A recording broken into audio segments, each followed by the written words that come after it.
last minute. Thank you all so very much for the questions. Thank you all for tuning in.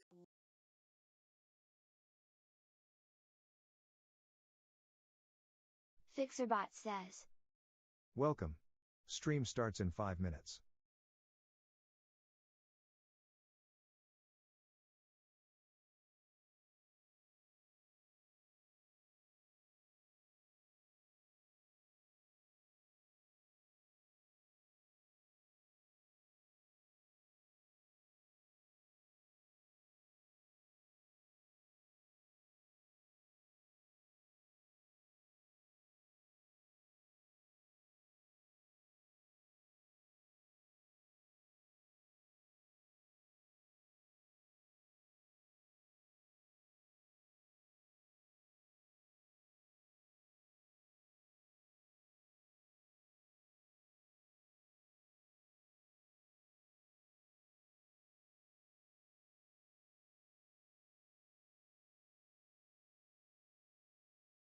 FixerBot says, T-4 minutes.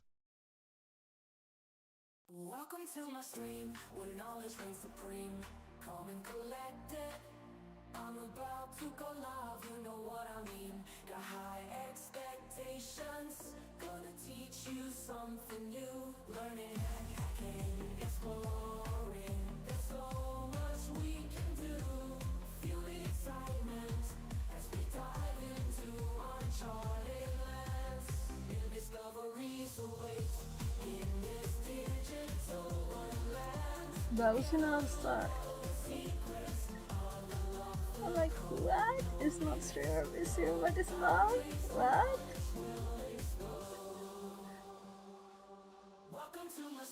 Yeah, maybe she could be shorter, but I'm doing ads, right? So we don't have time to do them later. Hopefully.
Welcome to my stream, where knowledge reigns supreme.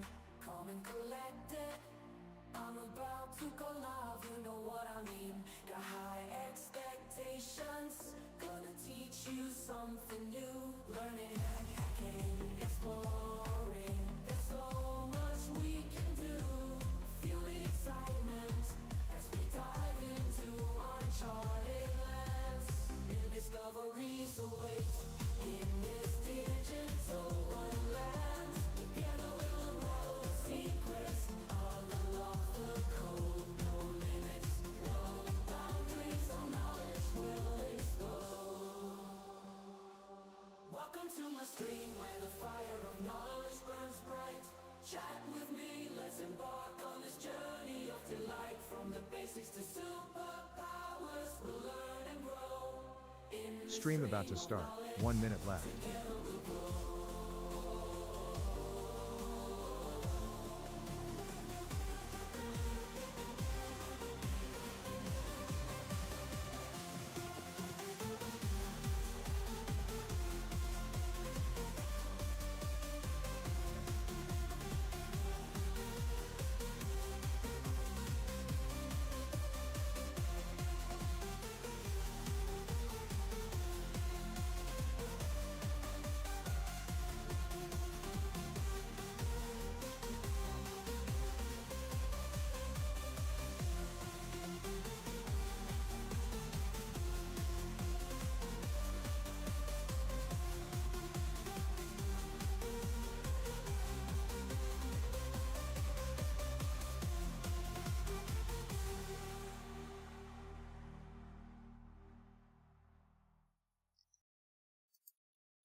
I'm like, I didn't see it.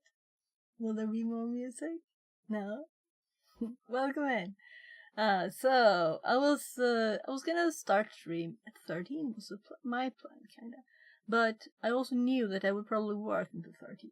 But I ended up working until after 14, so then when I got home I was like, oh, meal stream.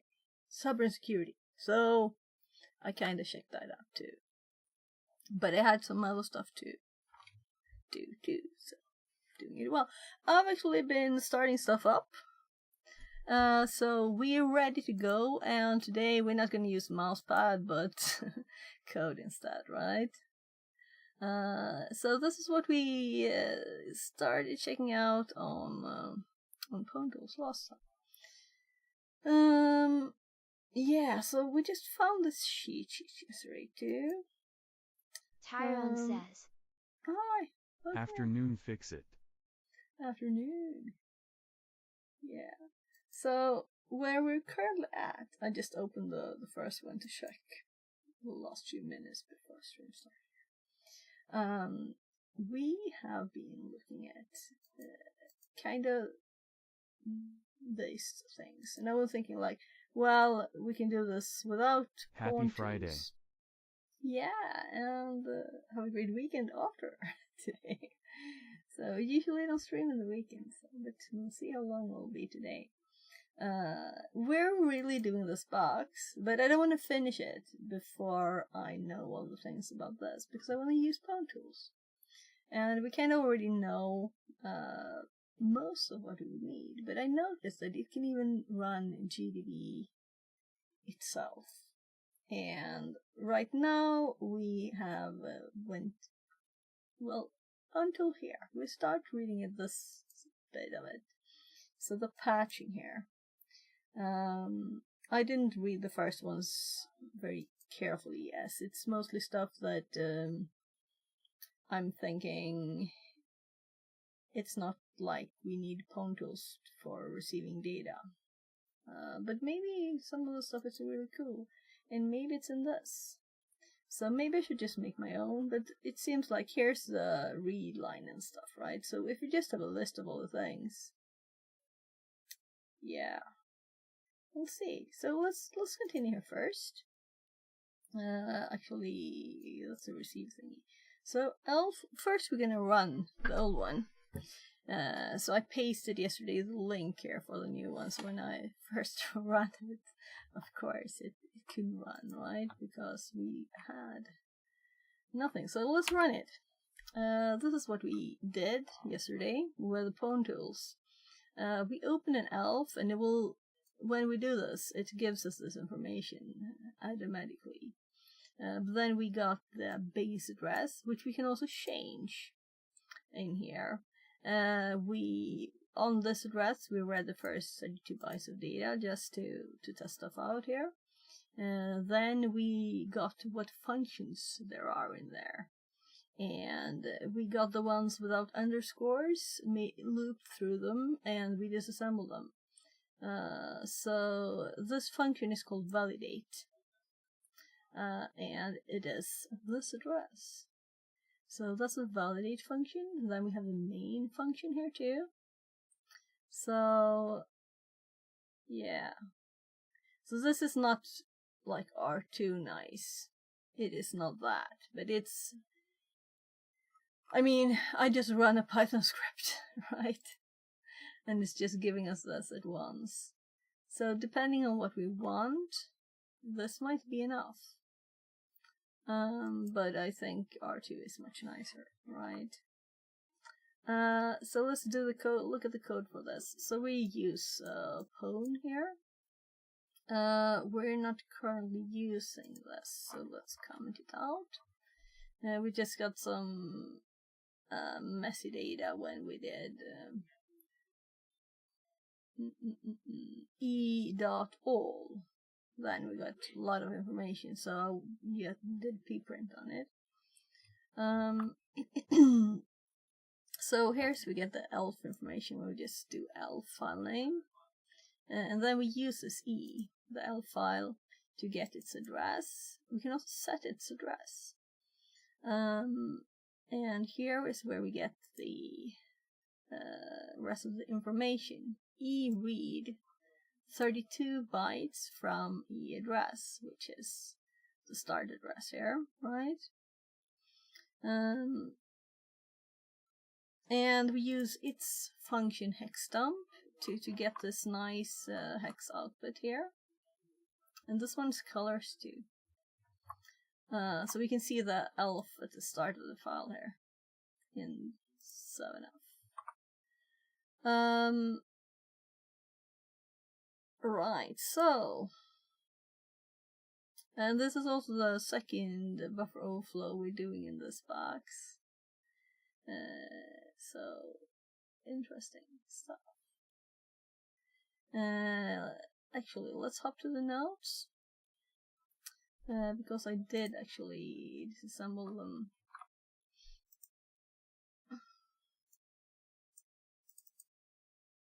So, we're making notes on binaries, on pwntools and Python, and on here I just pulled these up before. So this is a disassembled the assembler code we saw. Decompiled. Disassemble.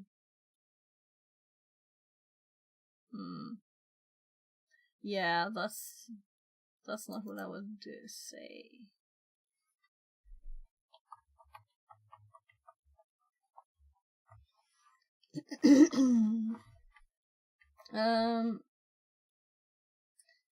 Int main, and it's not much of interest there except for running the validate function.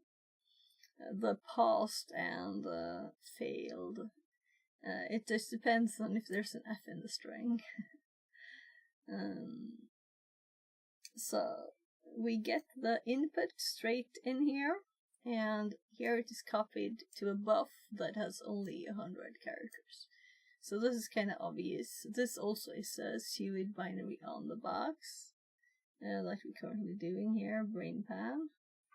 So I'm just pausing this box really to do this learning of pwntools.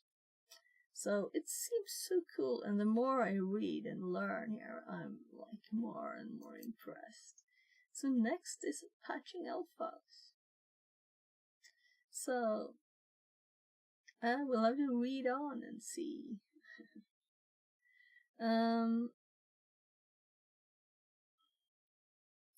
So we don't, save this. We don't want to use the same name. And they're using bash too, so they really don't want to say bash. Especially if they're using bash. So, how are you, Tyrone? Look, how are you today? Hope everything's great. So we import star from pwn. Open the elf bin bash, and I'm gonna zoom this. Why didn't I do that last time? I don't know. Then we have cause a debug break on the exit command. E as in E symbols, exit built-in. That we can just put a break on stuff. Disassemble. Oh, and just print it out instead. E.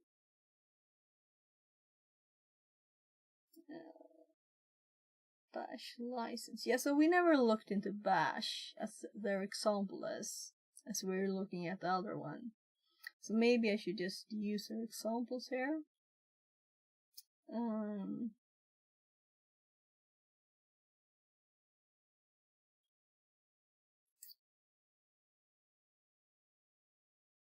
E-pack, E-got, E-put. So this needs to be explained. I need more information exactly what all the bits do. Let's copy the code, right? And let's make a new file. So it's quite nice to have this code up instead of mousepad that I've been using so far. I've only used this for other stuff in Python.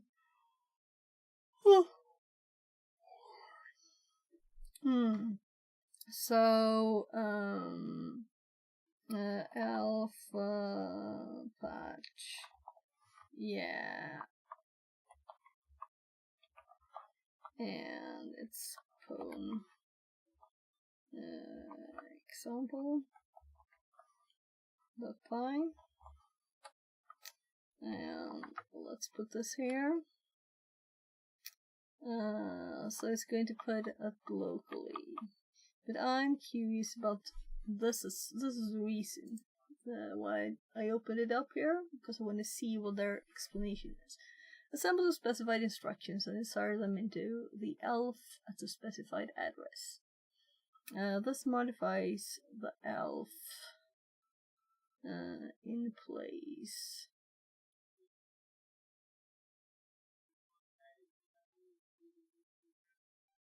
Yeah.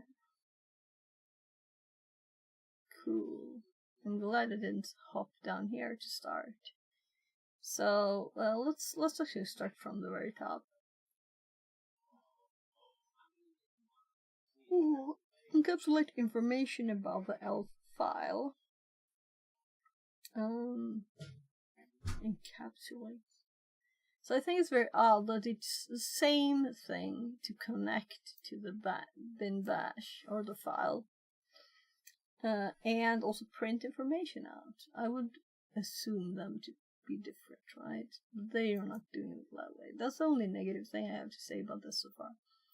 So, ASM address assembly. So, assembles those specified instructions and inserts them into the elf at the specified address. Insert. This modifies the elf in place. The resulting binary can be saved with elf.save. And that's the folder name only there. So, symbols.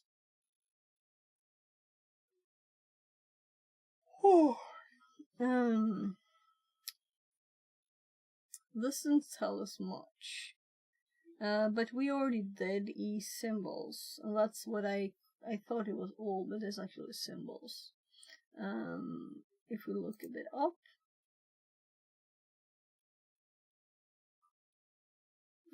or a lot up, right here.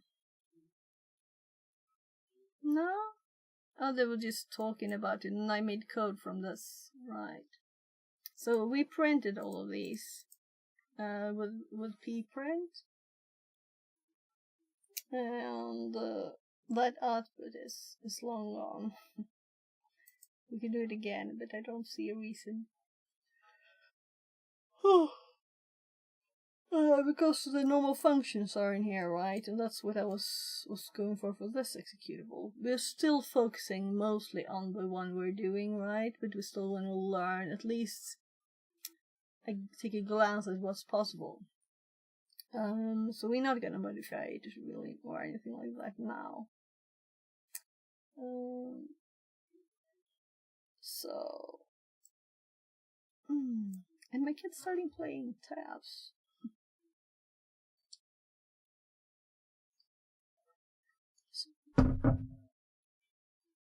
My coughed, so I got wet eyes. That's odd. Or whatever.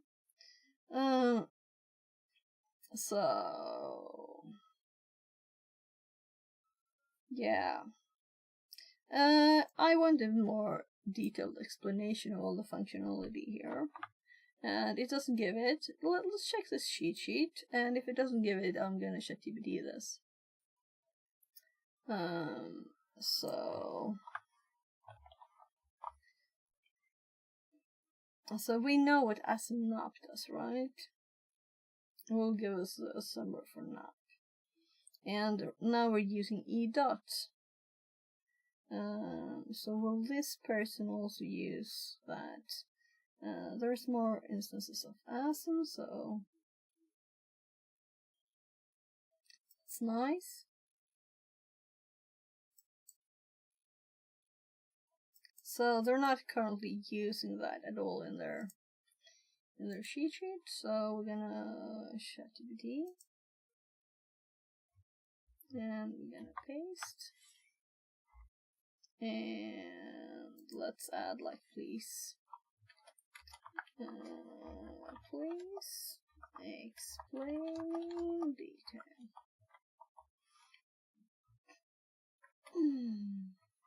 So from pwntools, toolkit for exploit development. It modifies the ELF binary book the bin bash to introduce custom behaviors, demonstrating binary manipulation. Here's a detailed explanation. Yeah, we don't need that explained that in detail. Let's say something more here. The ELF the ELF class parses the binary, allowing access to its symbols. GOT, global offset table, and PLT. So here we have what GOT and PLT is. Too. Procedural linkage table and global offset table. And other internals.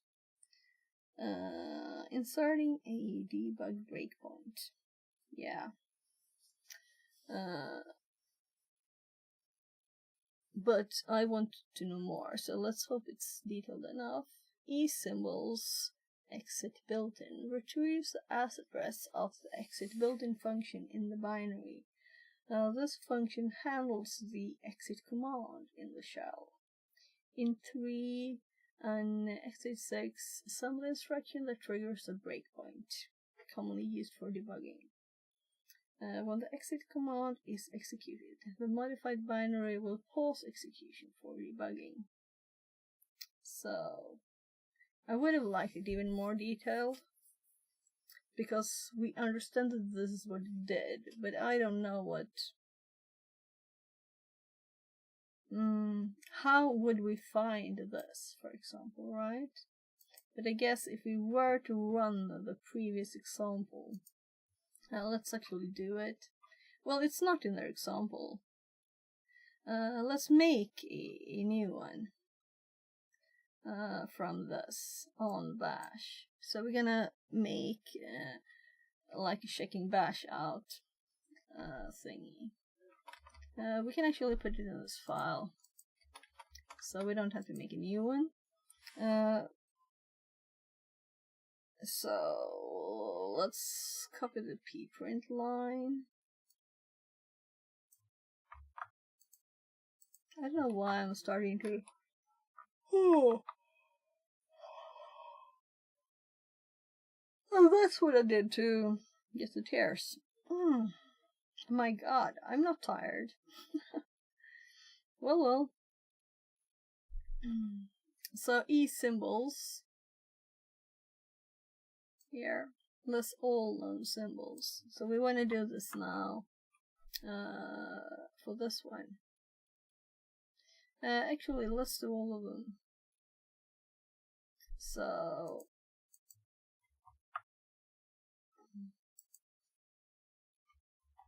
I thought it wasn't worth copying for those 3 letters, right? By the way, if we do the dots, no, nothing popping up. Yeah, it was just slow. So here we can see all the stuff. That's so nice to have code. So why did I use mouse pad for this? I don't know.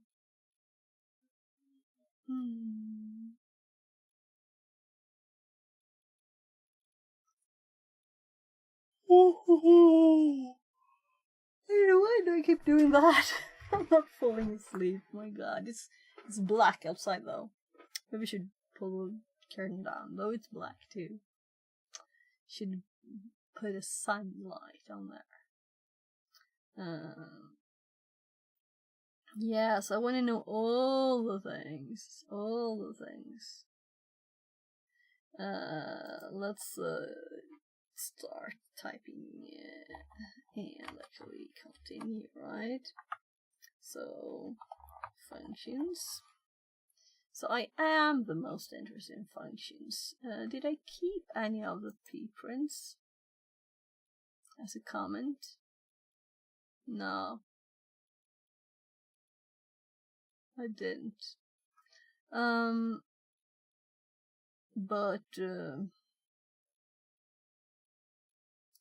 Let's e dot whatever, we already have it, right? Right, this is supposed to be e, so why did I copy the alf? Oh gosh. This is why I don't like it. When I'm typing, you know, I have to keep pressing escape to not... If I'm going down now, oopsie, I was just wanting to go to the next line.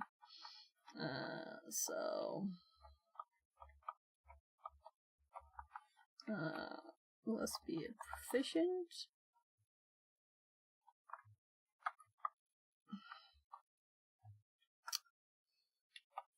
Don't confuse Control C and Control V, right? Let's print a little line there, so we can separate the information. This will also do the rest. Yeah, I'm kind of doing an exit here until we know what we're talking about. So, I'm not F5ing, I'm running it here. So, we'll have to chmod. And we don't have to, but then I don't have to type Python. I misspelled elf. Okay, well let's fix the name of it. Pwn EFL to Pwn EFL and elf and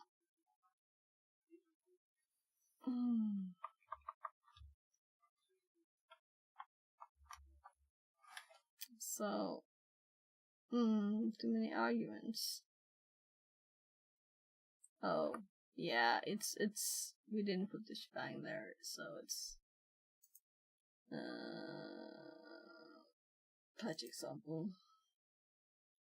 So it's trying to run this just as a shell script and it doesn't work. Nah, I'm lazy.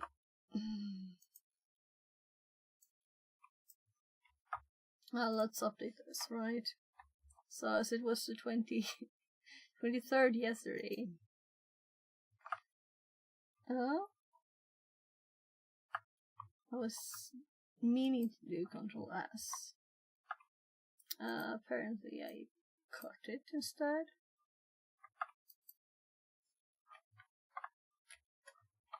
So yeah, this is why we p-printed.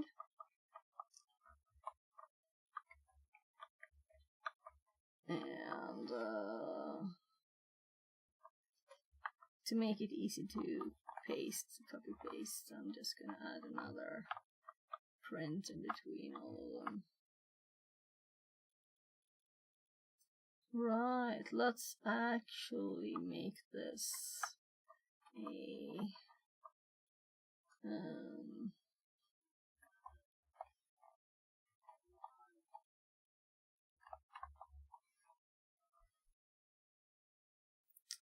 there.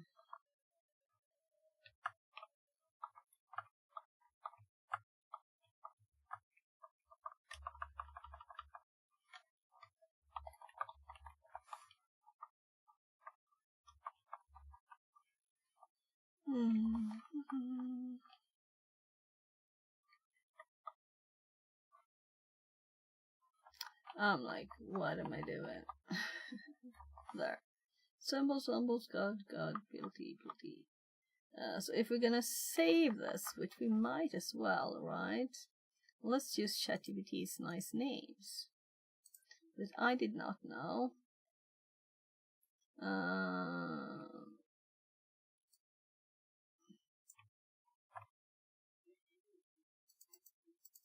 Can it now? I was thinking, will it realize that backslash n is a separate character?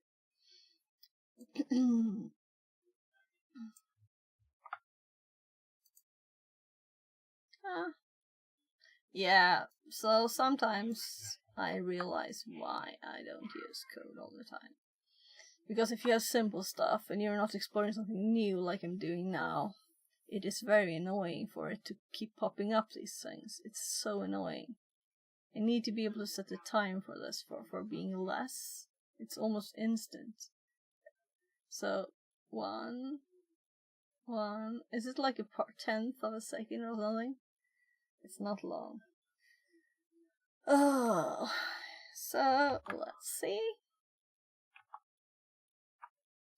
This is what we had. Now we're gonna get this instead. So, didn't I add backslash n's too? Oh, this is just a function. Yeah, of course. It's bash after all, right? Now we're further up. So, it's my fault. So we're on got. At least this wall of text is easy to find.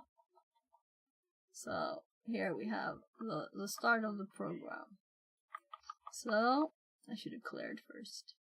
So we can see this one has canaries, and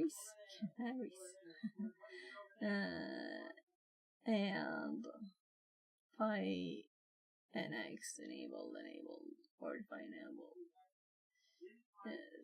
Very different from our little meant to be buffer overflow one. Then we have the symbols, our little header there, and can you hear my kids?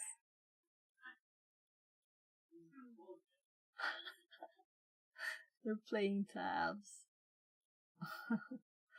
I can close the door. I'll do that.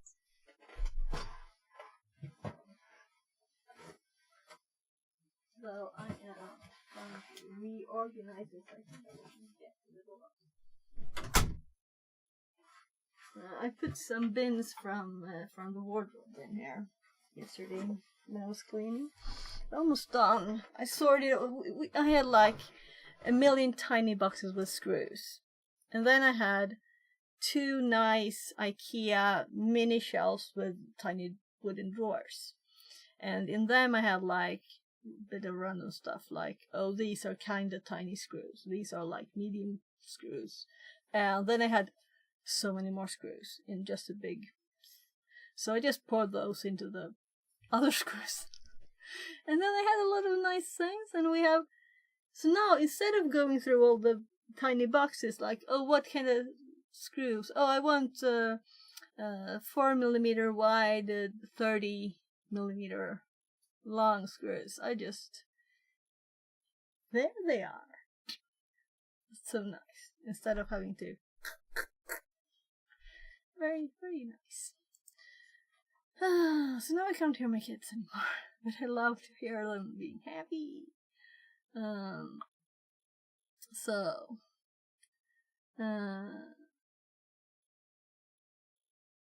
Get an mem copy. Makes all stuff here.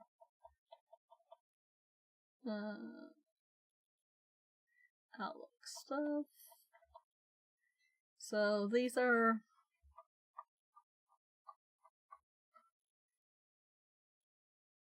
So what I'm looking for is really the end of this now, but I guess it will be far, but we can use. I will have to do this. EFG. Yeah. So this is the first list with all the symbols. So this is just a memory location of all of these. And then when we see them separately, yeah. And there's my new line before the new header. Global offset table. So this list is not as long. So I'm very curious to the exact meaning of these, because I have no idea. More than what I can figure out from the names.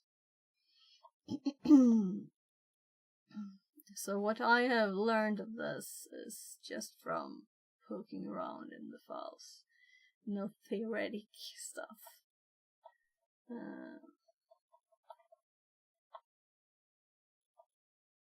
So we see all the normal like library functions. Straight copy. So is the difference between the top list and this list is like what it's using? I assume not. So my fingers are getting tired from holding shift here. So here's the procedural linkage table.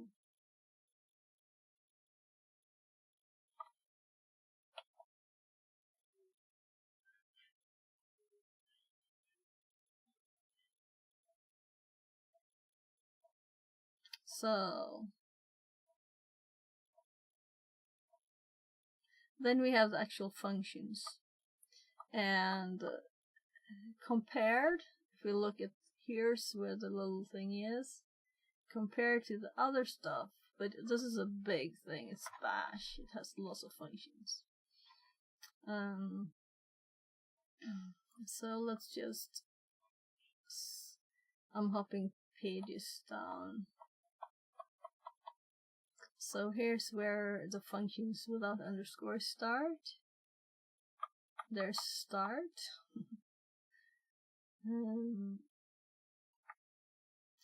So absolute path name.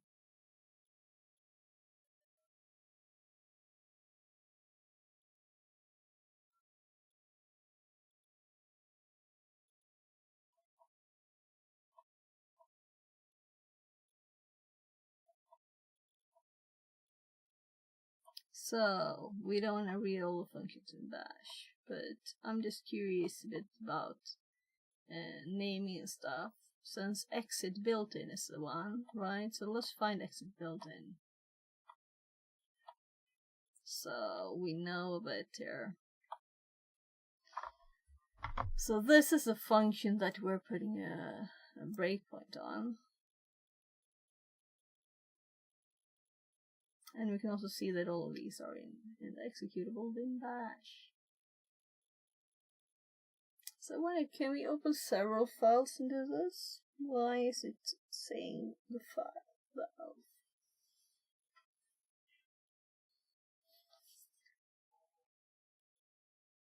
Oh. So we have the address and we have the size, just as we did yesterday for our functions. And that we had at the very top. I'm not going to scroll up again. So, a lot of... Now I have to check. Just find. I saw find. Lots of finds. Find out. Find file. Find function. Get stuff. Hash. History. Initialize. And init. And internal list. Make. Open. Print. Read. RL. Run set sh. Yeah, I'm not gonna read it all. So maybe we shouldn't print that, right? Again. So let's hop back to the code and actually comment out this section. And now I'm almost thinking. So I don't have the right keyboard for this. Out? Yeah, it did hop up. Why didn't it work first? So we can toggle. Oh, shift control. Look. On Windows, I can't do this because there's characters that I can't click. So toggle block comment. Well, it shouldn't work here, but let's try it. Control Shift A. Nah, we're still in the menu. So now, yeah, I thought so. I don't want that. So let's do line comment. Is that supposed Control Shift 7? Why 7? Is it like American keyboard? Do you have this character there? For me, it's on 3. Maybe. Oh well. It's probably C comments. That's origin. Okay, I got it. I get it. That's good. Only for other languages it gets a bit off. We can really remove those. So now we know that exit built-in is a function in Bash. Right? So let's make a comment.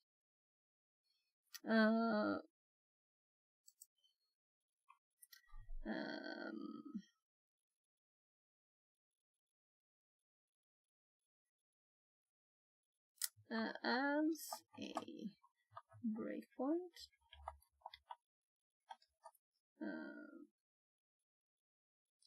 And 3.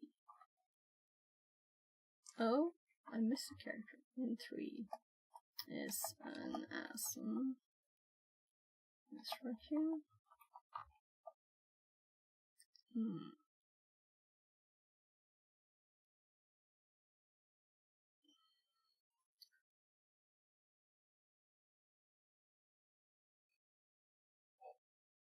Whoa.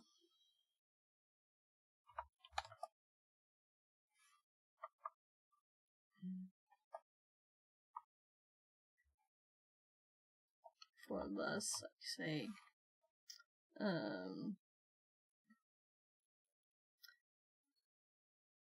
well, I'm gonna say before. I am always annoyed at people saying breakpoints are on something. It can't be, right? They're before.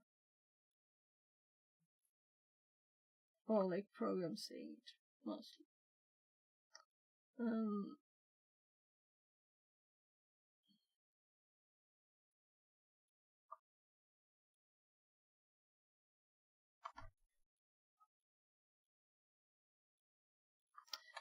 I'm thinking, should I make a new line?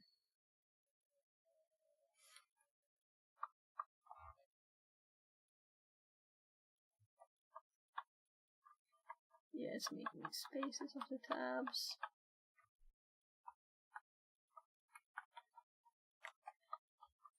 Before the function exit built-in. Let's do this to make it obvious it's a function, right? But now when I control S, it didn't change it. But that's probably because I'm not updating the Python looks. Usually stuff you move yourself in code kind of like hops around, right? Especially this line would probably be too long to be considered pretty. Yeah, I haven't added anything here, have I? Testing. Yeah, no extensions added. Oh, maybe something.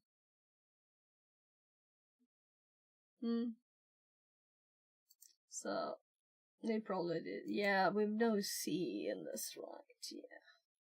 I thought it would be on my old VM though.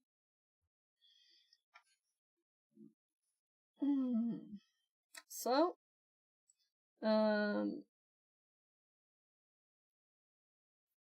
now we're to the one that is where I'm like, what?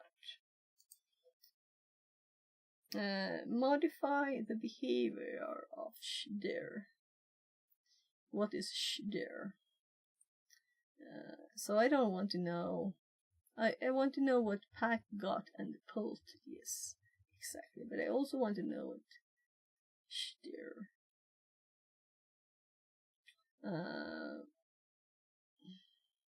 Does it mean change directory? And why would it call it shdir? Got shdir fetches the address of the shdir entity in the GOT. The shdir function is responsible for changing the working directory. Yeah, so cd. The PLT puts fetches the address of the puts function in the PLT. Puts is used for printing strings. epack overwrites the GOT entry for shdir with the address of puts. The GOT entry. So now we got a bit of more information about GOT here. What GOT actually is. So,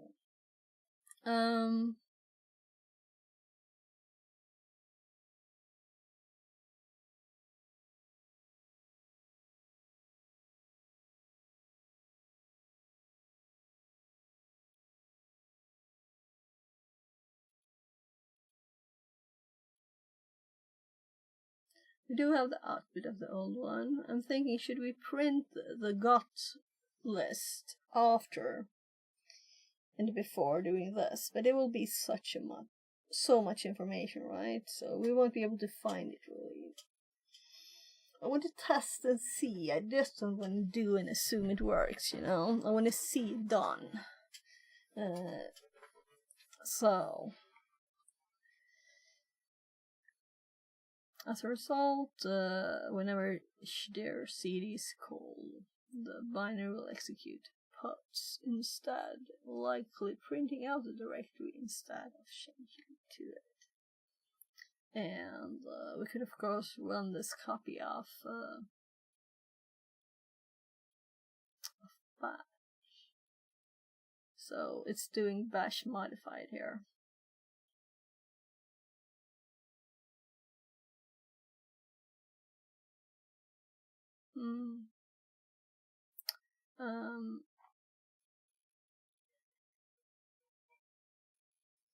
Oh, I'm so sorry for this. I don't know why. Maybe I should go and get something to eat.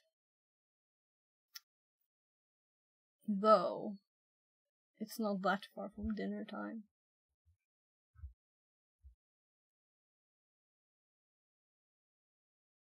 So my kid's sending me Wikipedia stuff. Oh. Life expectancy. Worldometers. List of countries. So, if I start Discord, what will I can do it later. I can click this actually on my phone. I just want to see what he sent. Oh gosh, he sent a lot of stuff.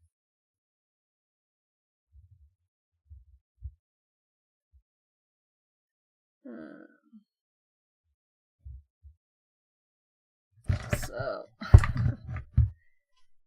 got maps here.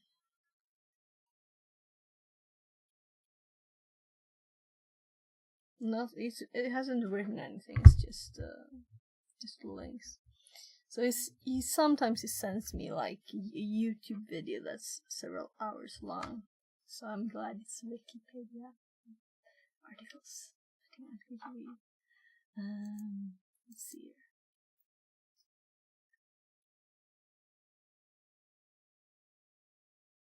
So GOT means GOT. Let's upload over here. Got fetches the address in got. Fetches address of puts in PLT. So we have to ask please explain the functionality of cot and PLT.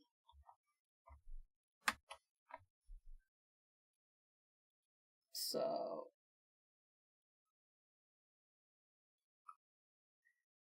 let's continue up here and see if there was anything more.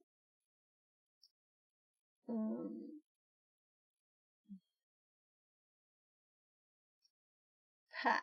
So pack here is the what is doing the overriding.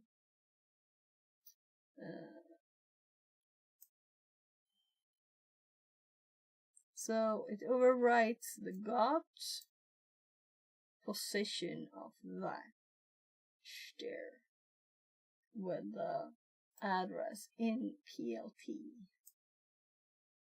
So this is like a list of addresses, and this is where the stuff actually are.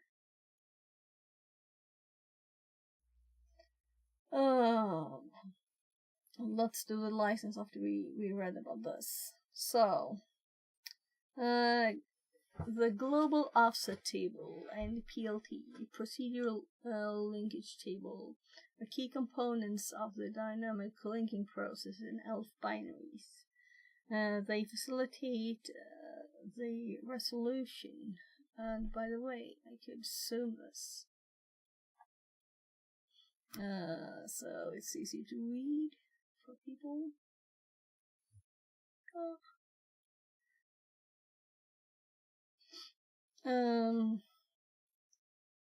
Physical resolution and invocation of dynamically linked functions. Standard library functions like printf and malloc at runtime.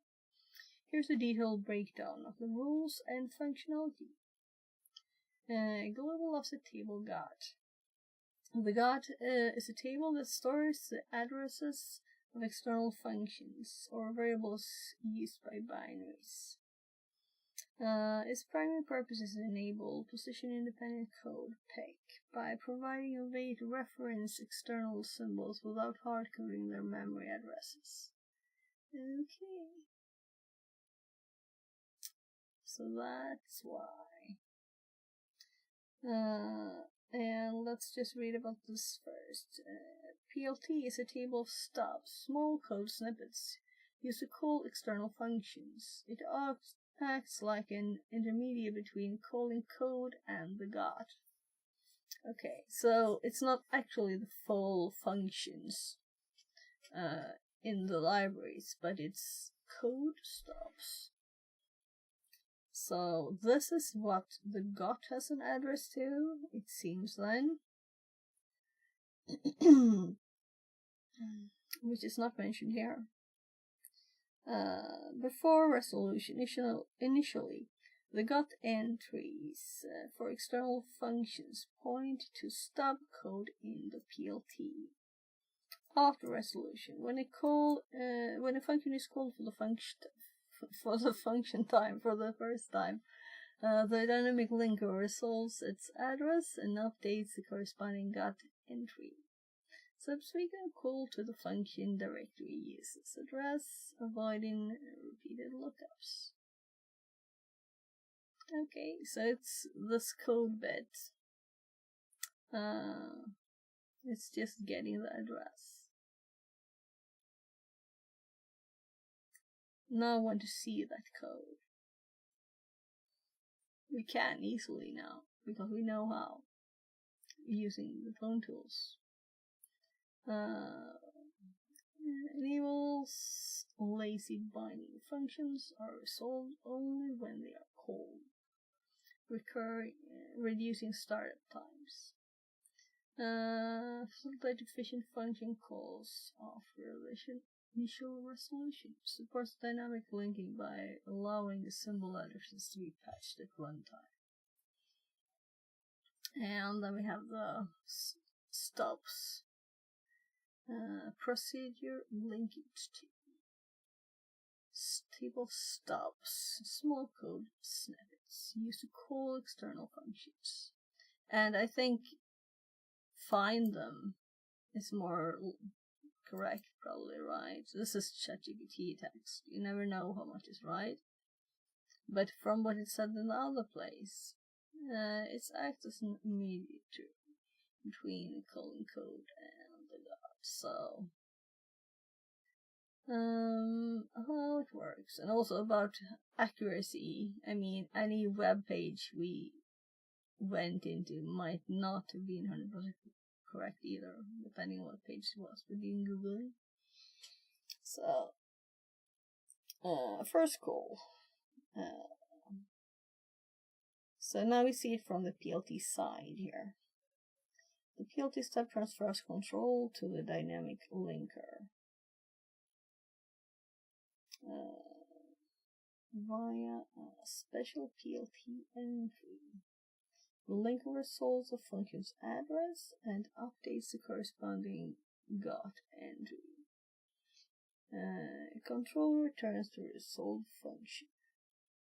Returns. Well, return isn't the right word, is it? Subsequent calls. The PLT stub directly jumps to the address stored in the GOT, providing the dynamic linker. So, it's the PLT stub that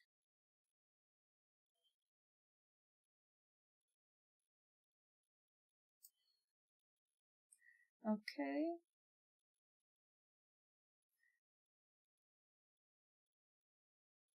So I thought it went to the GOT first and then went to the PLT. But it's not that way. It's the other way. Between the calling code and the GOT. So the GOT is not filled with correct addresses from the start. Stores addresses of external functions or variable used by binary.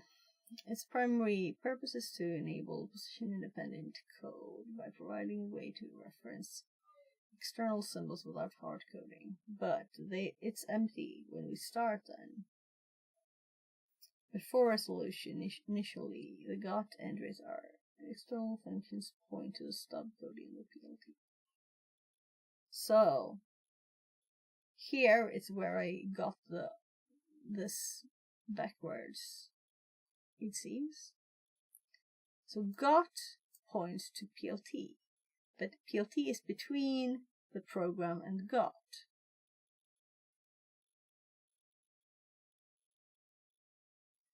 After resolution. So is the PLT even used after the resolution if it's this way? Yeah, so let's Google. I want a human text on this. Yeah, let's do ELF too. Or this one. Someone's notes? Yeah.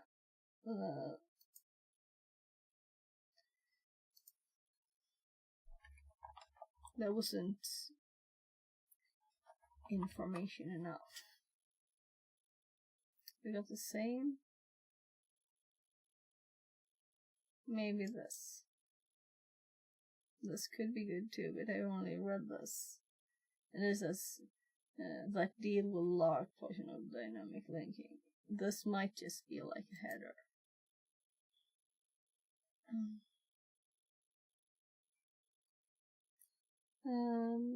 Yeah, so let's TTS this article while I go and get something to eat. I'm not screwing. Yeah, I'll just get an ice cream or something. But I'm thinking, if I read all of this, my throat will be unusable later, will it? I could read it all. ELF Linux executable Let's PLT do and GOT this. tables. Mohammed Al-Yuri. Cloud Security Architect at Fortinet Consulting Services. Introduction. In this article I will explain the basics of the procedure linkage table and global offset table that are part of Linux executable linkage format files. These two are very important in understanding how linking and execution happens under the hood of Linux operating system. It is recommended to read the buffer overflow article as it makes it easier to understand machine code, assembly instruction, and the actual view of a computer program. A look back into basics. If you have ever written a simple C program before, you for sure came across the use of libraries. Who does not remember the famous printf function? It was as simple as that you have given the function a parameter and when the program is executed it was printed on the screen. The deal here is that you do not need to worry on the implementation of the printf function and how does it do that. It is available for you as part of a library that your program is using. Let us have a look at the program we will be using during this article. Hashtag includes do.h. Int main. Printf, hello world, \n. Return 0. The above code is just a simple program that prints the text hello world to the screen. Now let us compile and run the program. GCC was used to compile the file into an executable and M32 option was used to compile it as a 32-bit executable. Finally the output file was given the name main. Using the file utility we can see that this is a 32-bit ELF executable for Linux and that it was dynamically linked. We will get to know the meaning of this later in this article. A library is a code that is exposed to be used by other programs running on the system. It allows for modular development of code, separation of components and software reuse, which is one of the benefits of using libraries. You do not need to worry about the printf function implementation each time you write a program, simply you can just use a library. For now let us look what libraries are being used by our executable. The LDD command was used to find the libraries our executable is using. One of these libraries is libc, which contains the implementation of the printf and many other useful functions. Keep in mind that we write programs in high-level languages such as C and then we compile programs into a machine code format that the CPU understands. Let us look at the main executable machine code. Hashtag command used to produce the dump. Hashtag objdump d main m intel grep main a20. Decode m, use Intel syntax for assembly language. The second column is the machine code of the main function, to the right is the assembly instructions equivalent to these opcodes. You can see from this output that the compiler replaced printf function with puts function, which is another function that does the same job, print something out to the screen. The call instruction goes to the address 0x80482E0. What is there? How did the compiler figured out this address? Before wrapping up this section, let us talk a bit about linking. One of the main tasks for a linker is to make the code of library functions, e.g. printf, scanf, sqrt, available for your program. A linker can accomplish this task in two ways. 1. By copying the code of the library function to your object code machine code. That is static linking. 2. By making some arrangements so that the complete code of library functions is not copied, but made available at runtime. That is dynamic linking. Static linking is the result of the linker making a copy of all used library functions to the executable file. Dynamic linking does not require the code to be copied, it is done by just placing the name of the library in the binary file. Linking happens when the program is run, when both the binary file and the library are in memory. Static linking. It is when you link your application to another library at compile time, the library code is part of your application. The primary advantage of static linking is the speed. 1. There will be no symbol, a program entity, resolution at runtime. 2. Every piece of the library is part of the binary image, executable. Once everything is bundled into your application, you do not have to worry that the system will have the right library and version available. Static linking creates large binary files that utilize disk space and main memory. Once the library is linked and the program is created, you have no way of changing any of the library code without rebuilding the whole program. Dynamic linking. 1. Dynamic linking defers much of the linking process until a program starts running, performs the linking process on the fly as programs are executed in the system. 2. Libraries are loaded into memory by programs when they start. 3. During compilation of the library, the machine code is stored on your machine. 4. When you recompile a program that uses this library, only the new code in the program is compiled. 5. Does not recompile the library into the executable file like in static linking. 6. The main reason for using dynamic linking of libraries is to free your software from the need to recompile with each new release of library. 7. Dynamic linking is the more modern approach, and has the advantage of much smaller executable size. 8. Dynamic linking helps overall performance in two ways. 1. It saves on disk and virtual memory. 2. Libraries are only mapped into the process when needed. All executable dynamically linked to a particular library share a single copy of the library at runtime. Ensure that libraries mapped into memory are shared by all processes using them. PLT and GOT. PLT and GOT are part of the Linux ELF file format that is used for Linux executable. I like to repeat this part here as I feel it has the good part of the entire story. Programming starts with having a clever idea, and writing source code in a programming language of your choice, for example C, and saving the source code in a file.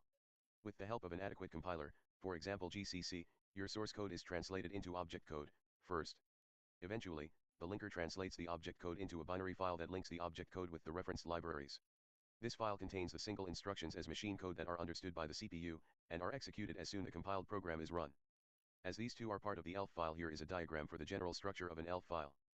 You will find more details on this in the buffer overflow article. If you have no idea what is an ELF file is, just think about as the program image on disk that the operating system will use to run the program, start the process. It has the program data and code and much more. Procedure linkage table is a read-only table in ELF file that stores all necessary symbols that need a resolution out printf or puts function. Keep in mind that this resolution happens when a call to the function is performed. It will invoke the dynamic linker to resolve the address of the requested function at runtime. Global offset table is a writable memory that is used to store pointers to the functions resolved. Once the dynamic linker resolves a function, then it will update GOT to have that entry read for usage. Let us look at these two inside GDB for our main function. Start GDB, disassemble main and set up a breakpoint at the call to puts GDB is GNU debugger that is used on Linux. The above command displays the entries in the GOT table. In the call to Madam puts we see that we Fabulous are jumping to says. the address 0x8042E0, but from the above command we Translated see from that puts entry is Vietnamese. at 0x804000C. So what is that address? We can see that the instruction at 0x8042E0 is a jump to the value stored at the memory address 0x804000C, that is the GOT entry. Now let us read the value stored at that address so we have an idea where the flow will go. We can see the value is 0x80482E6, which is just 6 bytes under the JMP instruction, so the GOT pointer value is sending us back to PLT. The pointer is sending us back to PLT, which is normal as this is the first time the puts function is being invoked. PLT now will invoke the dynamic linker to resolve puts function address.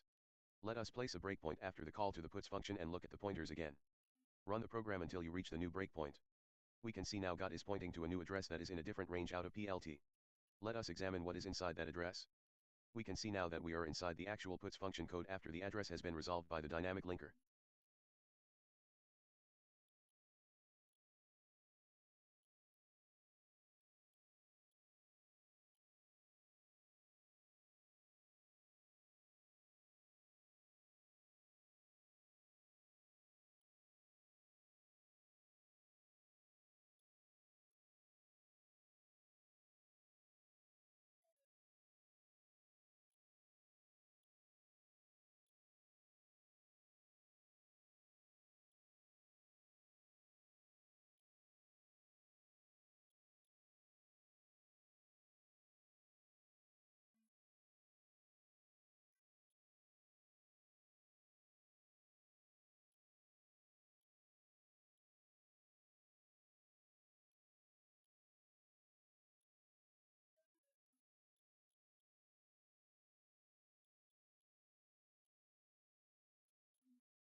So I got some more stuff to do, but getting myself food. My kid wanted something too. So I missed, like, except for the start.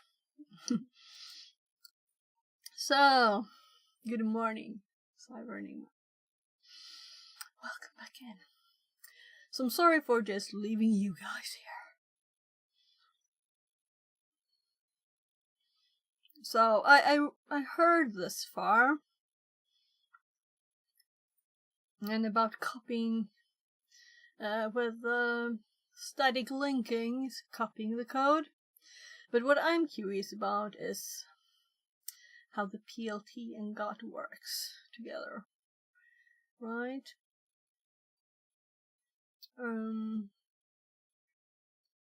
I don't think I was this far along, was I?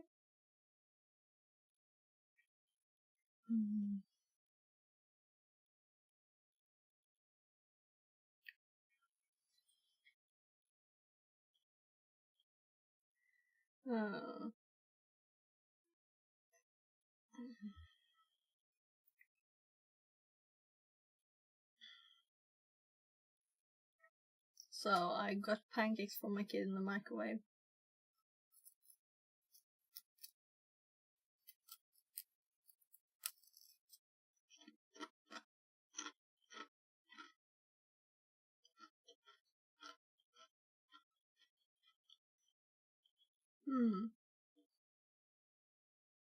At PLT. The second column is the machine code of, for wrapping up this section. Yeah, this is what I was talking about. Static and dynamic. Static linking, dynamic linking. So, I think this is probably where, somewhere here, my kid started talking to me in Swedish, and he usually doesn't. I was like, ooh. He speaks English. So dynamic linking differs.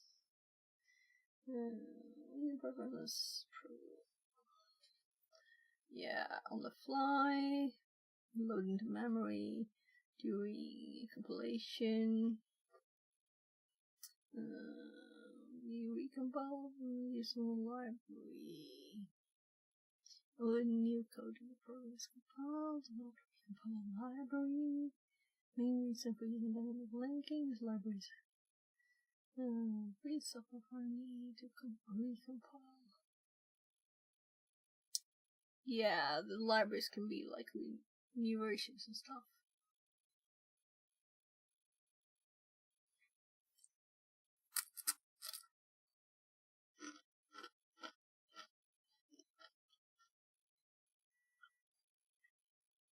Saves on disk and memory. Yeah, so, but it doesn't say how it works. I guess that's where this is what I was looking for, right? PLT and GOT are part of the Linux L file format that is used for Linux executables. I'd like to repeat the part here that I feel has the good part of the entire story. Programming starts with a clever idea of writing source code and program language of choice, for example C, and saving the source code in a file.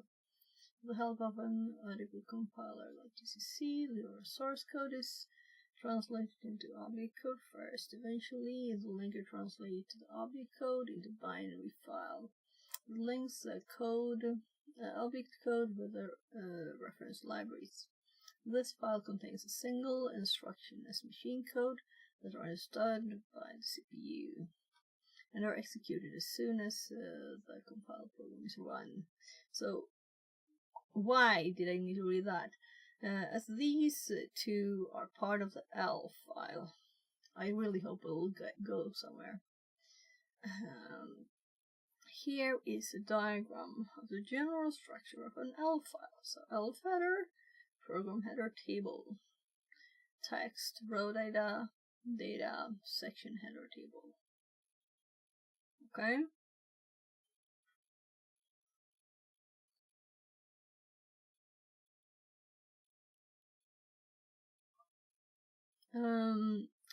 You will find more details on this in the buffer overflow article. So the same person made another article. If you have no idea what an ALF file is, just think about it as a program image on disk that the operating system will use to run the program. Start the process. It has the program data and code and much more. Procedural linkage table is a read-only table in ALF. Stores all necessary symbols. Yes, I need to go and get the pancakes. I'm here. 2 minutes, I guess.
So, yeah, I need to continue the cleaning today, cause I'm like stepping around boxes that I pulled out of the wardrobe yesterday. Well, early morning. I cleaned until 2, I think. Like reorganizing stuff. Procedural linkage table. It's a read-only table in ELF file that stores all necessary symbols. So here we're actually at where what's interesting, but it's program header table, section header table. So these I've heard about, of course. I need to know more about this.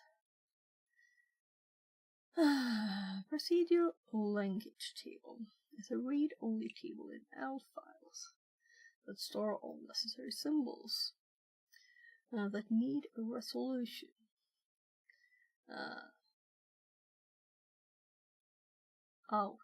Well, like library functions.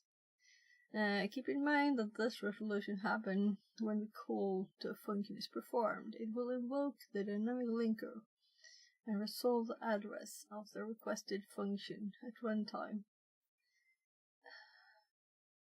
Yeah, but I want to know which detail. I wanted the details.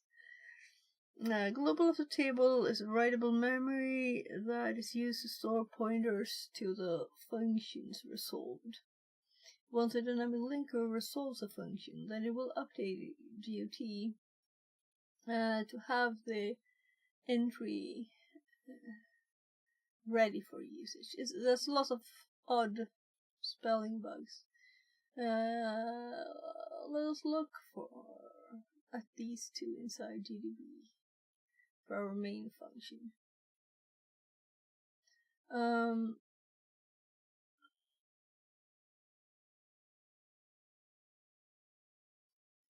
So, procedure linkage table is a read-only table.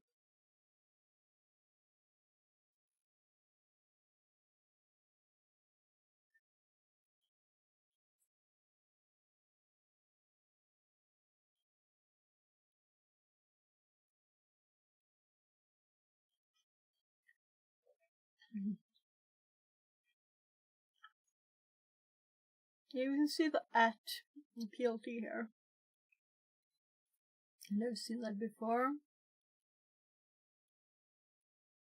The above command displays the entries in the GOT table.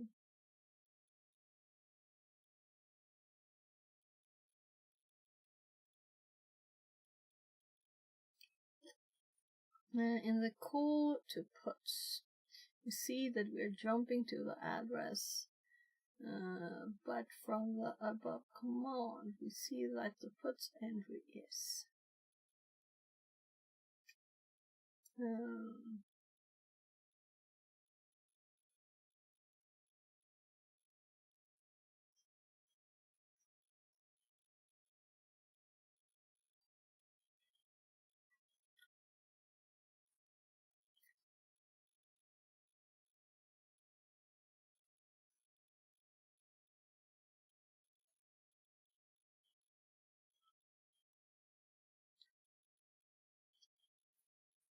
So this is just forwarding.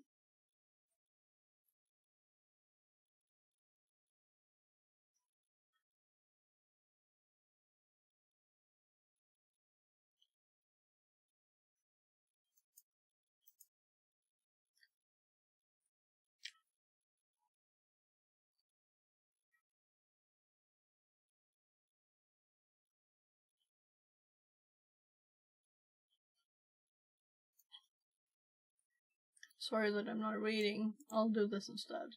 The above command displays the entries in the GOT table.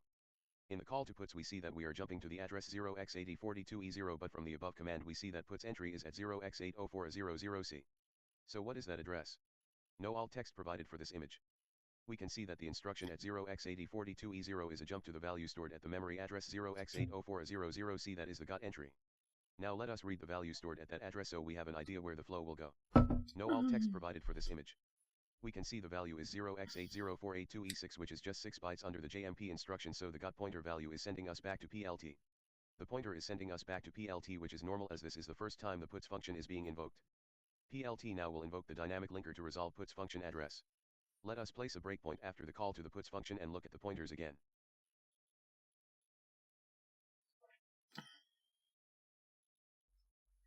So that's why I was not sure if it started at the one end or the other, because they're going like back and forth a bit.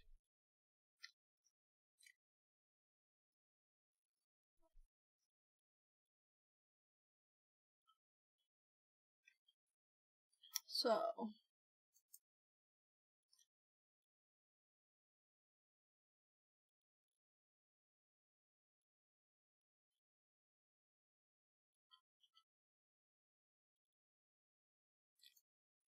we can see now got is pointing to a new address that is a different range out of PLT.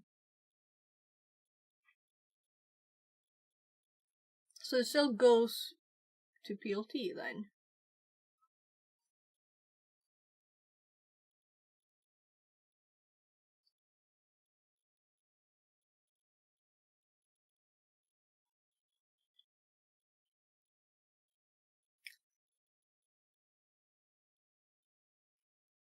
So 2E0.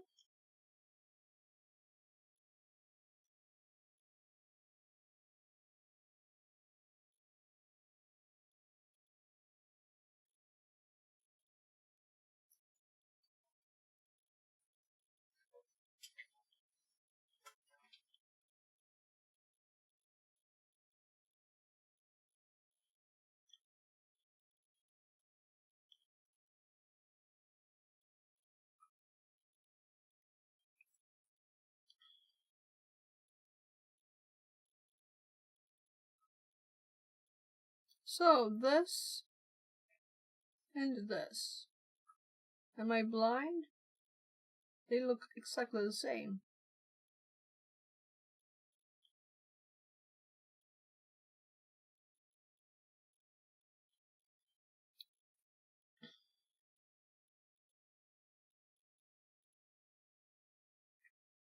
They might have messed up or what? Oh, yeah, so they're looking here. Okay, okay. So let's see what that is now then. And then I have to eat my ice cream before it melts. So this is what I'm supposed to look at.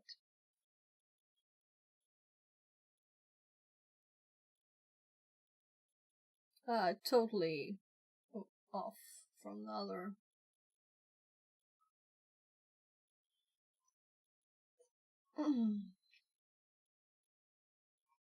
So yeah, here it's almost the same as this one.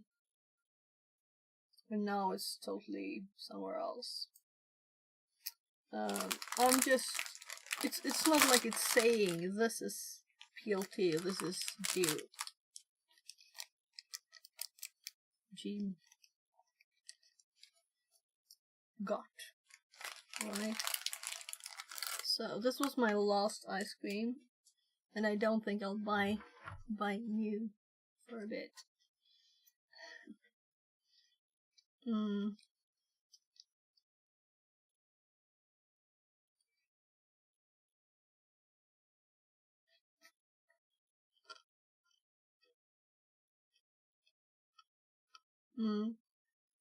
So I have a function start.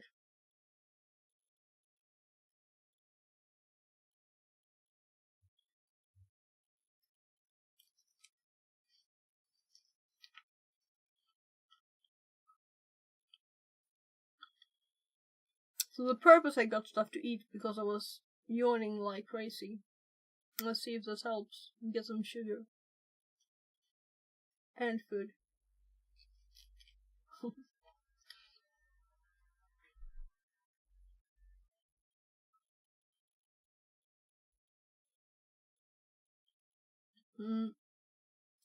This was good.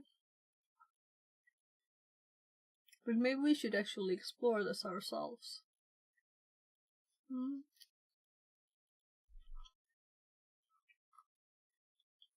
So he mentioned another article.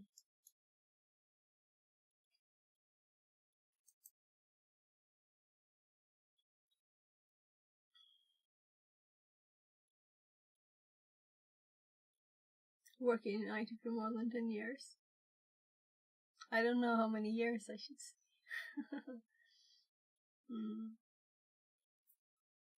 So you shouldn't say more than that, right?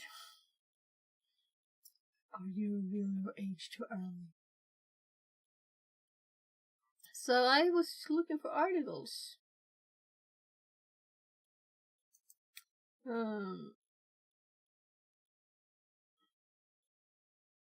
So is there a link? Because it talked about, that's just an underline, no link.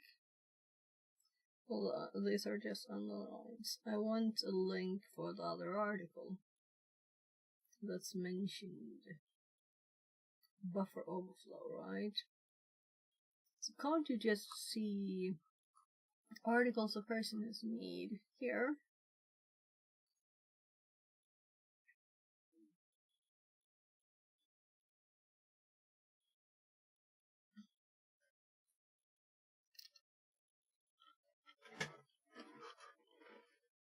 I want more information, but I'm also thinking it's a good, and not a lot of things on this, I think. So where do I see? We can also connect. You like this text, so, but I don't pay, so I can't send notes. Featured. Okay, that's some premium thingy. I'm just looking for the articles. Please show me the articles. Publications. That's publications, not articles.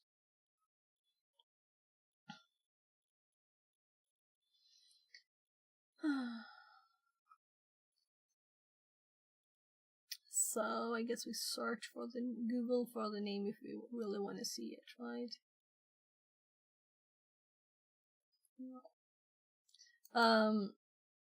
Let's see what the first one was. This seemed, yeah. So I just want to know how it works, right? But of course we want to buy about ASLR too.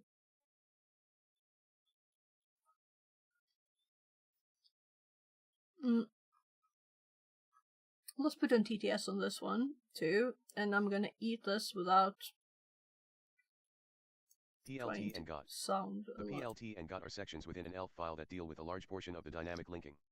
Dynamically linked binaries are more common than statically linked binary in CTFs.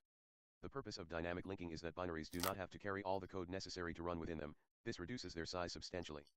Instead, they rely on system libraries, especially lib, the C standard library, to provide the bulk of the functionality. For example, each ELF file will not carry their own version of puts compiled within it, it will instead dynamically link to the puts of the system it is on. As well as smaller binary sizes, this also means the user can continually upgrade their libraries, instead of having to re-download all the binaries every time a new version comes out. So when it's on a new system, it replaces function calls with hard-coded addresses. Not quite. The problem with this approach is it requires lib to have a constant base address, i.e. be loaded in the same area of memory every time it's run, but remember that ASLR exists. Hence the need for dynamic linking. Due to the way ASLR works, these addresses need to be resolved every time the binary is run. Enter the PLT and GOT. The PLT and GOT. The PLT, procedure linkage table, and GOT, global offset table, work together to perform the linking. When you call puts in C and compile it as an ELF executable, it is not actually puts, instead, it gets compiled as puts at PLT. Check it out in GDB. Why does it do that? Well, as we said, it doesn't know where puts actually is, so it jumps to the PLT entry of puts instead. From here, puts at PLT does some very specific things. 1. If there is a GOT entry for puts, it jumps to the address stored there. 2. If there isn't a GOT entry, it will resolve it and jump there. The GOT is a massive table of addresses. These addresses are the actual locations in memory of the lib functions. Puts at GOT, for example, will contain the address of puts in memory. When the PLT gets called, it reads the GOT address and redirects execution there. If the address is empty, it coordinates with the ld.so, also called the dynamic linker/loader, to get the function address and stores it in the GOT. How is this useful for binary exploitation? Well, there are two key takeaways from the above explanation. 1. Calling the PLT address of a function is equivalent to calling the function itself. 2. The GOT address contains addresses of functions in libc, and the GOT is within the binary. The use of the first point is clear. If we have a PLT entry for a desirable libc function, for example system, we can just redirect execution to its PLT entry and it will be the equivalent of calling system directly, no need to jump into libc. The second point is less obvious, but debatably even more important. As the GOT is part of the binary, it will always be a constant offset away from the base. Therefore, if pi is disabled or you somehow leak the binary base, you know the exact address that contains a libc function's address. If you perhaps have an arbitrary read, it's trivial to leak the real address of the libc function and therefore bypass ASLR. Exploiting an arbitrary read. There are two main ways that I, personally, exploit an arbitrary read. Note that these approaches will cause not only the GOT entry to be returned but everything else until a null byte is reached as well. Due to strings in C being null terminated, make sure you only take the required number of bytes. RET2PLT. A RET2PLT is a common technique that involves calling puts at PLT and passing the GOT entry of puts as a parameter. This causes puts to print out its own address in libc. You then set the return address to the function you are exploiting in order to call it again and enable you to. Hashtag 32-bit RET2PLT. Payload equals flat. BA asterisk padding. elf.plt puts. elf.symbols main. elf.got puts. Hashtag 64-bit. Payload equals flat. BA asterisk padding. Pop underscore RDI. elf.got puts. Maybe we should elf.plt TTS that. elf.symbols main. Flat, packs all the values you give it with P32 and P64, depending on context, and concatenates them, meaning you don't have to write the packing functions out all the time. %s format string. This has the same general theory but is useful when you have limited stack space or a ROP chain would alter the stack in such a way to complicate future payloads, for example when stack pivoting. Payload equals P32, elf.got puts, hashtag P64, if 64-bit. Payload plus equals B. Payload plus equals B %3s hashtag the third parameter points at the start of the buffer. Hashtag this part is only relevant if you need to call the function again. Payload equals payload.lgist, 40, BA, number 40 is the offset until you're overwriting the instruction pointer. Payload plus equals P32, elf.symbols main. Hashtag send it off. P.req B, hashtag this is not required. Puts underscore leak equals U32, P.req, 4. So this was very interesting, and this person's notes I'm gonna read. Okay. So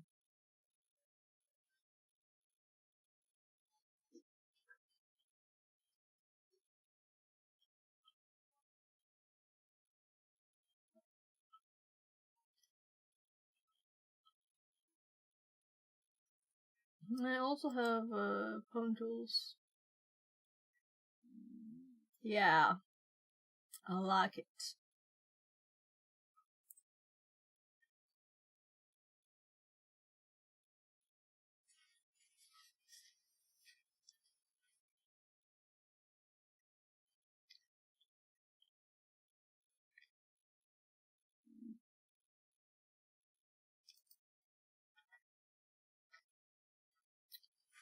Well, if this worked, we'd be happy. Only worked on Windows.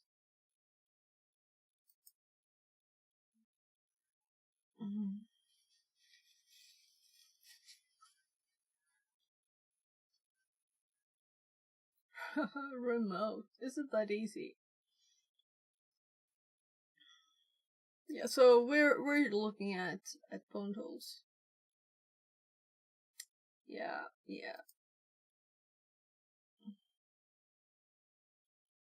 Logging. Any context. Yeah. So we have those.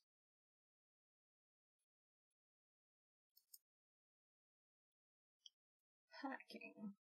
Yeah. We're actually looking at the elf bit right now. That's why we ended up there with these.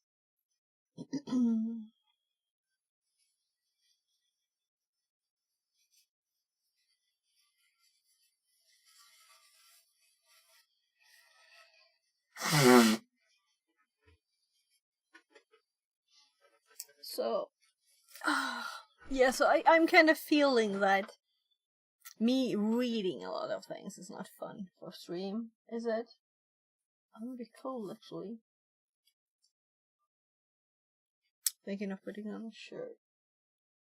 More clothes. Yeah, let's just do that. No, it's going to be cold, right?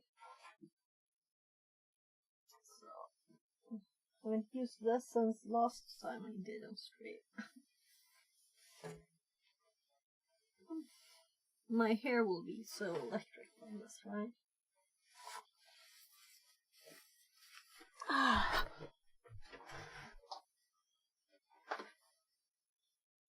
So I'll definitely be like crazy electric.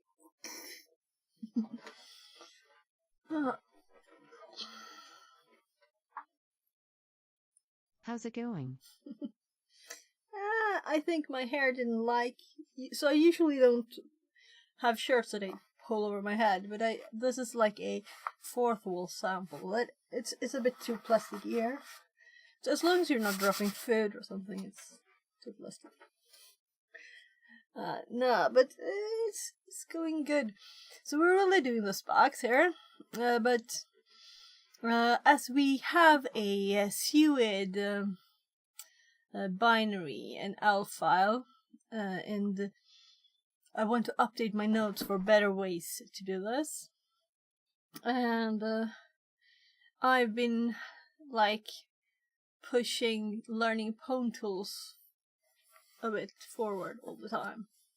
I thought, well, why not use it to do the last bit? So even if we like pause for a long bit and learn stuff, it's worth it. So the thing right now is learning pwntools. Ah, very cool.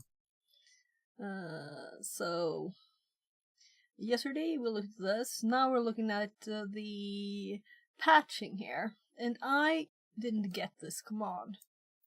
So I've been reading on GOT and PLT right now. So sorry, it's my hubby.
Fix-It says, Sorry, my hubby's old business partner for over 5 years ago died.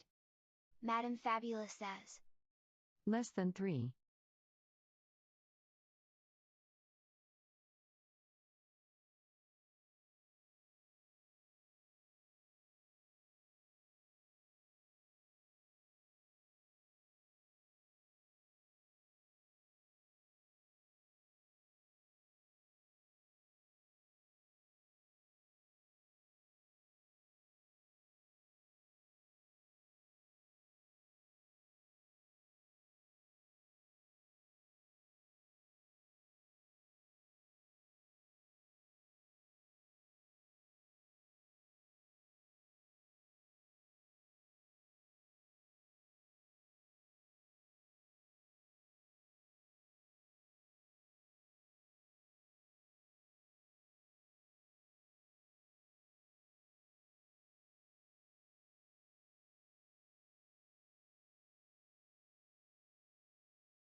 Oh, that's a shock.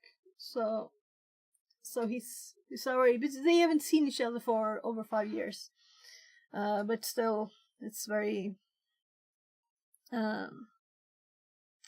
yeah, that's life. Stuff happens. I think he might have had some heart problems.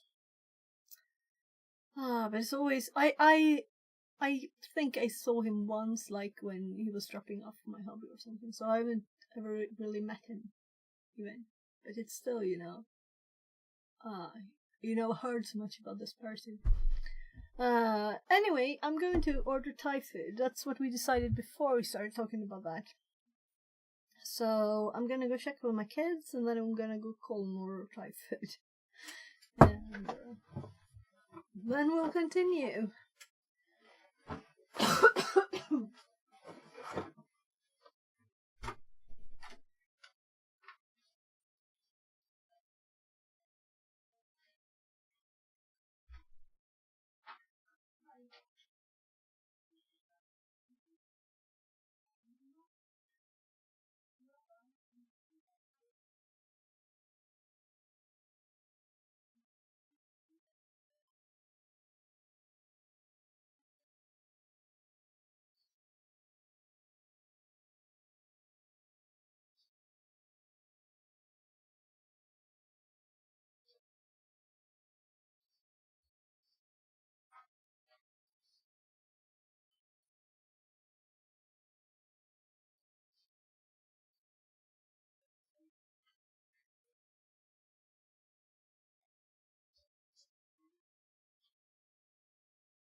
So we're gonna order some Thai food.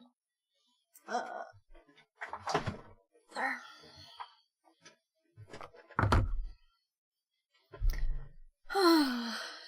It's so odd to have this big thing, but I thought it was a bit cold. Let's see. Let's order some Thai food.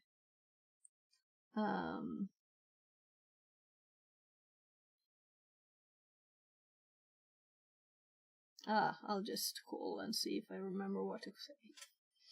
What's the food he wants? He should call.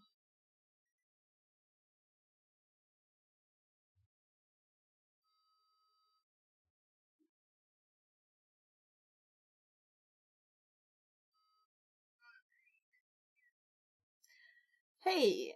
Ska vi se.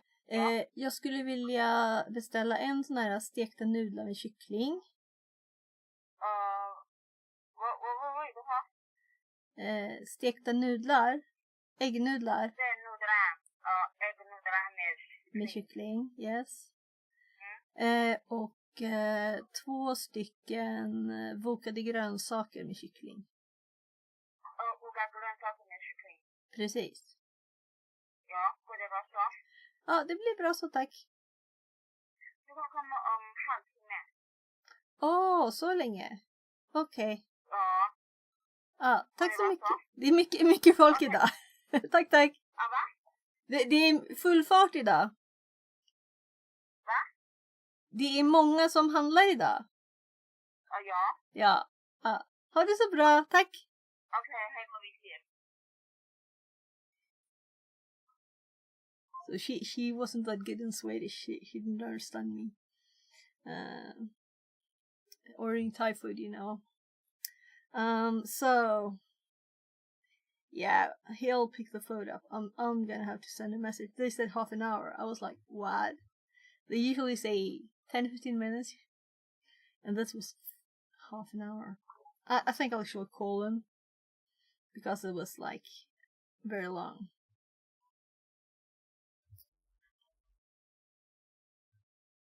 Hej gubben, jag ringer för att hon sa 30 minuter. Jag bara så har ni mycket folk? Vad sa du? Så hon förstår inte svenska. Hon känner bara igen liksom namnen på sakerna. Så jag vet inte om det är 30 minuter eller om hon men hon sa det i alla fall, så du vet.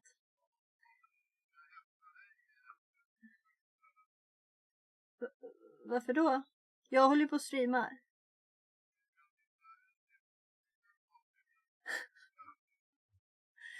Nej men gubben, jag sitter och jobbar med en sak. Och streamar. Det är 3 rätter, precis. Laban vill ju inte ha någonting.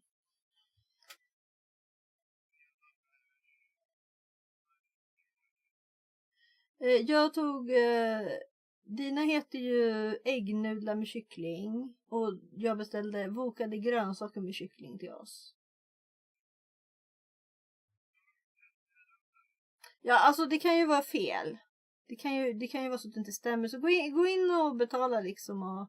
Eller så sätter du dig eller går in i Coop lite och kollar om det finns någon god helgmat. Jag vet inte.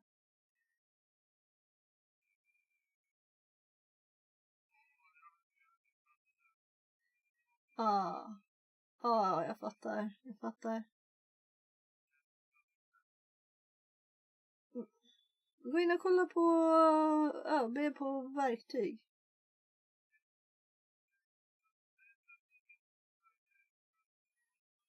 Nej, jag tänkte mest men spela på mobilen då. Sorry gubben, jag skulle ju, om jag hade varit dig, då hade jag gått in i där butiken efter typ en kvart.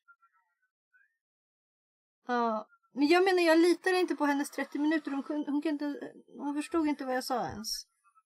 Ja, precis. Så gå in när de brukar istället, så får vi se. Får du tummarna? Puss. Vi ses sen. Hejdå. So, like the reason I'm calling and not him is that he's like, he doesn't really appreciate sitting in there with people waiting, but I said, well, play a mobile game then. So we'll see. So this is where I was, right? So, figuring out what this actually does and what God is and what PLT is. But now I know God is a list of addresses connected to all the library functions that are used, and it is not filled in from the start, but it is this is a list of code that finds it, right? Well, this is what's used. If this is called OS first, well, I guess it tries to use this address, and it points here, right, until it's filled in. But what ChatGPT said was that it's always going to PLT, and then going to GOT, and that's when I got a bit confused, because it hopped like back and forth here, and I'm like, nah, we can't use ChatGPT for this. We need human text. There was not a lot of hits there, was there?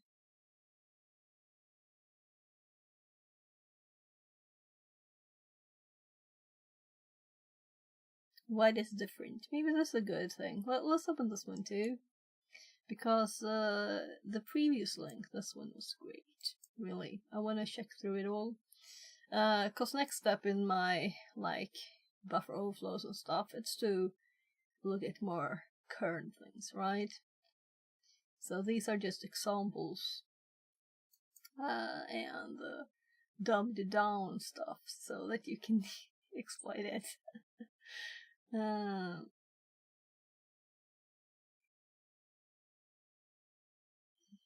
Yeah, so I want to read a lot now. I can read later. I can read in the weekend. But can we have a quick reply to another question here?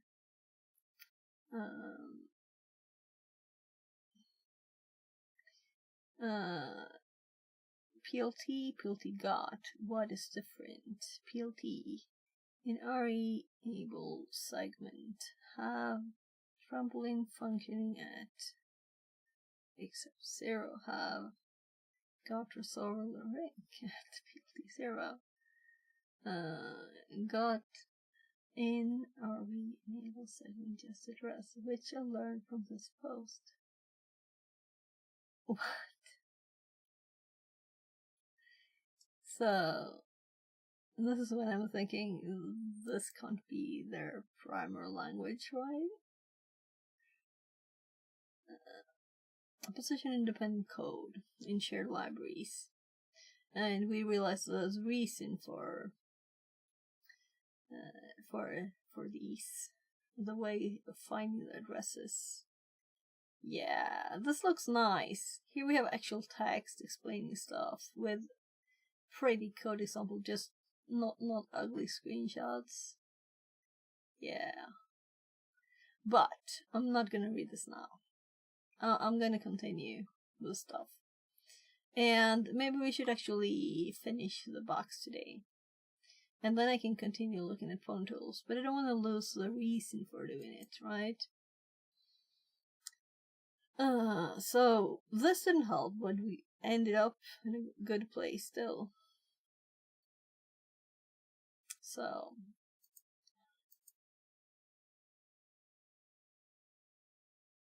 global offset table. Yeah, there's a wiki too.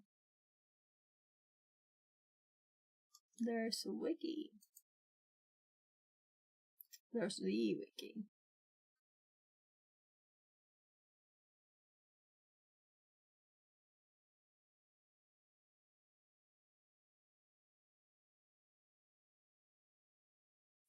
PLD and GOT.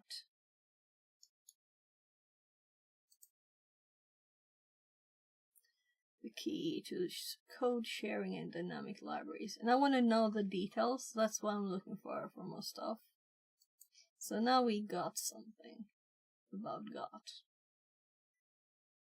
Let's make a folder GOT, right? Because what could happen here is my computer could say, oops, that's too much tabs. So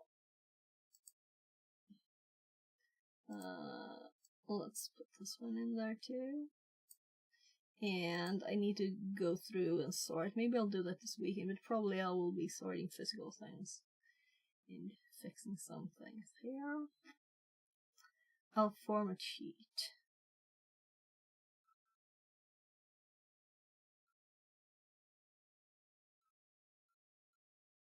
So I find more stuff the more I scroll there.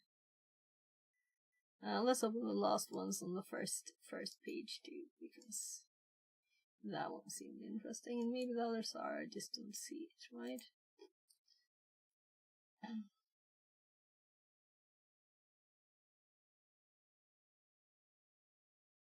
So here we have the program header table and section header table again that I also want to know more about. So I'll read all these. I'll form a cheat sheet. So let's drag it down.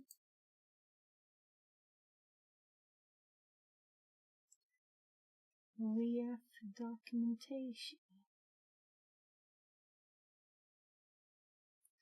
So this is the one I thought looked very interesting. What is this?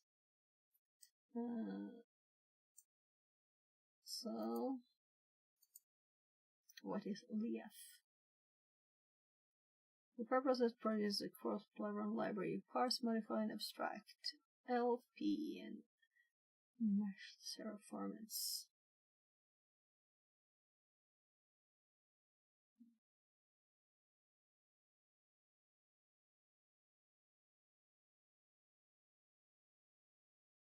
Well, I can read this later too. So yeah, this is the one we already had. So let's see, is this a duplicate? Here. Right? No? Yeah, I moved there, I think. This might be another one. Let's scroll down and see. Oh, yeah.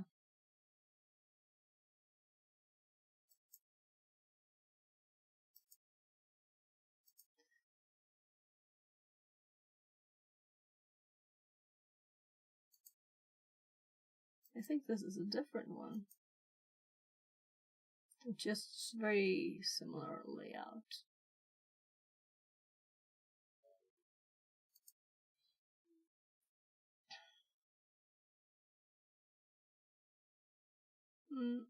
I did put it in the links already.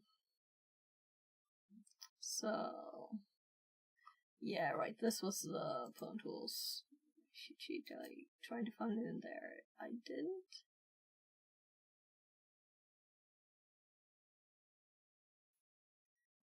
Let's see, is this good? Do we want to save this? We're gonna make our own notes, right? But basing it on other people's notes is just smart. But this kind of thing this is too much for me. I don't need that much notes. And here we have unpack, and here's pack.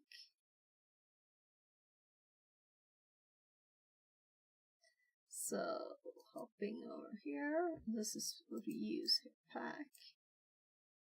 And I'm guessing it will put an address and what to put there. Address, what to put there. And this doesn't say that, does it? There's a pack. Function of data, what it will.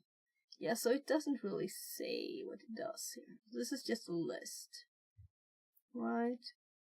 We can still use it as a base to build our notes on part of it. Like this, we need to check out this thing, you know. And cyclic, we already did look at, since I had problems with it. So, 4 is the default. Let's change it to 8 here.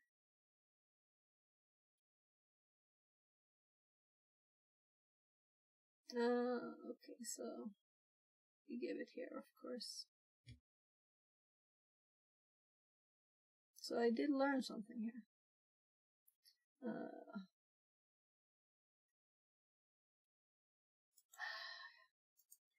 Poor computer, it's gonna have a million different ones. Well, I'm sorry, but it already has a million different ones. And if we scroll down here, we have years and years and years. And sometimes I sort it. And yeah, I should really go through. I did clean up a lot some time back. But as you can see, it's not finished. I wonder how long I can do this, you know? Yeah. I've got lots of stuff here. So I've used Firefox for a few years, let's say that. I didn't start using it yesterday.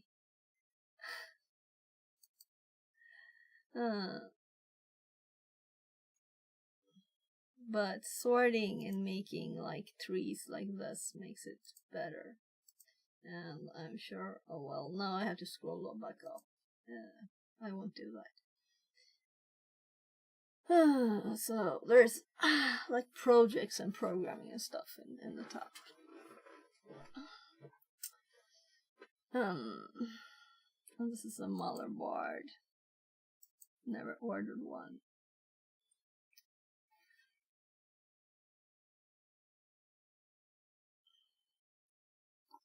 So the reason we created this was to put that there. But let's also put these. And that one is not only related to that. I'm proud of my kid. He has much more than me, but he has like so many ones saved. Part of me thinks, well, why don't you just... I'm amazed it changed all the sizes. But it's because it's the same. Let's get up with it. So it's all 140% now, except for this.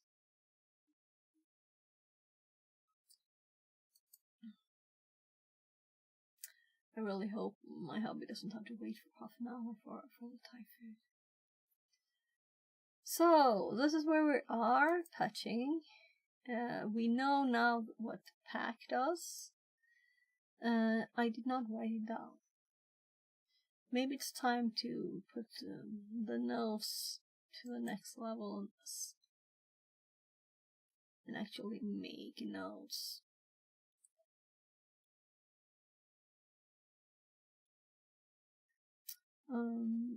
This is what we have so far. Alright, I did save this code in here, and I deleted it, so we could have copied this before.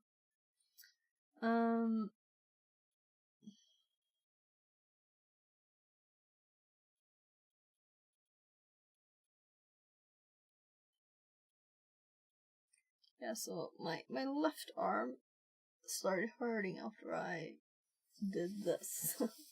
Now it had a bit tight here, so I don't know if it's still odd from my shoulder. Oh, whatever. Let's continue.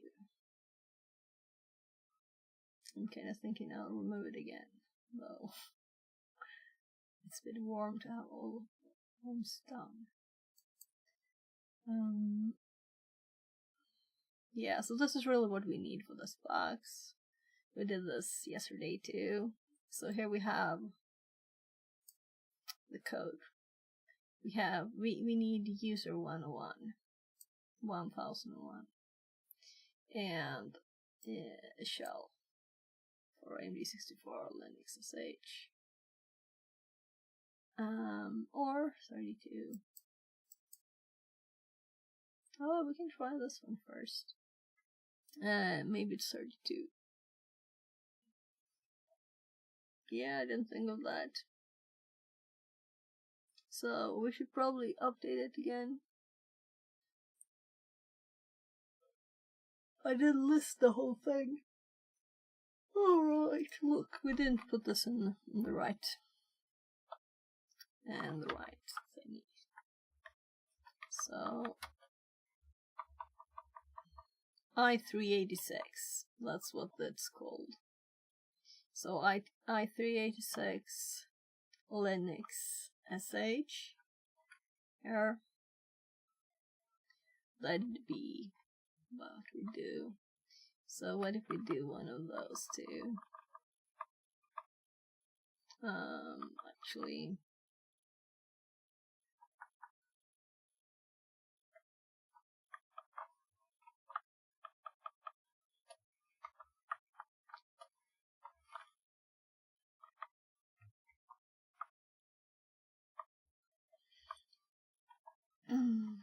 so the binaries are 32-bit, so we probably shouldn't do 64-bit. At least we know 32 will work, right? And this fell asleep, of course. And I'm not hungry. Getting food soon, though, right?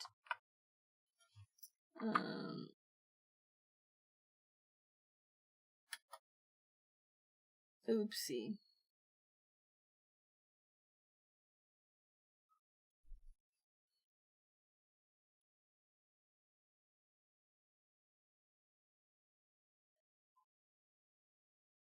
Oh, right.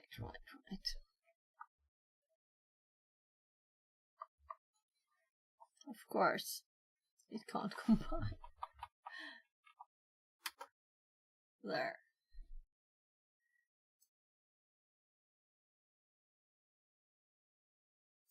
So cute when you get lots of errors like this.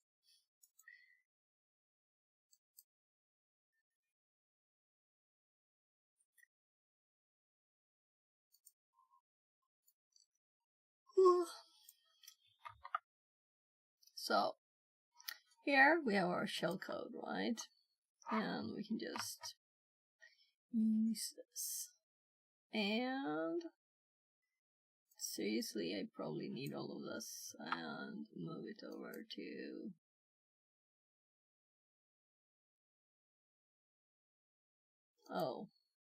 right.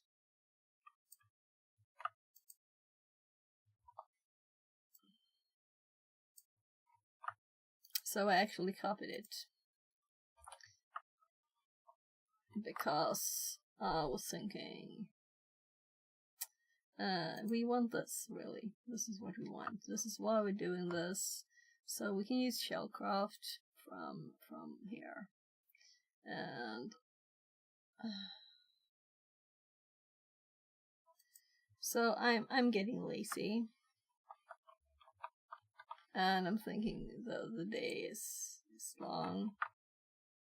And it's been long.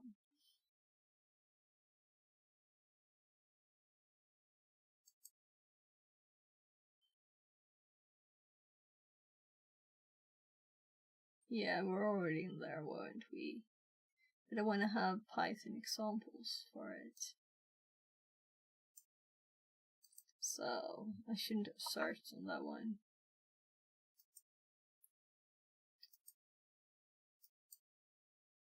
So we're finally in the right place.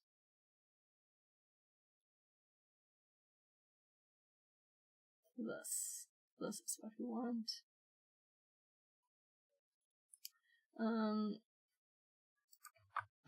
Let's make a new file and spell it right this time.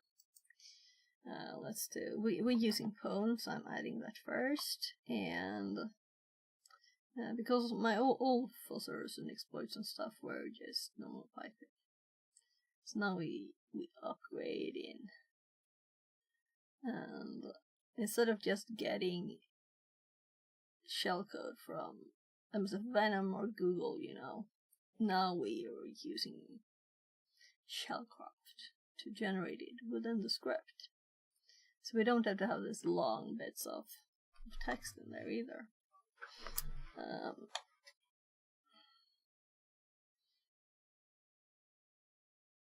And generate shellcode.py. This is like the example for this, right?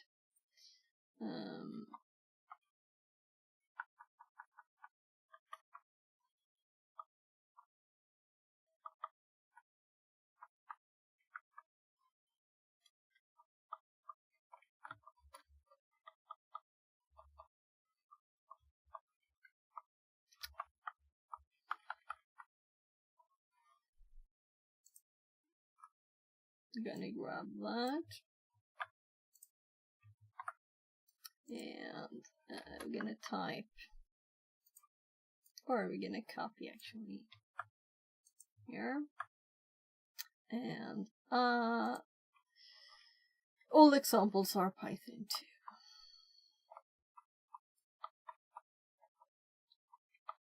So it keeps adding another reason to use like basic stuff. Help, shellcraft, and hex. And hex, that's a new one for me too. So not F5, but let's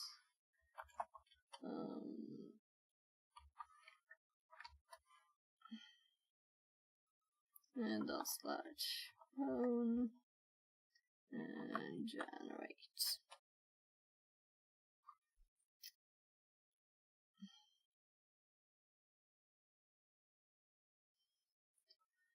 Oh God, I hate this. Why can't I just get text? So this help function, did it run man or what? My skin is crawling. I hate this. Help on the function sh. Run. Assembly shellcraft.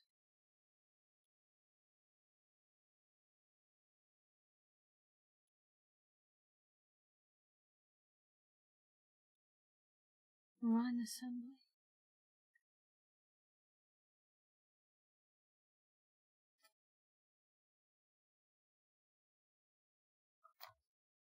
Run assembly. Run assembly.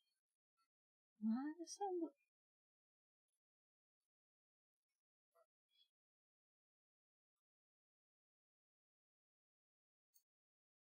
That's cool.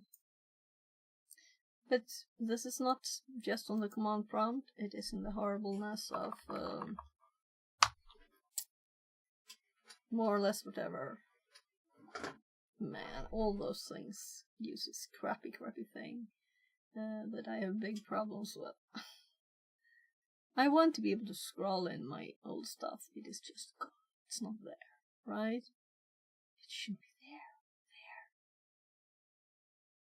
So I should grab my nice outfit, but I can't. So I guess I miss a place to put notes. I'm gonna make one. So here's the Python thingy. So I'm actually gonna make a new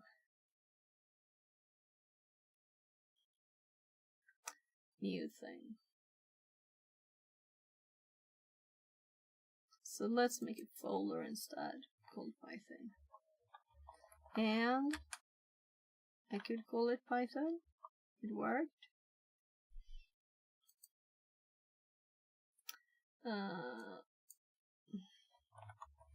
That's the basics on this one. And dash it. Because I'm gonna put lots of stuff in that. So now I'm gonna put like just notes. That's the name of the file now.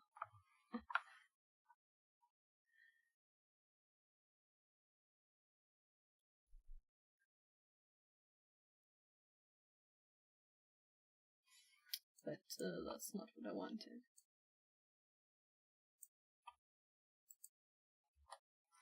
Let's do it this way. So we can just click a function to see our notes on it. And the example that they had in the help.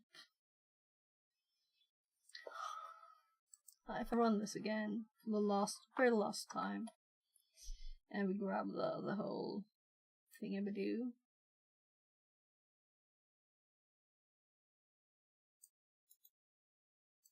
And it just got 19 and opened up this. So what I'm looking forward to in the path there next is after the buffer overflows, we have Active Directory. And this will be fun, and then we'll have other fun stuff here too. So I need to finish this too. But pwntools feels important. Yes, important. I'm gonna do this. And I'm gonna abandon this thing.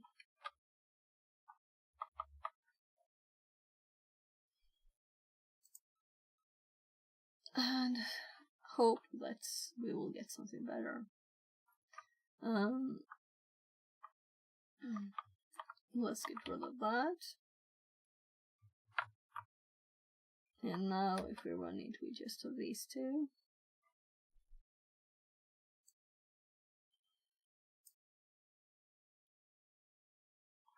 So this is the shellcraft sh. It is code, in other words. Assembler code, normal code.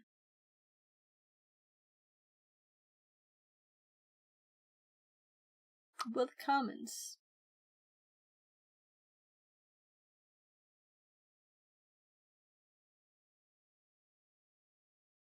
Yeah.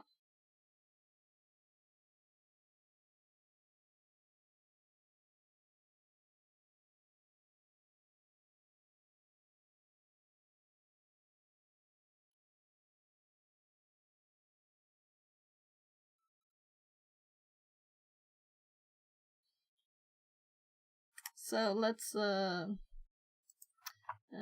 actually use the one we wanted, right? Put it here, did I? No, I didn't put it anywhere, did I? Yeah, it's up here. Thus.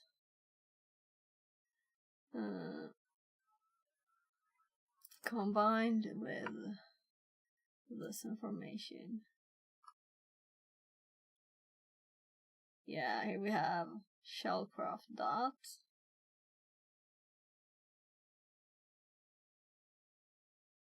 So,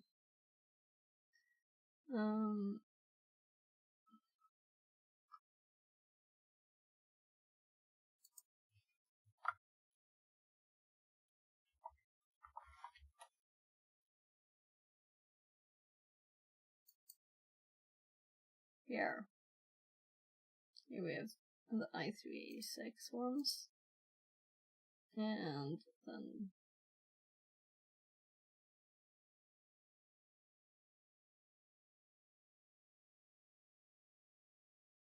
Linux, yeah, Linux. So here's the SH one, and if I click this, then we actually have a run example here with that, exactly the same. Confirming it is shellcraft. Like this.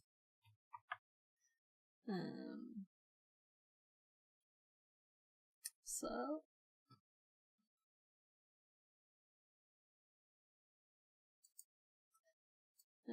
let's replace this. No.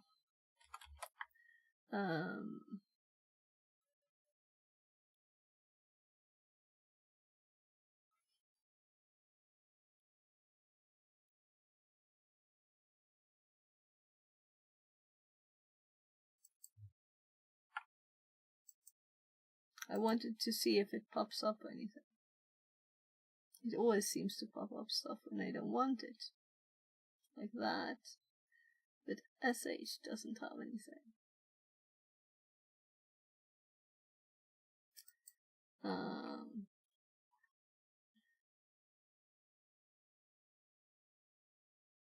Well, I guess we call it code.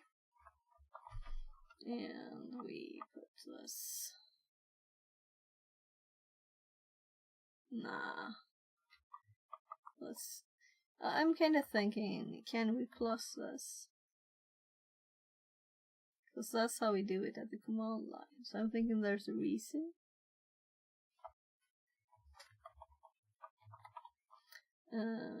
Shellcraft dot i386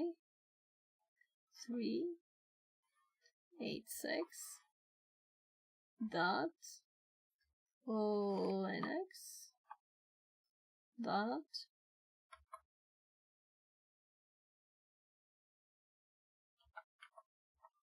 set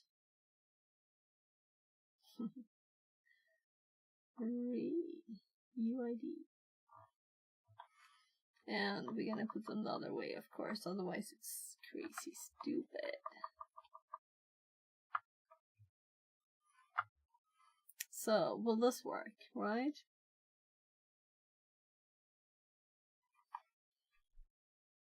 I don't care about these lines. But we can see there that we got not very usable format.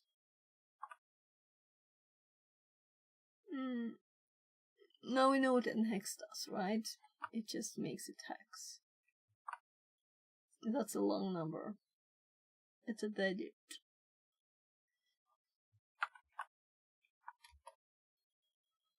So, it doesn't do plus. for function and string. Oh, I forgot the parentheses.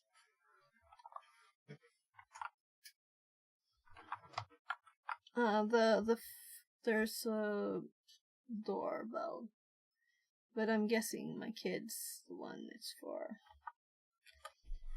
There. Just a sec.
So, what would you say about this?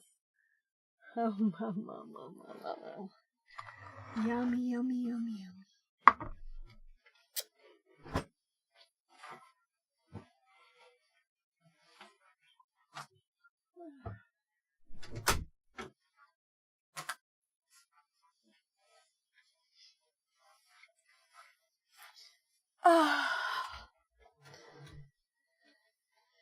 So by the way about this, the worst thing is that there's no contrast between the colors. It's like it's all one color. Well, it's purple, so I'll survive. Let's see. Did I open that? Yeah.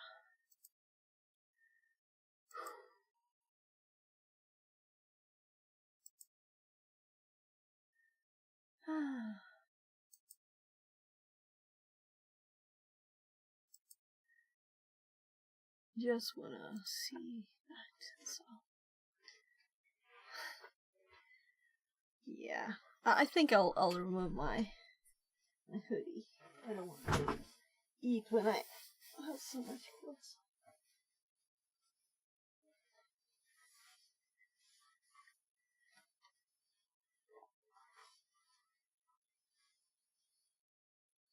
Yeah, I should never have put it on because of the hair, you know. It gets really electric.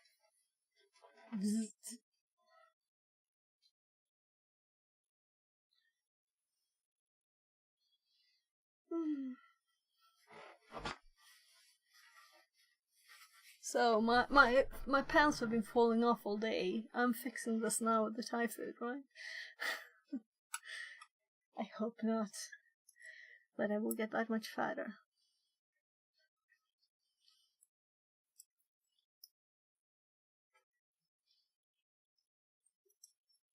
So it worked, right? We got the output with the comments and everything. And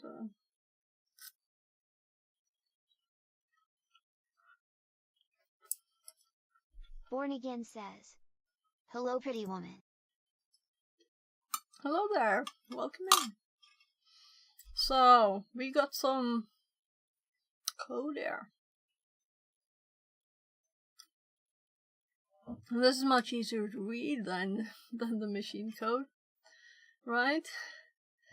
So push sys get a UID. Knock on the door again.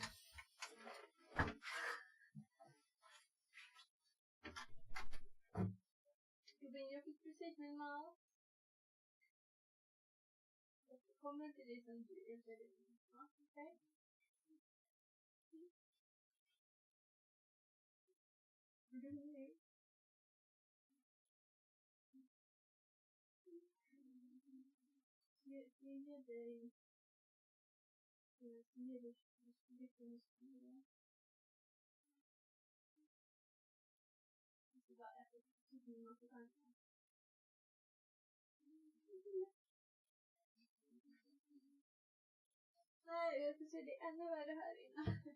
Låt fortsätta spela klart. Yeah, so I can't hardly walk here because it's... I was cleaning yesterday. I put some boxes here. Have to finish.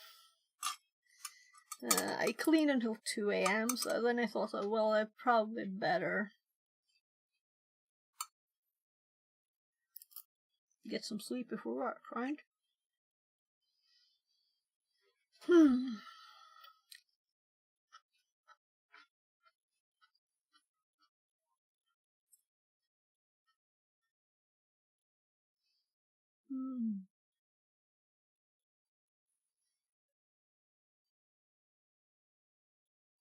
Yeah, so it's actually this bit here. This is the...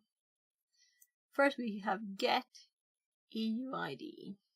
Then we have set radio ID, which is what we asked for, right?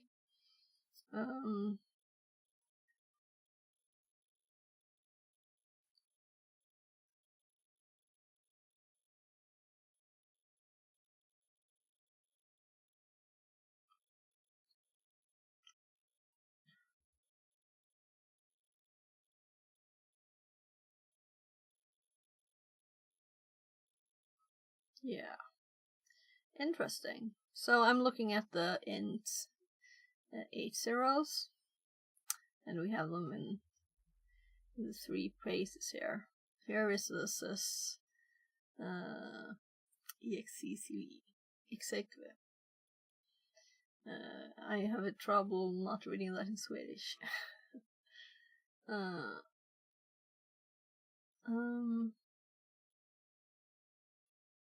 Yeah, and this is the bin sh. And lots of other stuff.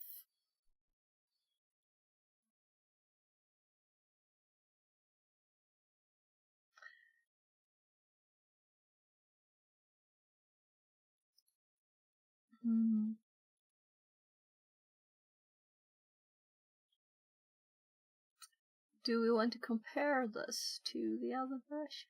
Right, let's do it. We're already on the right screen. Just need to hop over here. And let's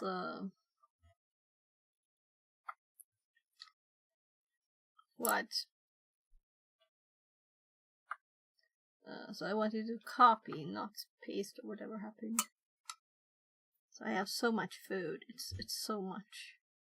And I think that they had like almost all of it is chicken, and I like the veggies. Even though I got my kids veggies too, because he doesn't eat them.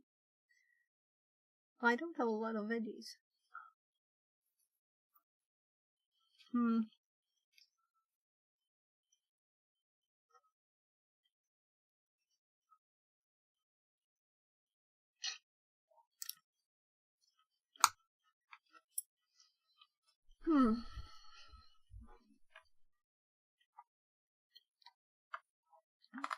So, first of all, we're just gonna change this to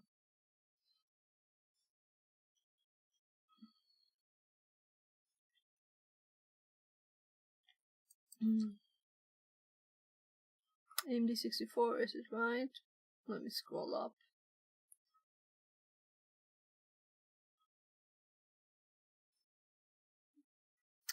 AMD64 Linux. So it has some bits of code. All of these are just a text string getting a certain text.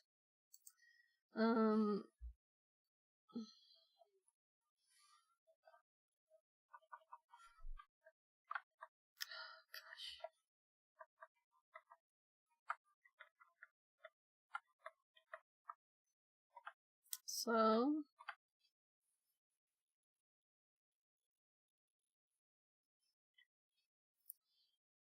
there.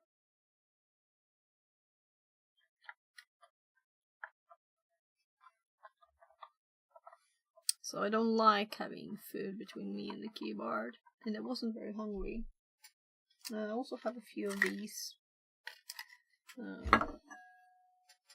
Let's get rid of this. So this is a box of easy adapters. The first one is not there for some reason. So yeah, I'm gonna put my food on the other box there in a sec. I'm not gonna eat that much of this, but I'll eat a bit. So let's run it and compare.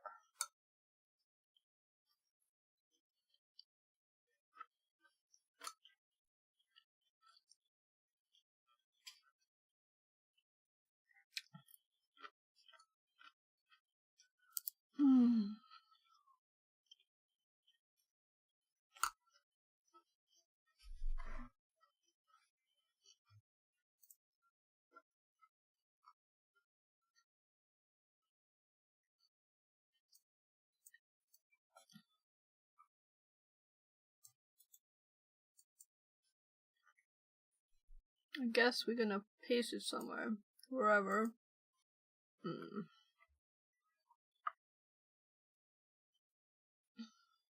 So I'm gonna compare it to the section underneath. So this is identical. Here we have a different one. This is 3.1. And then we of course have RAX instead of EAX, right? It's all the registered names. And instead of int 80 hex, we have syscall. So they made a better instruction. And then we have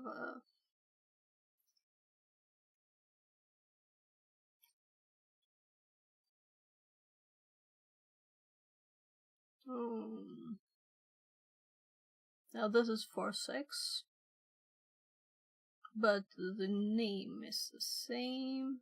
And then we of course have our EAX on the other one. And this is ECX, EBX instead of RSI.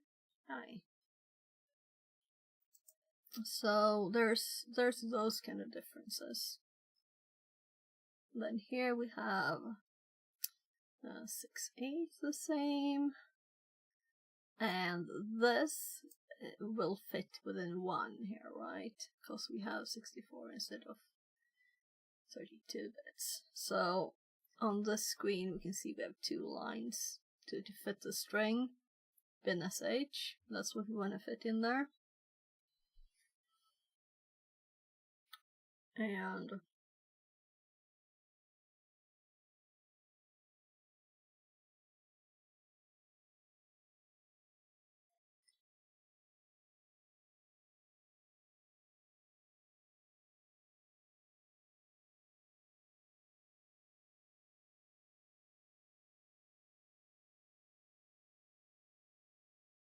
keyword pointer ESP RSP.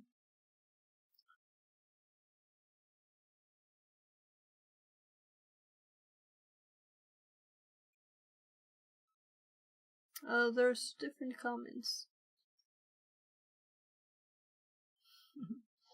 It's commented that XORing something with itself makes 0 on this one. It isn't on the other one. ECX, RSI, push 4, push 8.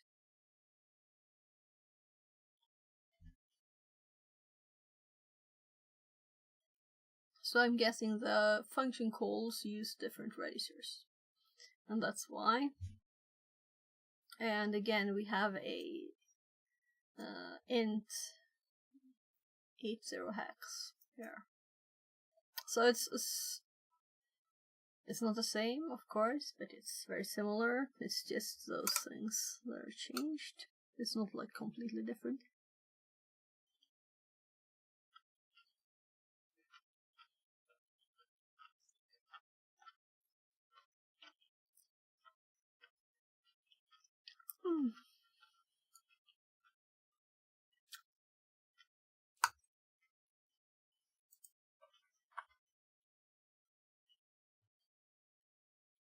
So we don't want to annex it. We want to asm though.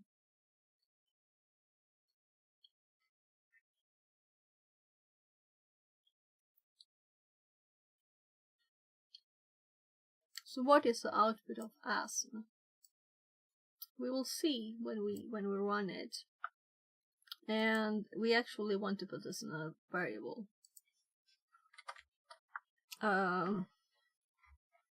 Shell 1, shell 2, I386,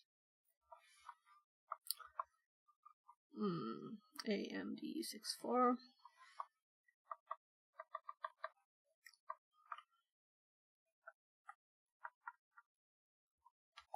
this is just a text string, right? Oops.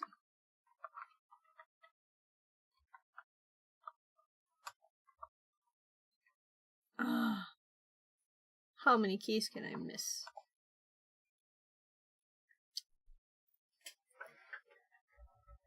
So my thingy went out of power. So there.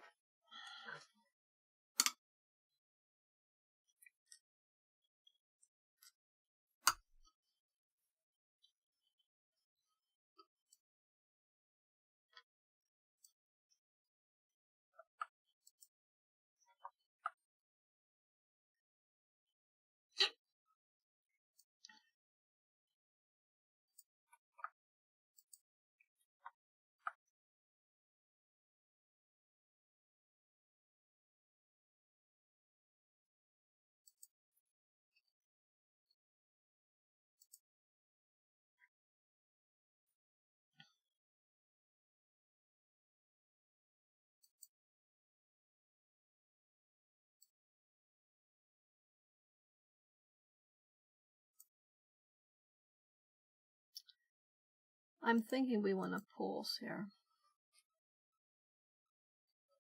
And that makes us not need this line. So let's do input.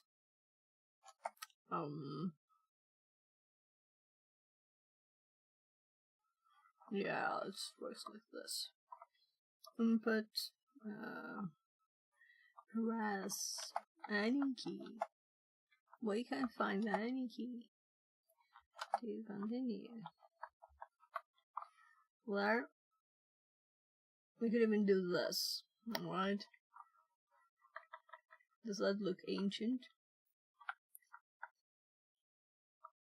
And we also want to do a print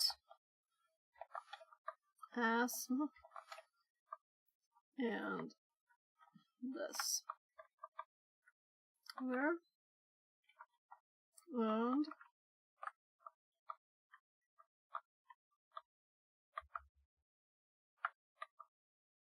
we're not going to use the hex. MD64.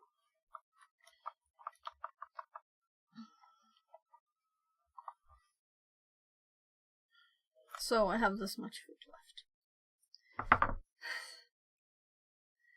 A few more bytes, right?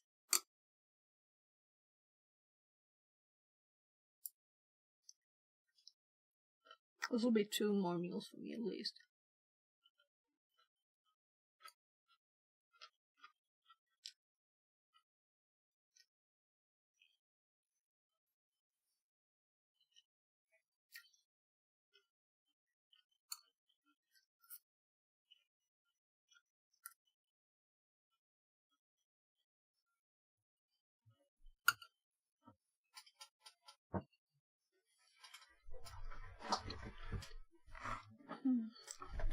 Okay.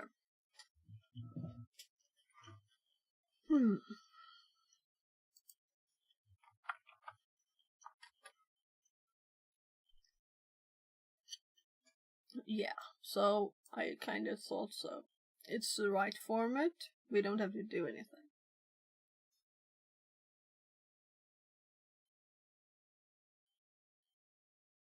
The first one doesn't have a /n/x though.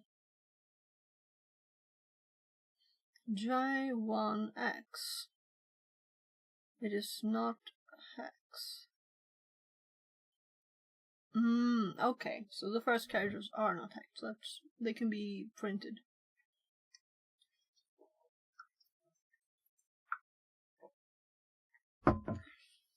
So, I can also see the bin SSH here, or SH.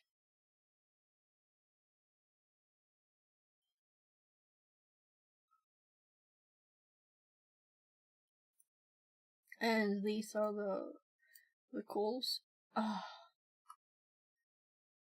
This is calls. Well, let's do it again. There.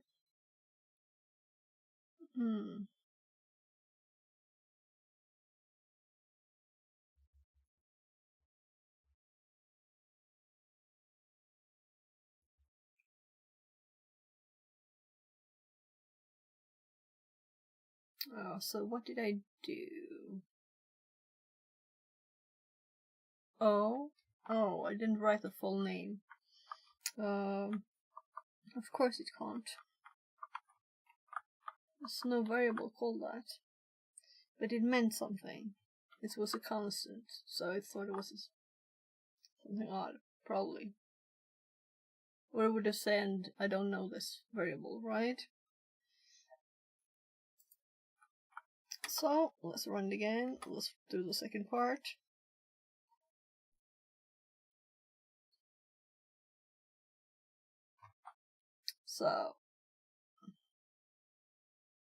So here we have ASM shell 386, and here we have the ASM shell AMD. Let's just comment this line and check that this works, right? So that I didn't do anything else odd.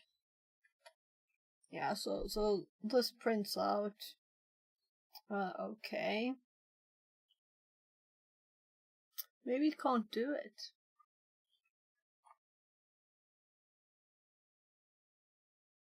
Maybe it's a different function.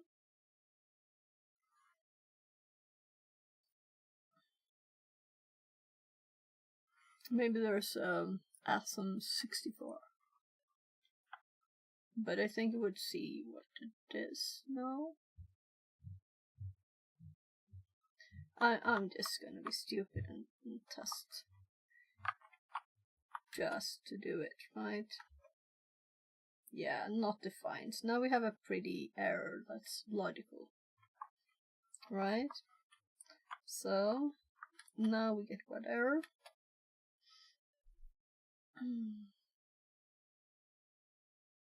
So,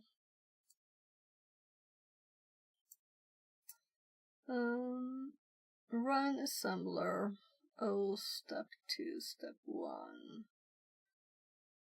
log error, phonelib exceptions, phonelib exception, phonelib exception. There was an error running, USR bin, x86-64, Linux GNU, AS32. Oh. It had an exit code 1. So now we know what it does.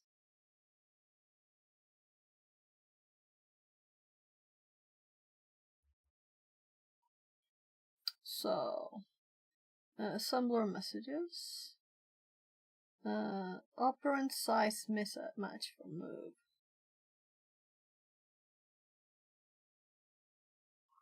So I still want to see these things now.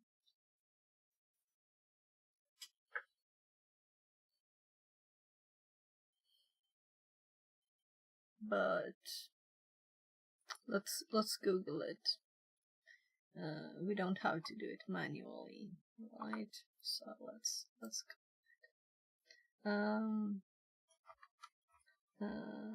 pwntools has some 64-bit.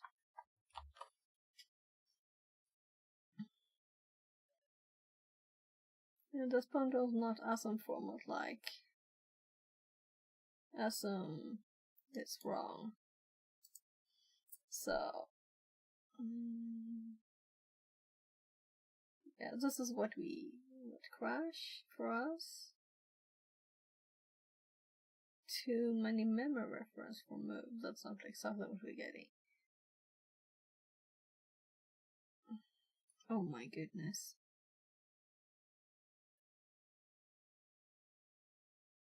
Your attempted to assemble 64-bit instruction with 32-bit assembly. You need a set. Oh, so this is what we need to do. Yeah, nice. So before we do the 64-bit one, we do this. Actually here. And let's actually do it here too.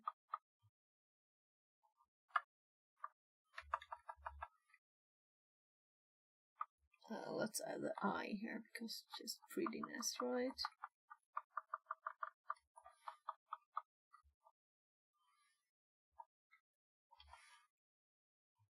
So then we run it again. Now we get an error at once.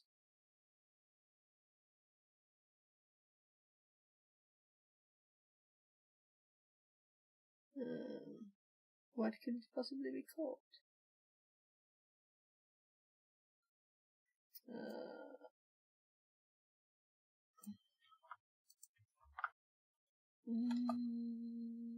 32-bit.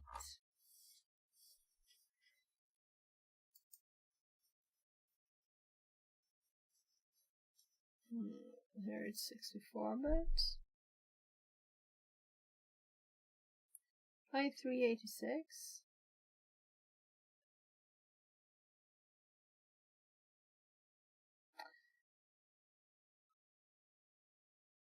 There could be the problem, you can't do them in the same file. It is possible.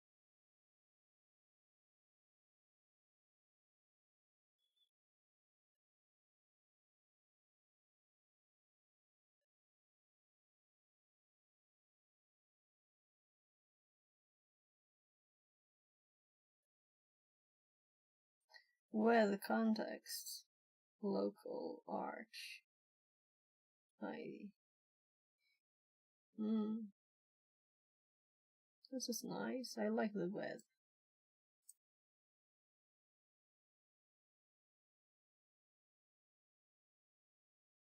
Yeah, I like that.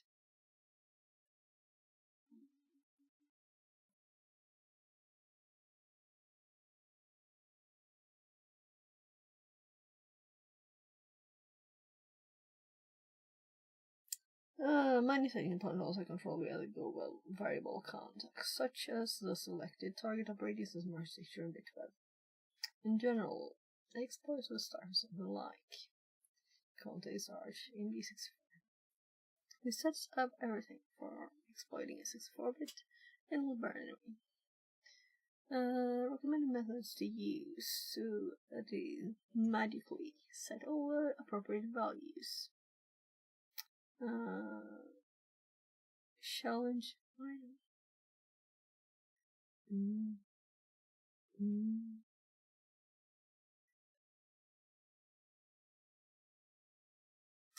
So, how do we get the context from that after? No, I'm gonna explore this.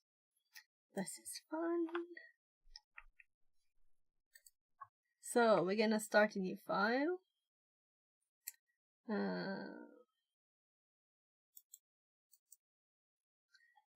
Code.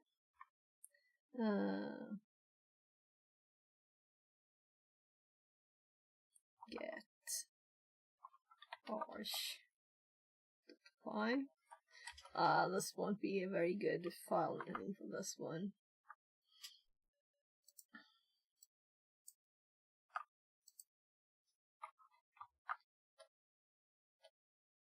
My God, I didn't want to comment any more lines, please. So,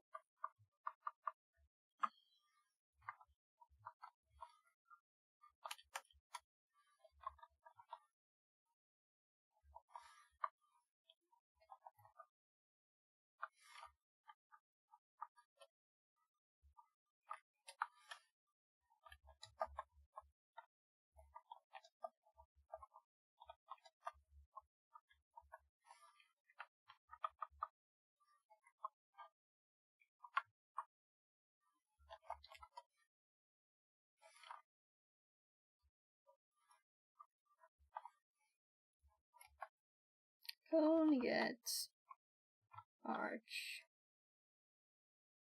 So, context type arch binary bits. Okay, maybe we need to set the bits.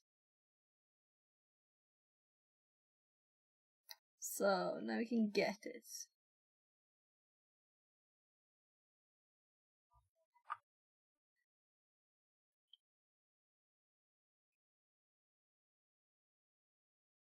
So I wish there was a way to mute this output. I don't want this up, do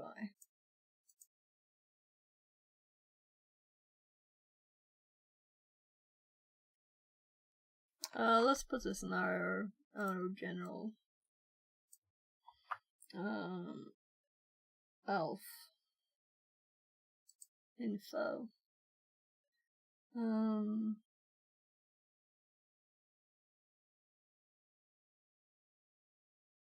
And maybe we'll prettify it a bit more, right?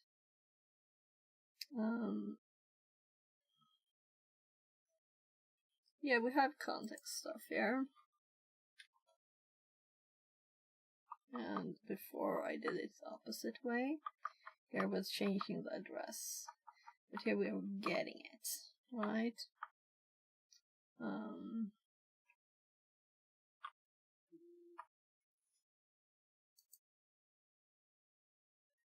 Context binary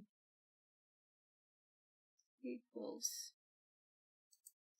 What do you think? Will it work here too? Yeah, because we will probably do e dot context. Oh, why did I put it so high up? Because I had the other stuff there. So what did I put in here? Right. So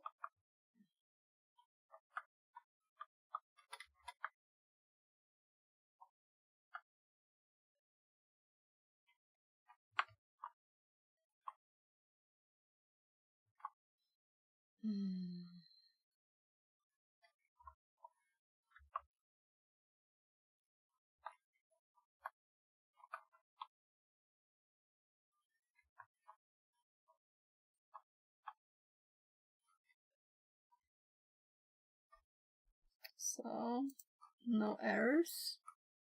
So I'm assuming it's printed. No, context type is empty. So we need to run it. Meaning we'll have to get this information twice, which is not pretty. Well, I'm sure there's a way to do around that.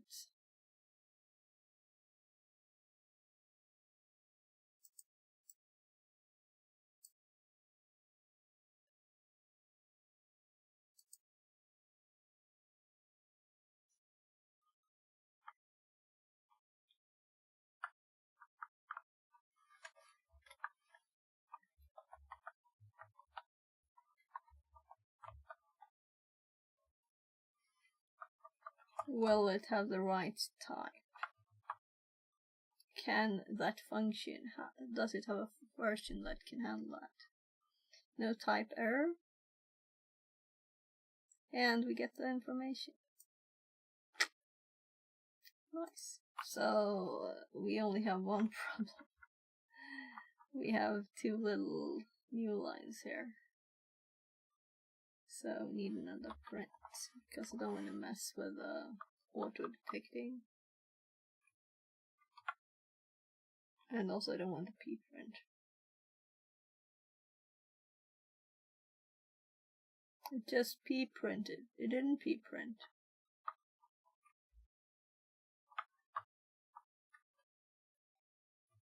It p printed, but it didn't p print. I guess we don't need this line. So p print is automatically there. So let's not print it like this. We have arch, we have binary. So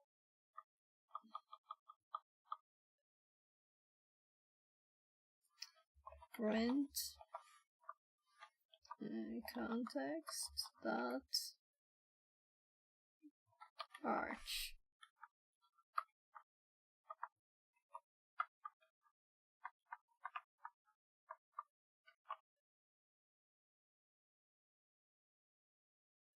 Bits.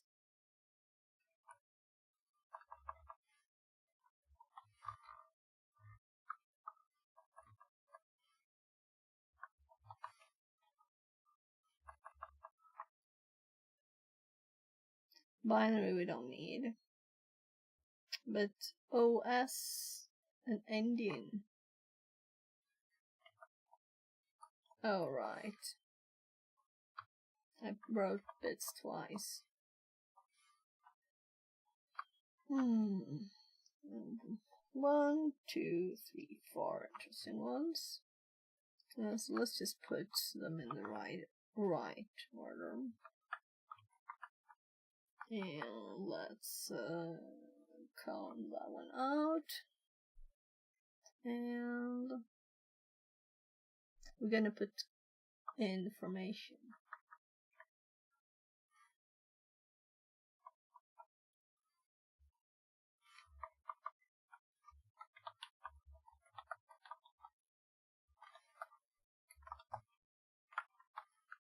So I wrote one first because I was thinking, is this a string in this way? Right? And it worked fine. Better to get an error in one place, right? No, very wrong. Plus Oh, so there didn't double it. Bits.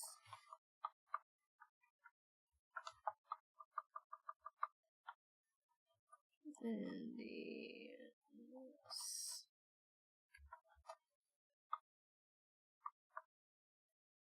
OS.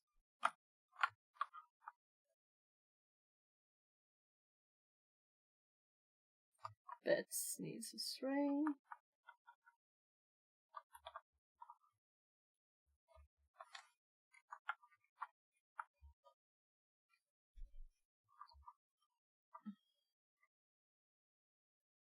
So, architecture, bits, Indianness, OS. Let's fix the order a bit so it's prettier instead. So, OS, architecture, bits, Indianness. And so I noticed that if we put 2 more here, we align with our text.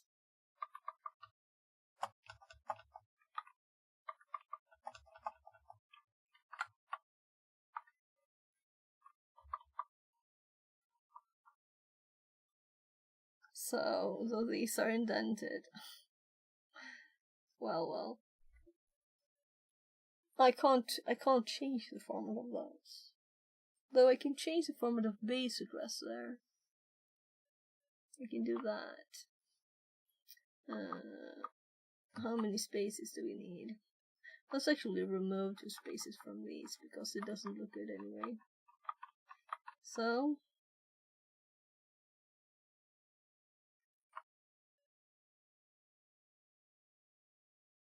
I think architecture and base address are the same length, right? So if you just remove this and put a space in there, and we go 1, 2, 3, 4 pages up, we can see that the base address is now aligned. And yeah. Should we do functions up there too?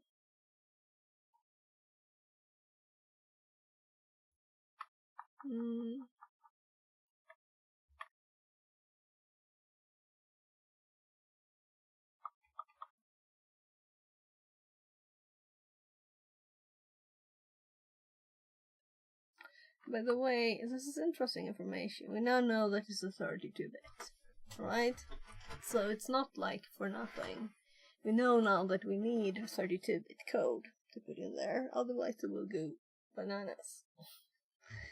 Not work very well.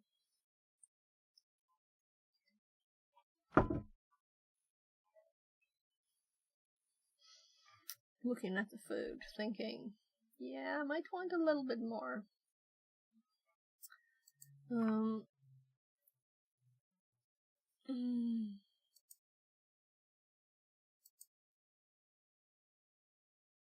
So what do you think, guys? You don't have to be quiet, you can talk to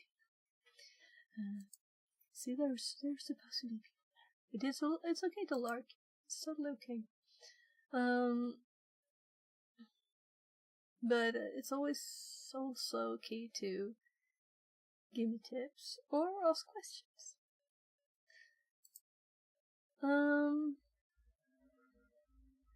Yeah, so if I read all of this, it would take forever.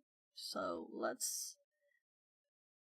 Every time that I want to do something now, like this in Python, I'm gonna explore if Pwn can do it. Yeah. That's kind of the thing.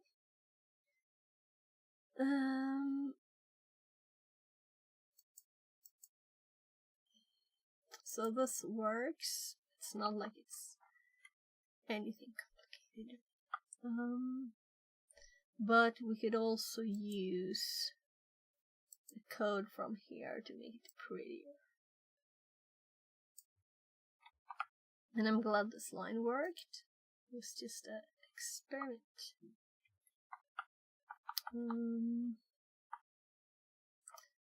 So now we know we don't have to do that. Let's confirm. Oh. So, context was architecture bits names. pprint works without using an import for it. And I think it's nicer looking to put a separate print up there instead of putting a \n in front of the OS. So there.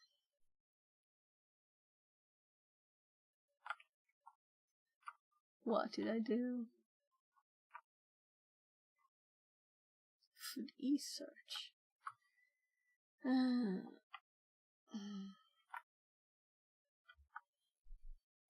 Let's make a new one on that end, and then we close this one.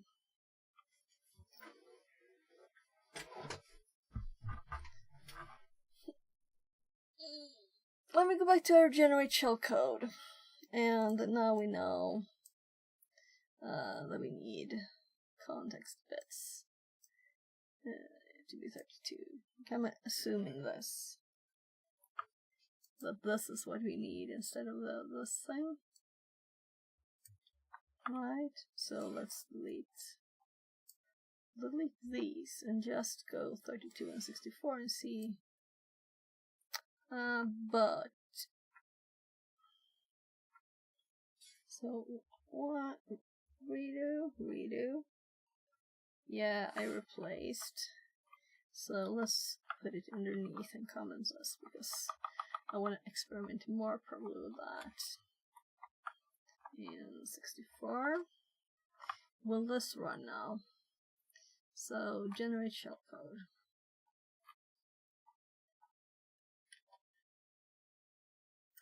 So that's the 32-bit, and this still didn't work, right? Invalid architecture combination. 9386 is the default. So that's why we didn't need to set this, but we need to set this. So now we know why, hopefully. That's my attribute lower, arch lower.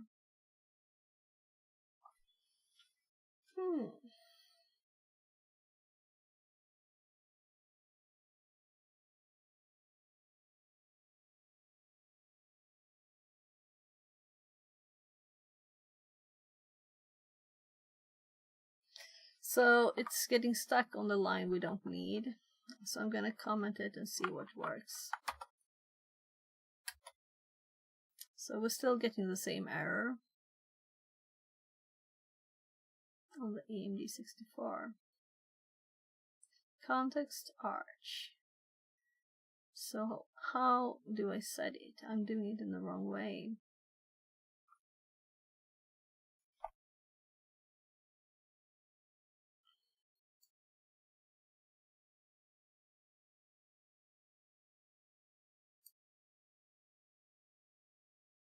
So I still think of the width, because width is so pretty to keep it contained in a section, right?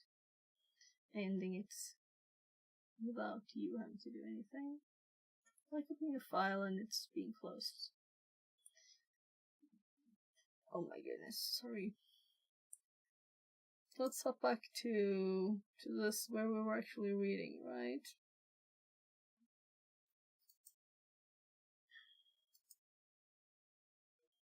This doesn't have anything on that. Yeah, architecture is in context. In context we did skim through. And this is how it's supposed to be. And I'm kind of sure that's not what I did. And I know what the problem was. This is supposed to be a string. And I didn't make it string. And that's why they fail. And now good. So we can get the assembler code, and we can get the machine code. Well, it's actually what we would input to Python that we get, right? If we were to, but it's bytes, meaning this is just one way of outputting it. We could use it. They had, what is it, like Hexify or something? Sounded very. I'm gonna.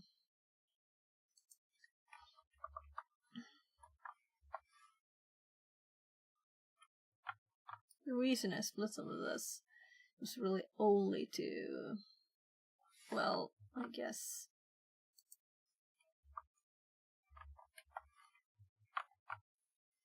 Only to split them easily, to not make it scroll like crazy.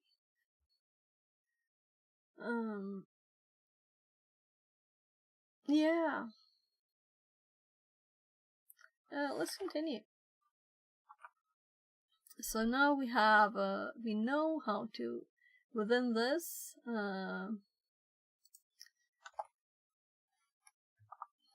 generates the byte, generates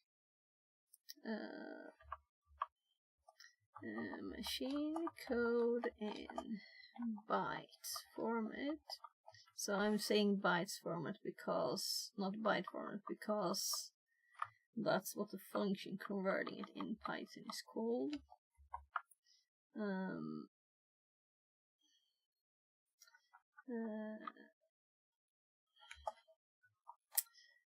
Output assembler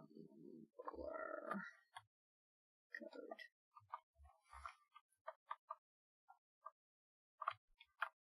I should probably space that. Like, I should have done it before. Copied stuff. I don't know. Sometimes it's prettier the other way. I don't know. So now we have done the same thing. Let's output it in this format so we can compare this output with this output, right?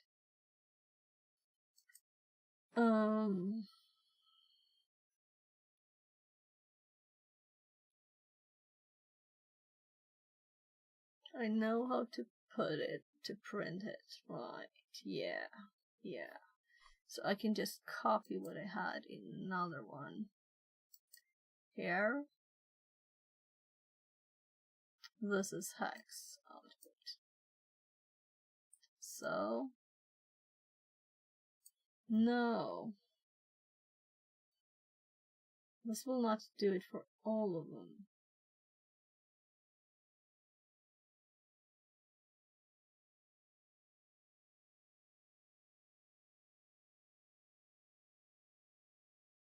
So if we look at this, I don't have the loop here. No, it's in bad shards. It's still here. So C for C in all shards, if C not in bad shards. Char I for I in range, yeah. And then I had a print.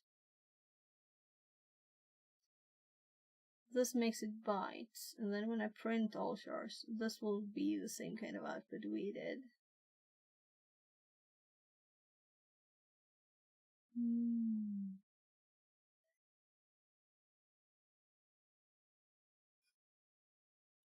So, as I said, let's find a solution in pwntools, not just generally, right? So, pwntools solution for looking at bytes versus strings, it says here. Encoding and hashing. I'm thinking this is what we want. And let's scroll until we see something looking like this. Pack. So we just run pack.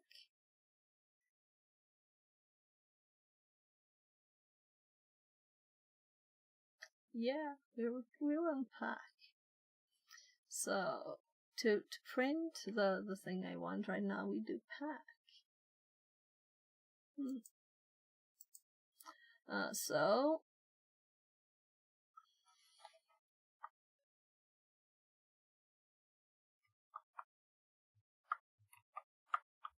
this time we're going to pack to.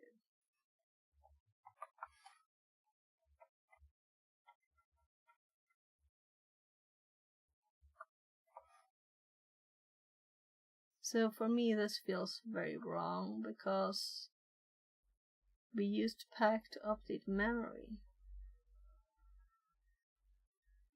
But I guess it will be printed thus.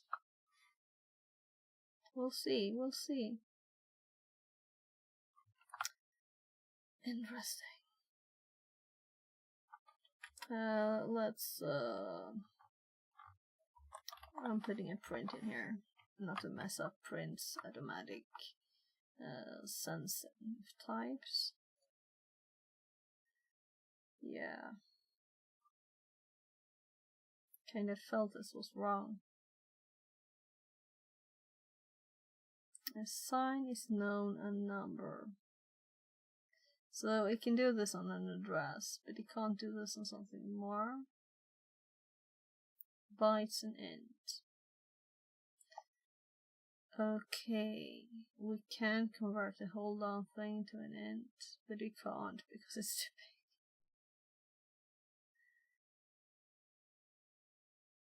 big. If we split it up. Let's continue looking. What is P16? Oh, 16. Hex, unpack, hex. Yeah, we don't want any of those.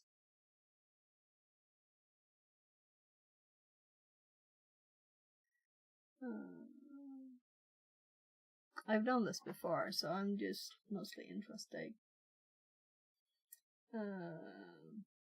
So this n hex, that's what it was called. That it makes it hex, right? But this is not what we want. We want the backslash x version of it. We could also hex dump it. If we just instead put the variable and the length of the variable. Yeah, nothing in here. And this was... Are these the same? Context? Oh, okay. Yeah, context. I think we got what we need from that.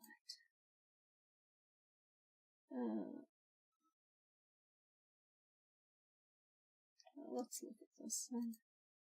So this will be about bytes and strings. But there might be something flat. Padding. Flat.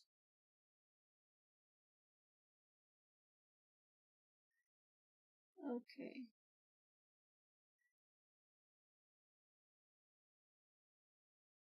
This is the format I want.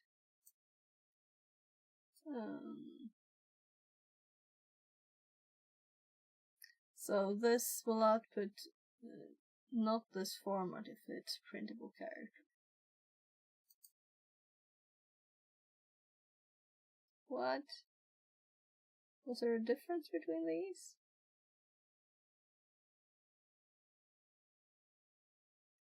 Flat, print, hex dump, flat, B, padding. Okay.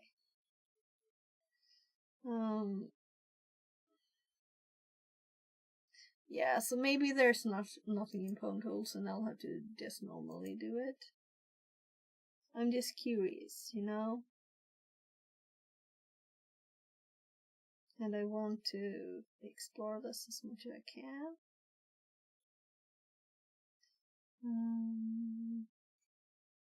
So why do I keep opening these when they're already up? So these examples, well, let's remove that. These examples might have what I want. Wrapper.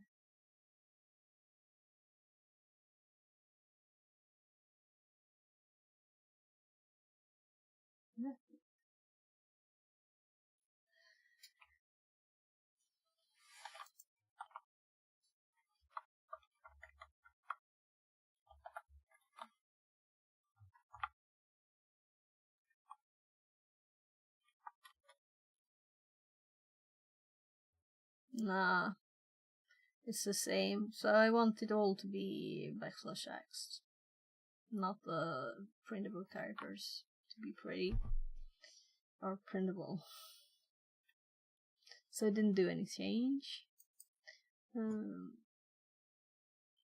shellcraft module gives you pre-canned assembly. Yeah, so this is what we've been using, and this is the example we started with. And the 3 command line tools for interacting with assembly and shellcraft we used asm and disasm, and I think I've actually used asm to find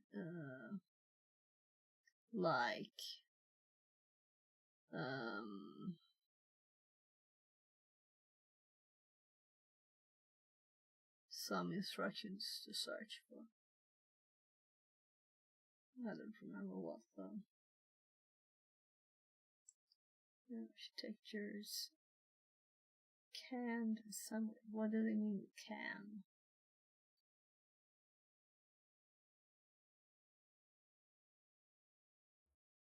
Whatever, they just have this. I want to backslash access. I think it's nicer and more readable. And this is for no reason at all. This is more only for discovering if there's something in here. Let's read this to debug.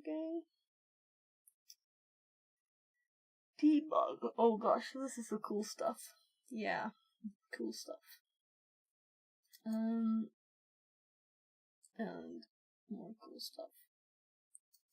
And logging. Warning info. Debug. Context. Log level debug. Oh.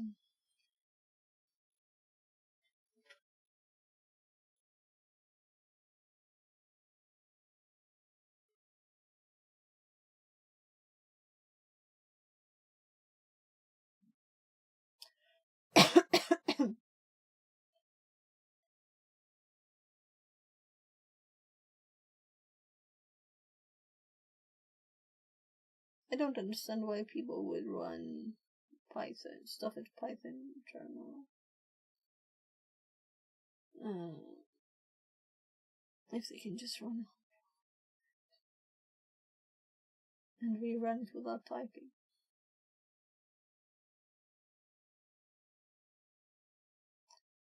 Yeah. I think I'm gonna log level debug.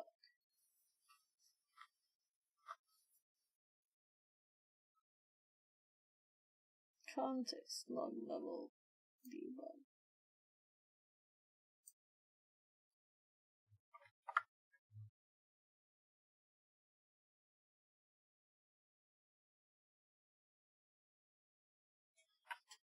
So if we run our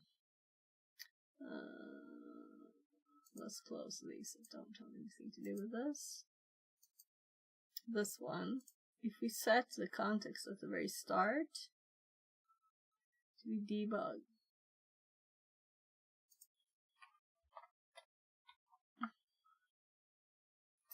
Let's switch since I all my code have these. It looks funny. Context log level, and then we read the context from this. Will this change the debug mode? So let's actually print log level.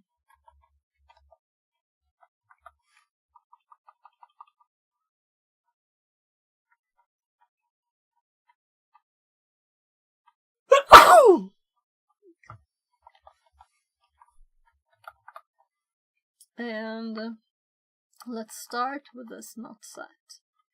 I'm assuming the default is something else, but we don't even know what it is called.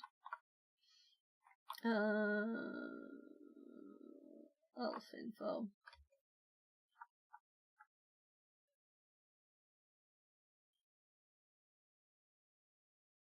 Oh, it's an integer.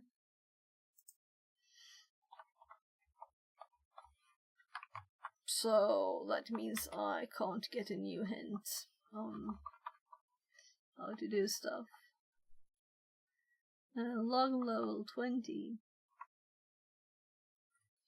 And now we know 20, right?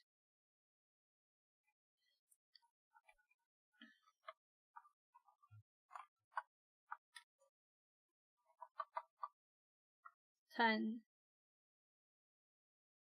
So equals 20. And default is 10. So no, 10, default is 20. So confirming. No, it is 10, the line is not commented. So did we get more information? We got debugging output now too. So I was mostly curious here, up here.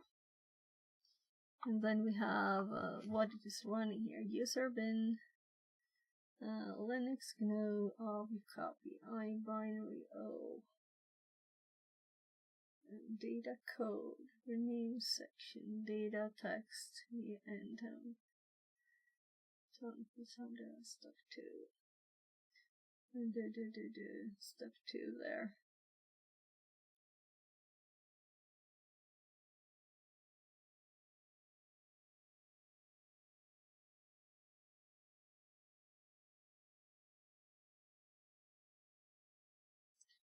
Copy,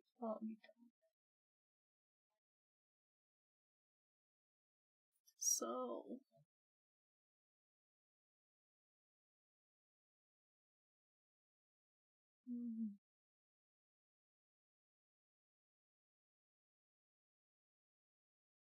interesting.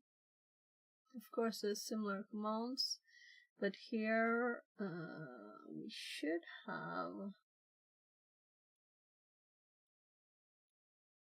L32I386. X8664. X8664.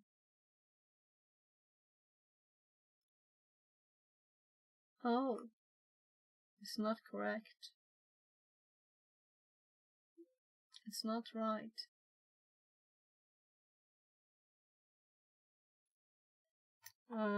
Let's actually scroll back and see when we last had it correct.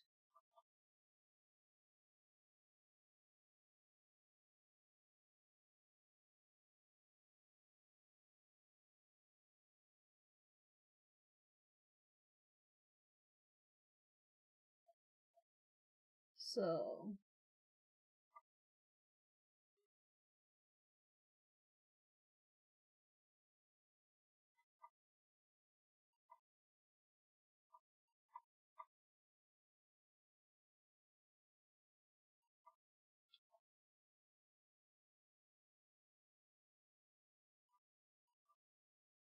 I'm gonna go far up now.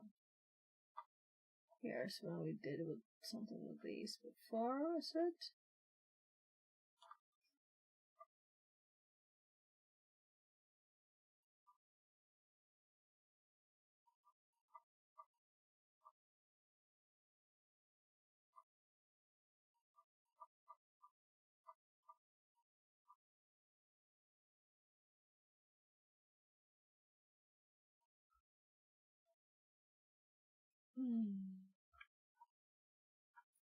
Here we have all the stuff. Generate shellcode. Generate shellcode.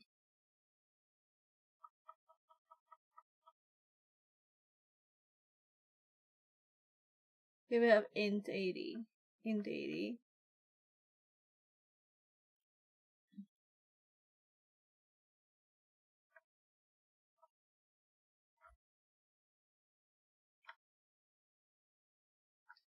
Oh.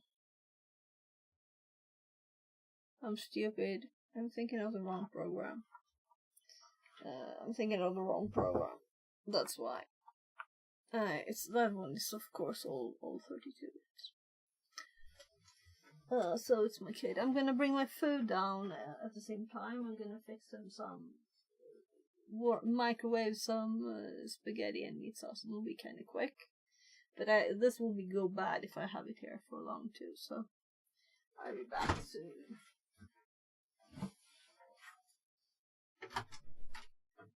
Yes, jag har käkat upp nu.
So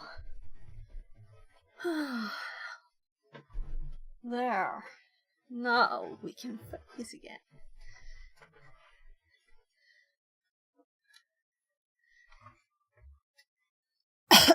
I kind of felt we're done with one thing, right? So let's continue exploring the different things.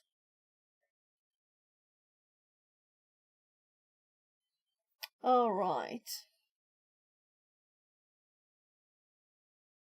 Warning for debug. Yeah, I'm not interested in that. But I'm interested in if these are also the levels of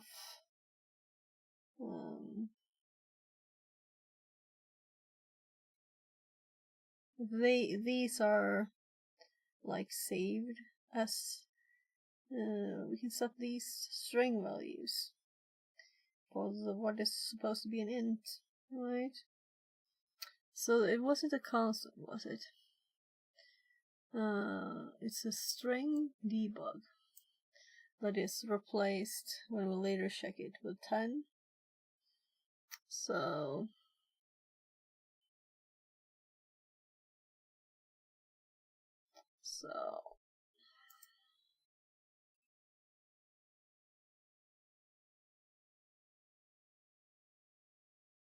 yeah, I'm like, we done with this?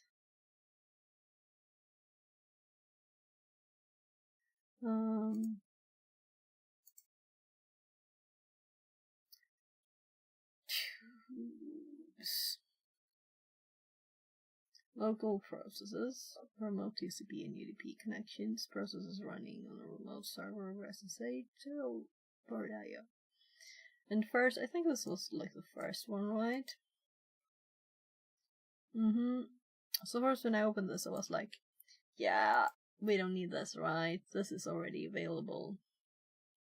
And then I was like, so let's try doing everything through pwntools. Why not, right? Because someone made this for a reason, and if we're reusing it, it might be good to use all the things so they're connected. I'm thinking it's time to make the main node. And just copying this would be kind of stupid, but just having this bit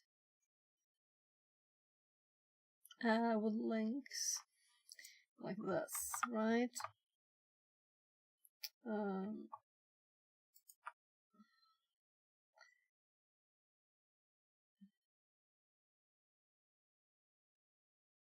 So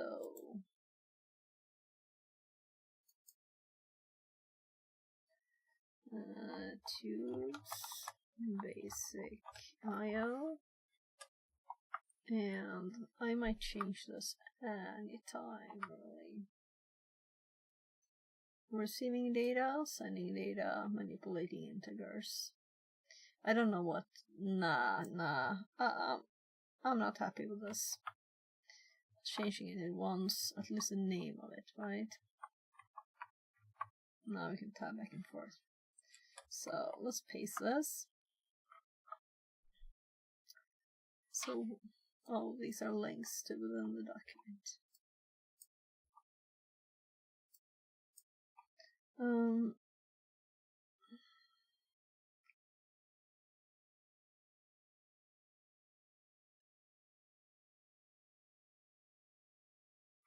I don't really get why they bunch these up with these instead of the encoding stuff.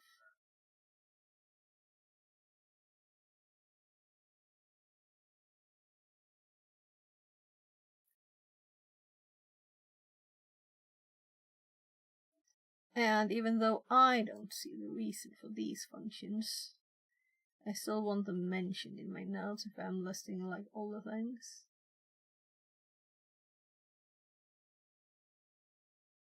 And the process here is very interesting, but it's not even in a list. So we need like examples for this too.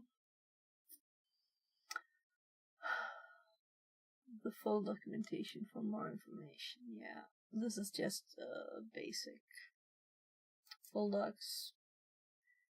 Now we have processes. New process. Yeah. I guess we start with the ones mentioned here. And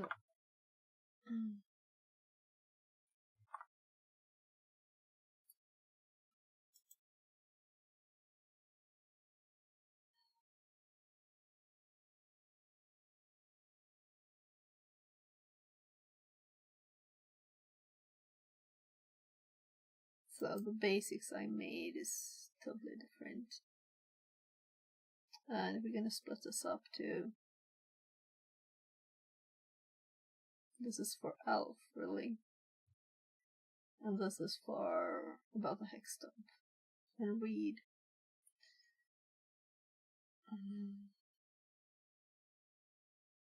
And we can just delete this.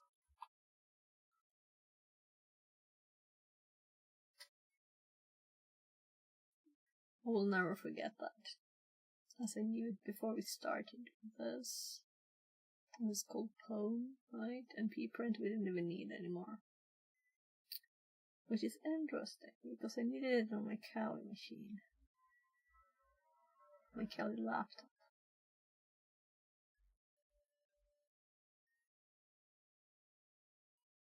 So...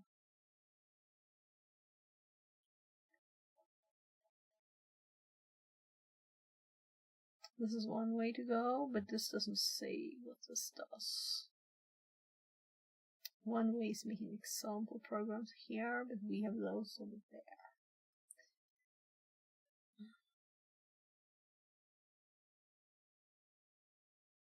there. And it's mostly for, these are for elves and stuff, so we can't even run them on this machine. Yeah, let's not do it all right now. So let's just put an example here. And feel pleased with that for now, right? So that's mostly receive line. So this is mostly more about, yeah.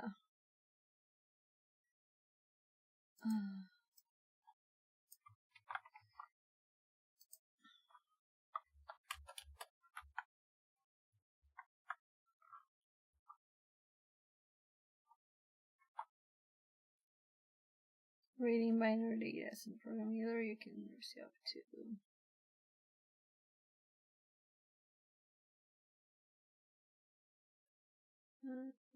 a number of bytes with rest or block.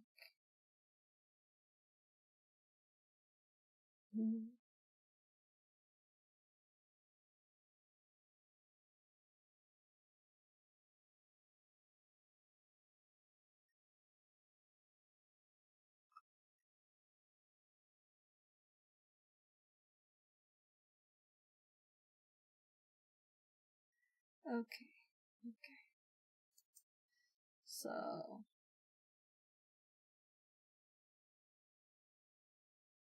yeah, I don't care about that. For now. Yeah, let's not dig into notes more now. There's like an infinite amount of stuff we can do here. Not an infinite amount of functions, but a lot. So many things.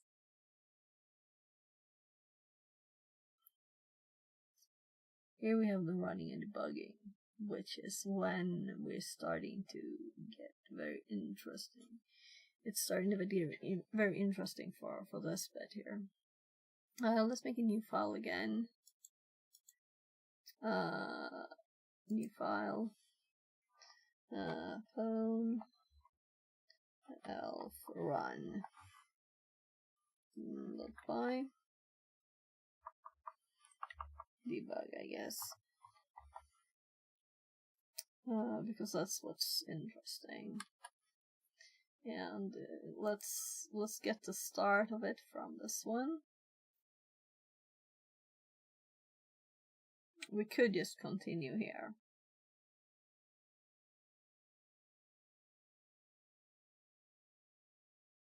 But I've called this info, and it's kind of suitable not to have all the information, right?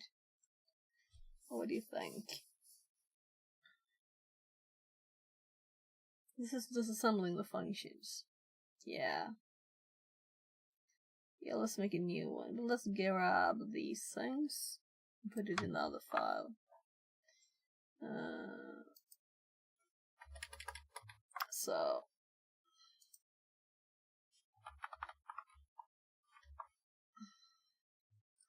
this is just disassembling and showing we can dump a bit of memory, showing the base address, showing the how many bits we have, right? That's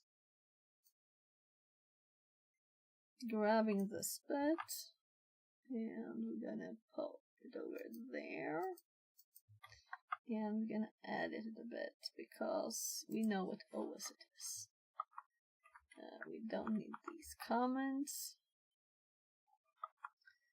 This more belongs to there, and so we have a elf debug now.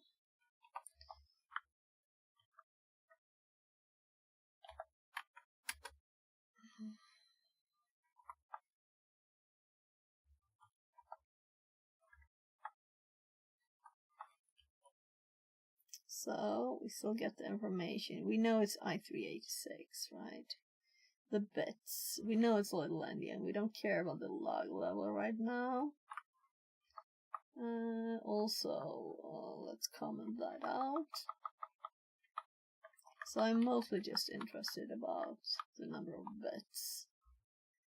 And the number of bits will prettily fit after this if I do some messing around.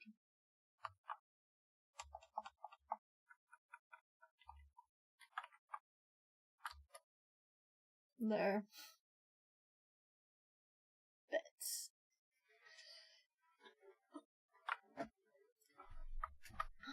So it's time to do something more with this.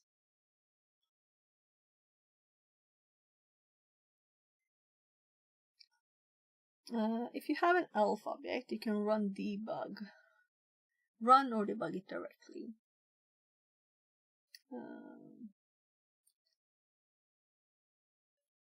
The following are equivalent. So elf.path. Right, so we just gonna do, as we have grabbed some information there, right? Let's try both. Let's try both. Because why not, right? So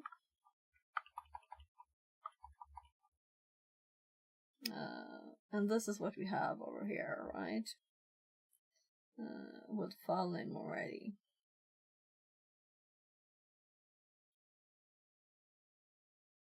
Yeah, this is before we read this bit.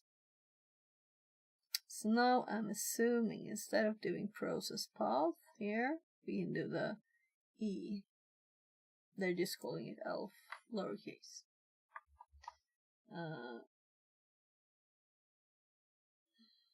Why would we do this?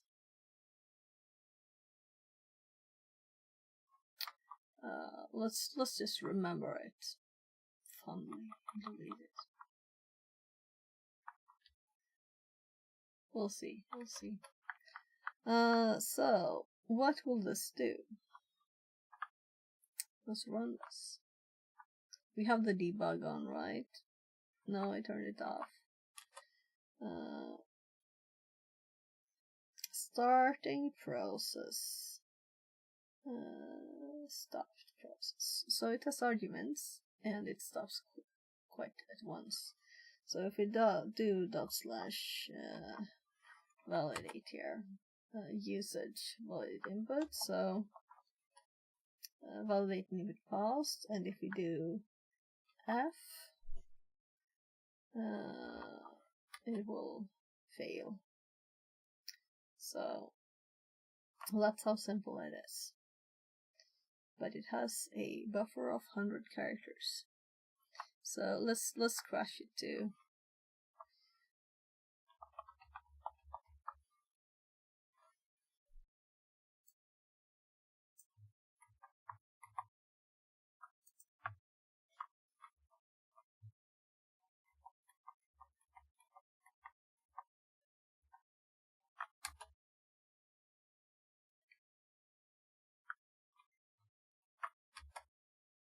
So there we get the segmentation fault.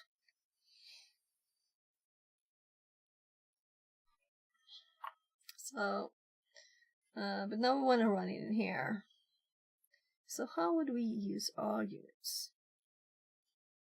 Similarly, you can launch debugger trivially attached to your ELF. This is super useful when testing shellcode without a need for a C wrapper to load and debug it. Oh.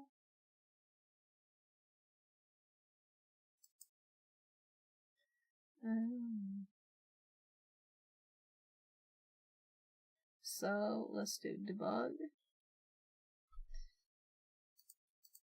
I guess we copy the things that we're gonna delete a lot from, right?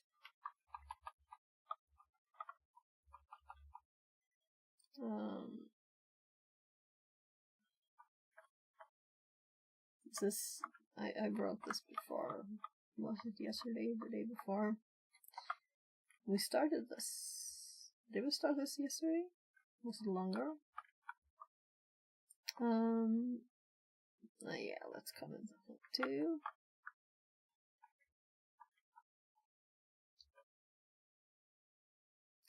Attribute error. Has no attribute debug. Homeweb elf.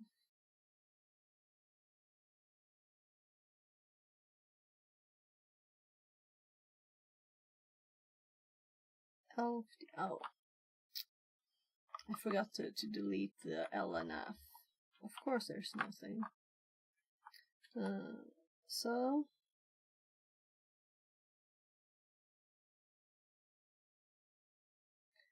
here we have the same problem again. We can't see the output anymore. WTF. Why would anyone do that? I so don't get it. So I would like to see this information afterwards, right?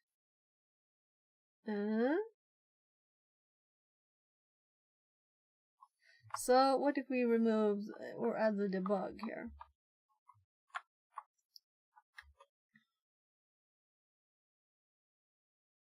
Nothing. So now we get debug information too. So it would be so much easier just to run the debugger normally than this. It poofed away. Poof. And I want to be able to scroll up to all the things. And it's not there. I don't get it. Why? Why on earth would anyone want it to go away? Let's remove that again, because it didn't help. What will help though is to add what we used here to patch it.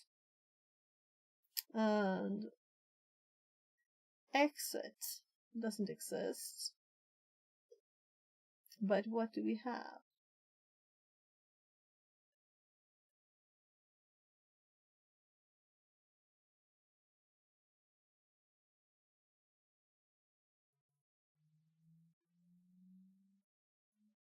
I don't know if exit built-in is something that exists. Let's see what error message we get, because this will get an error, right? Because we don't have this function. Sorry. Yeah. So we'll see.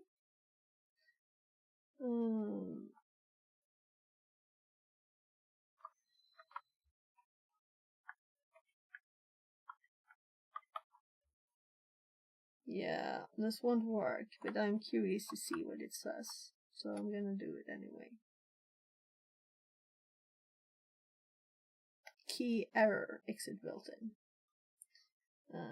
And of course this would have to be done before too.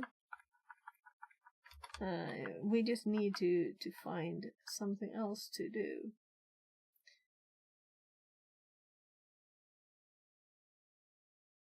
So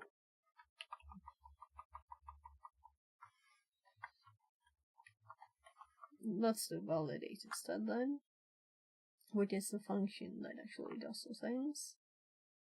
And we run it again. Now it should be a breakpoint there. No? That's a mega fail. Now let's turn on the debugging again. So we hopefully can see a bit of what it does. So in this it doesn't say much. So I so want to go just do this in R2 now. I could let's do it again in print screen, right? So you shouldn't have to do this. So reading symbols from validate.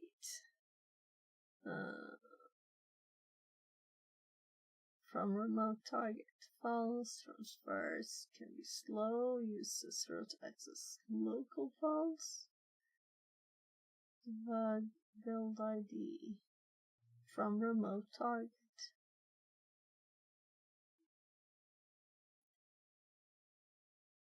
Target. I don't get why we close it down. My kids are playing.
So the other day, I ate a bit of gingerbread house, and I regretted it. So now I'm just gonna eat a tiny bit.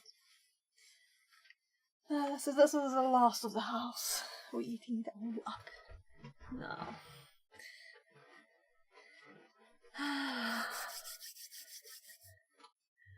So right, let's close the screenshot down. So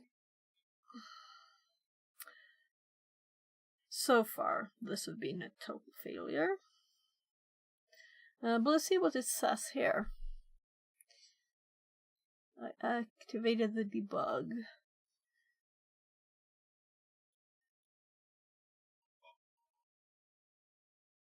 Oh well, it doesn't tell me much.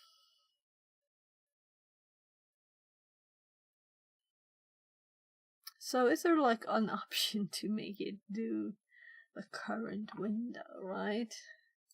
So tell me about the debug. Loading.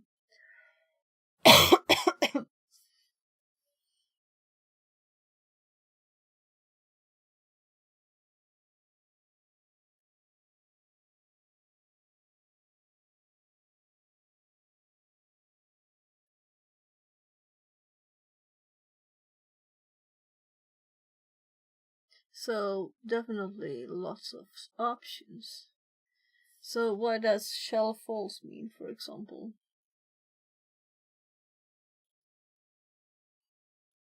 So of course we need arguments, right? So let's give it arguments to start with, and let's disable the debug because that wasn't useful at all.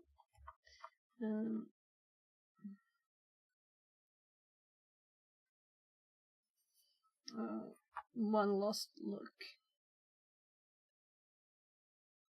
GDB script 2.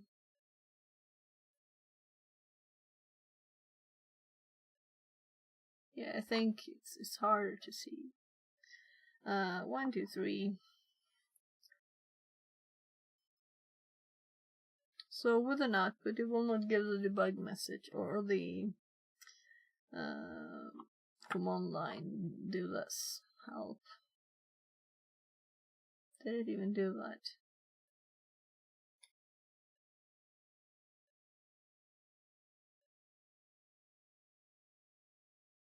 Alright.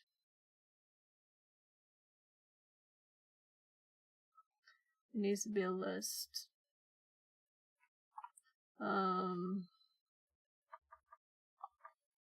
How do I do that? I'm too tired to not just test it. So, starting, running, stopped. And if I want to see the output, I need to screenshot it. So,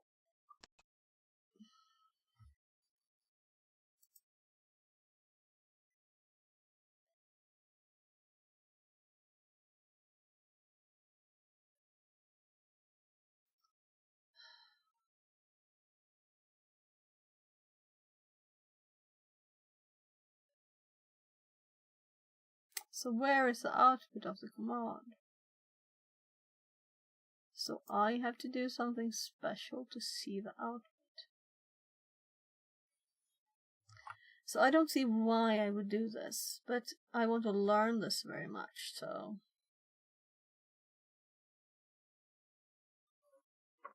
I'm gonna eat these first.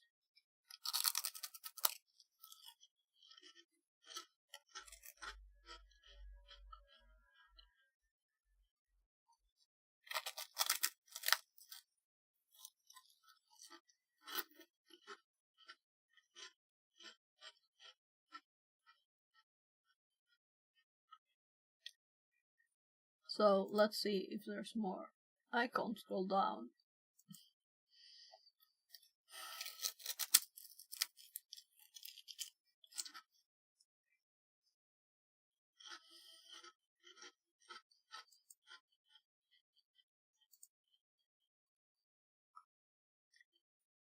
So, debugging. That was a new one. I was like, that can't be the end of it. Yeah. We are RVs and OCs here.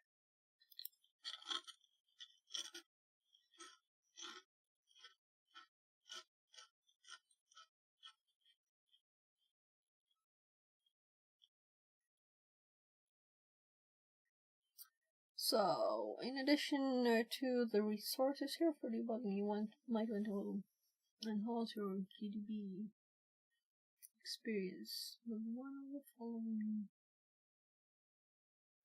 What's this?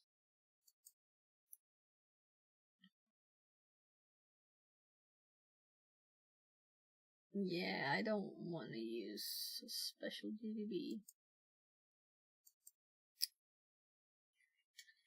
I'd rather use RTF.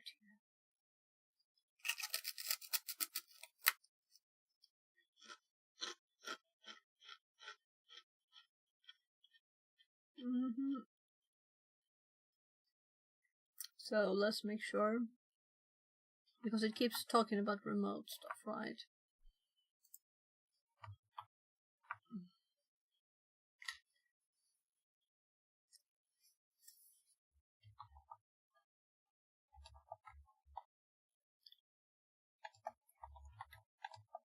So I know I have GDB.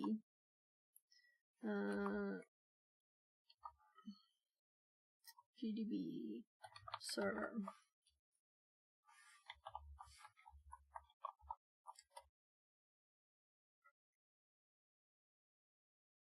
Yeah, I already have it. So how can I unset it? I should have checked just.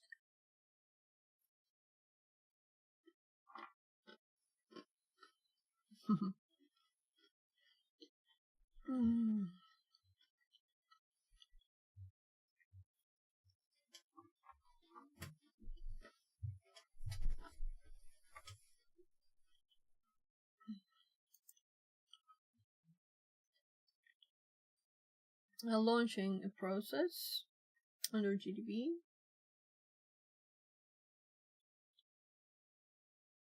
Still being able to interact with the process from pwntools is a tricky process, but luckily, it's only sorted out and the process is pretty seamless. So it's tricky and seamless.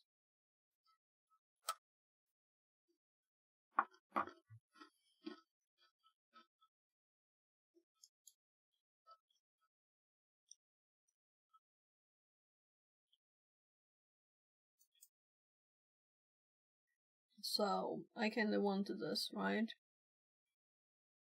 How do I control it?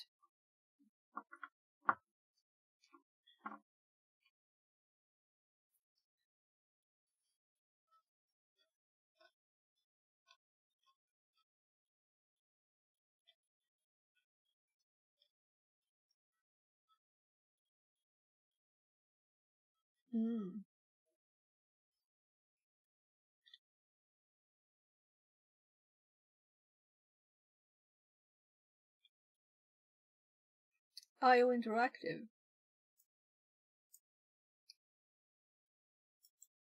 Okay. Before we do anything else, I want to try interactive.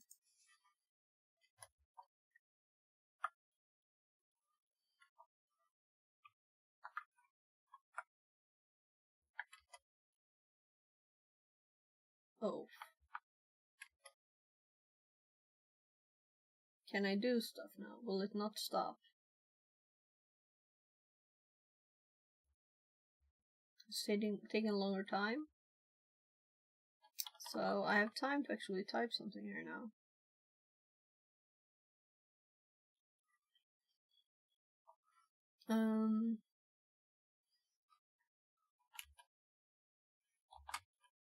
Nice. So I would have preferred though to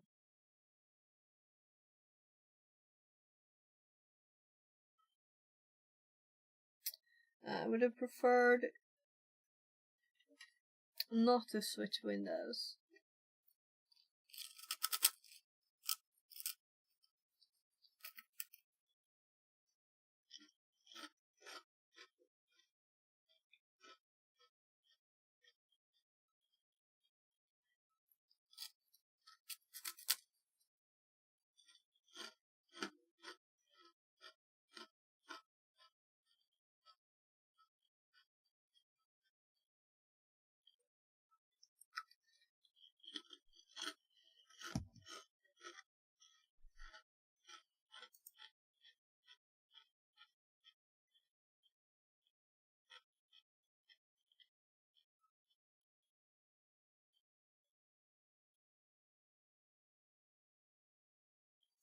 Break start.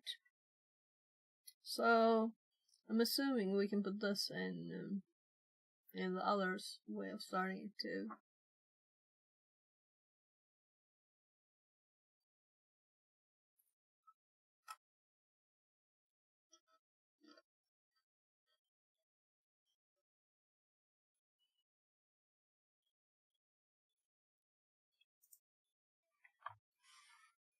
So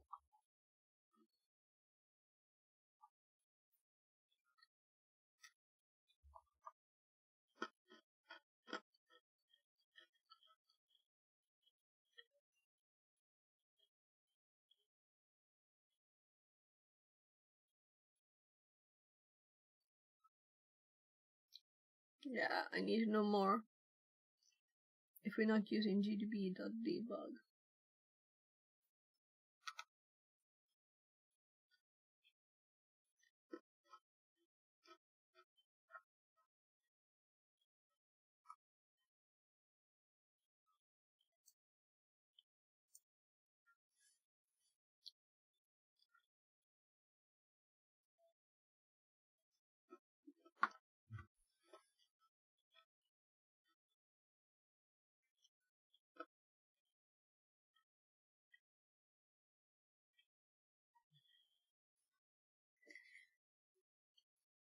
This sucks.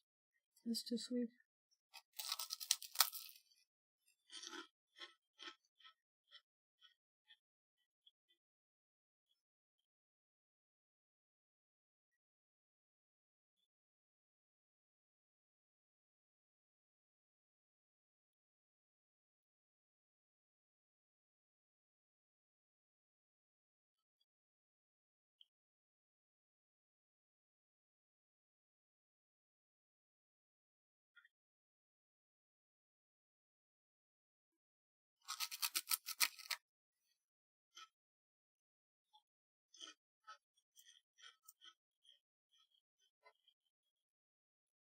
Yeah.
Come on, show me what it is. Export.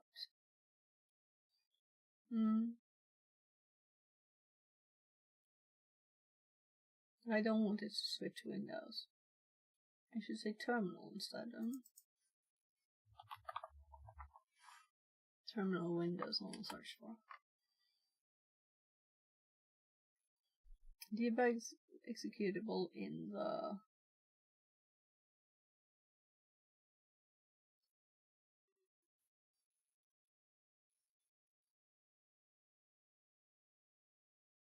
this is Visual Studio, so we're so off. I guess we have to say tools.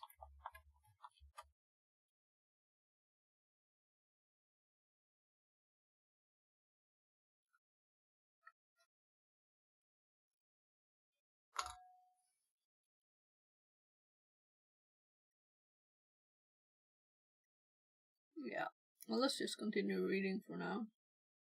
So let's go back here.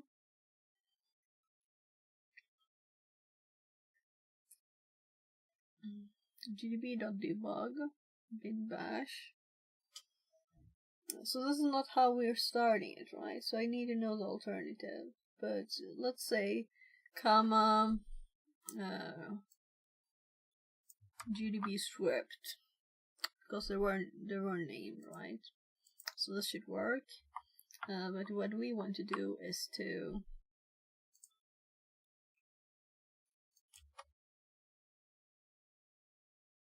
break main, break validate. Can it do that?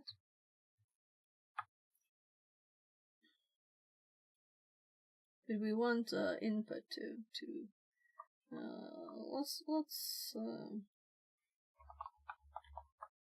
let's put 10 characters.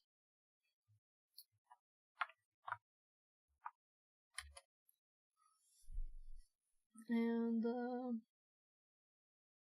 I'm not touching anything now, but we'll put the interactive in there.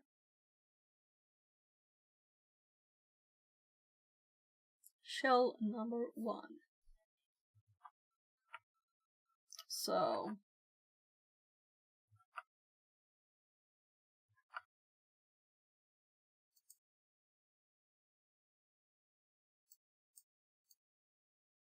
it's just opened a new window here. A new terminal window. Called it shell number 1. I know there was settings for this. There was settings for this too. I'm sure.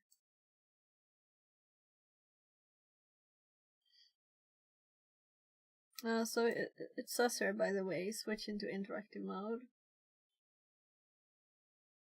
User bin GDB. Yeah, because it's running GDB. But I just wanted to use it in the same window.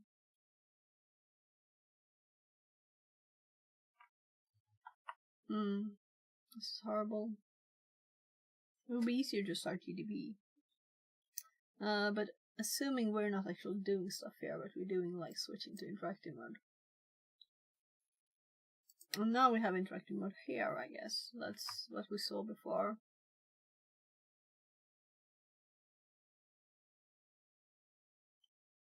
So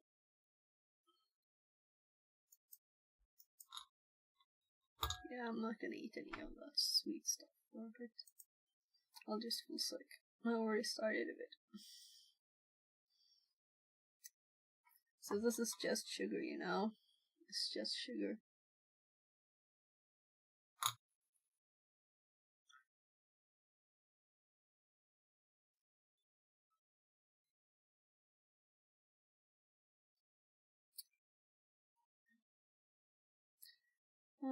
This should automatically launch the debugger in a new window for you to interact with. Yeah. Or you see an error about context terminal. Check the second of specifying a terminal window. So, can we set it not to video? Can we do no terminal? Because I looked at this before, and I was like, okay, let's keep the default. It seems like complex options.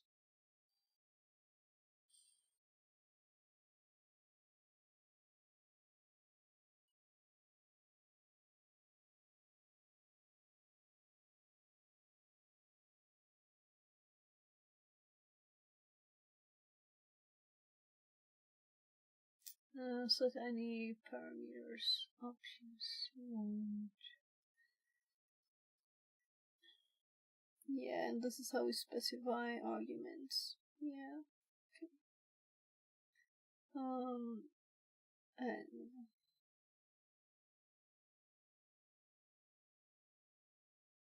yeah, but I want to change this to nothing.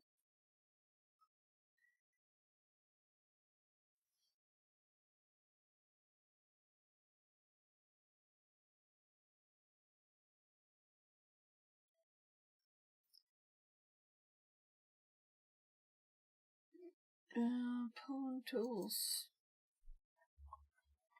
Let's try ChatGPT.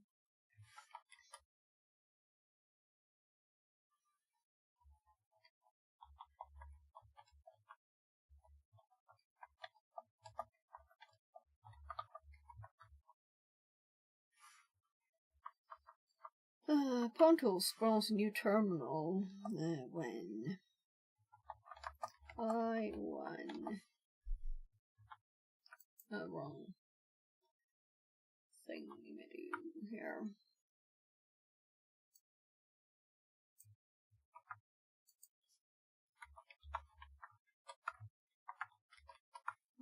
I want it.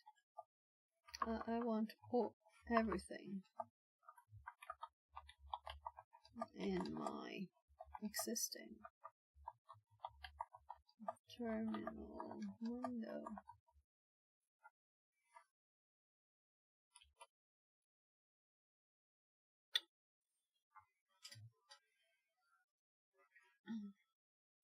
Keep everything in your system terminal. You can add the ASLR false and TTY false options and use process.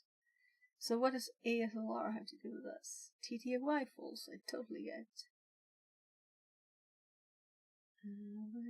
Attach. No. Okay, attach. Okay.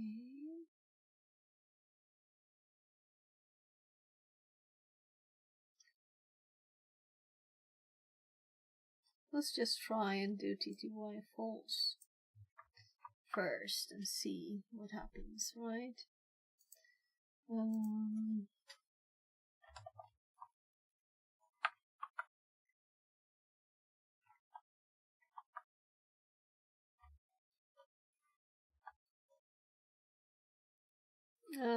I'm thinking of stopping the interactive because this is not the problem. Well, it is the problem. But it is also not the problem because I can't even do anything, right? Now I close it before I saw an output.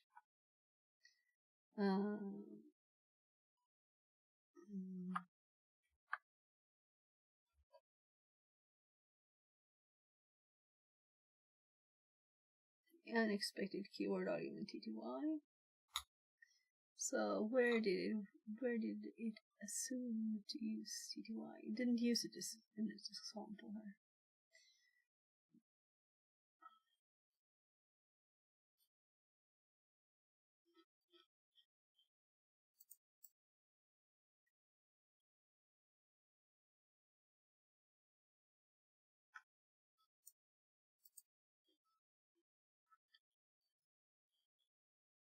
Why does it have this? Because it thinks that's my program.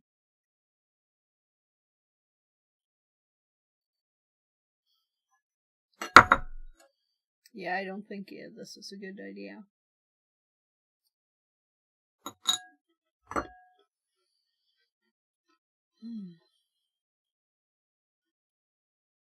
I think it doesn't know what it's talking about. Of course it doesn't, but you know what I mean.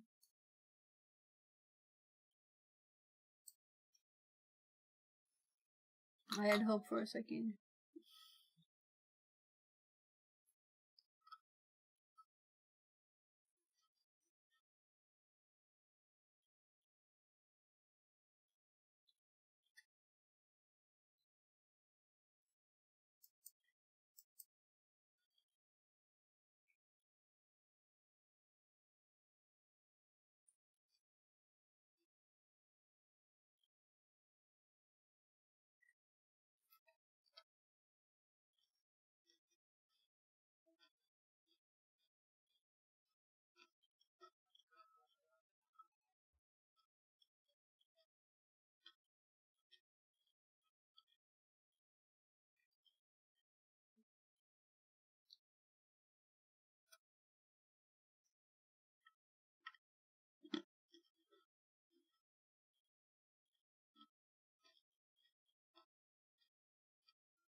people like the new terminal thing.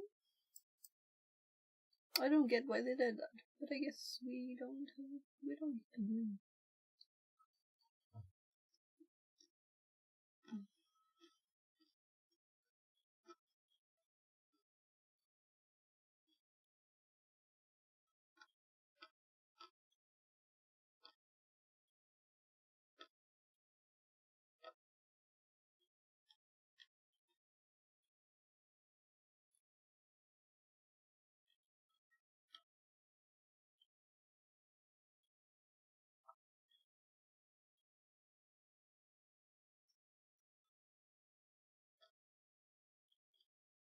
So, it's a forking server. That's why they're using SOCAP to say fork here. I guess.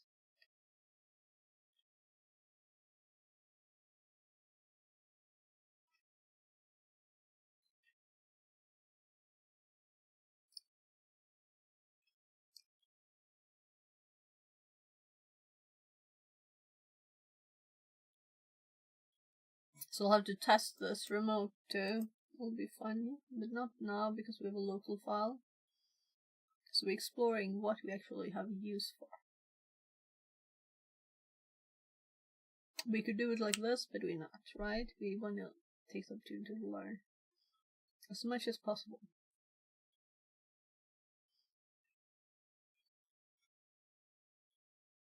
Foreign architectures.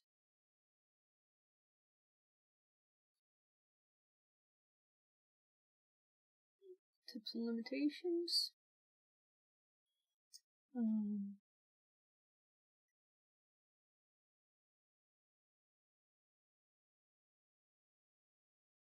Okay, was very limited GDB stuff.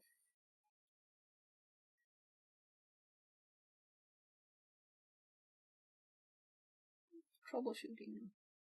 Yeah. So this is where we ended up before, is it? No?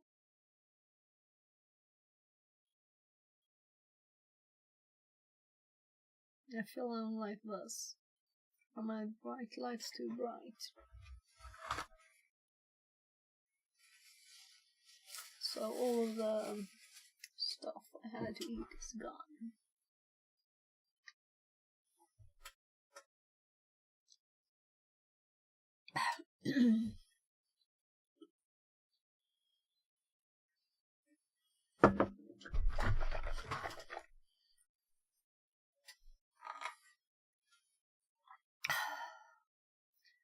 So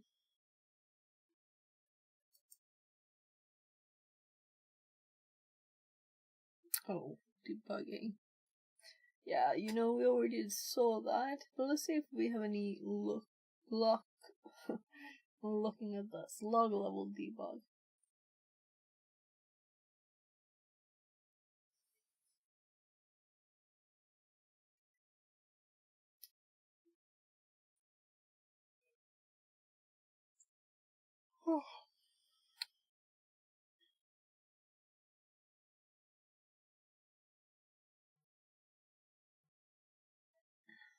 pwntools attempts to launch a new window. This is where we were, right? We were reading. Yeah, so nothing new, unfortunately.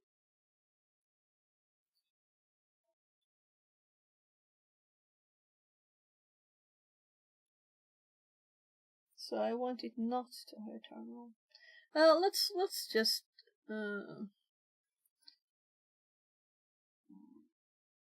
sorry about that. Let's do context terminal equals and then like false something odd, because this didn't work. That was ChatGPT not being logical at all because it wasn't in its example.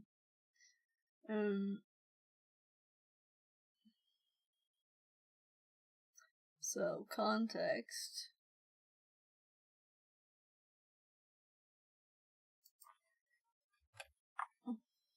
terminal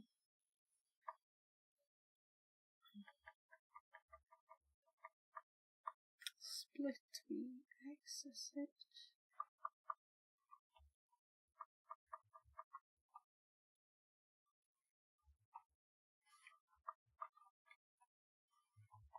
What will this do?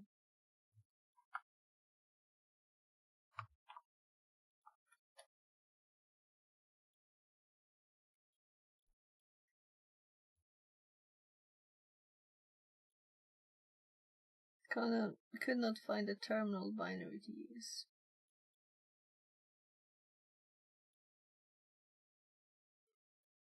That's what I wanted, right? Haha. I'd rather not have it run at all than I have a horrible terminal.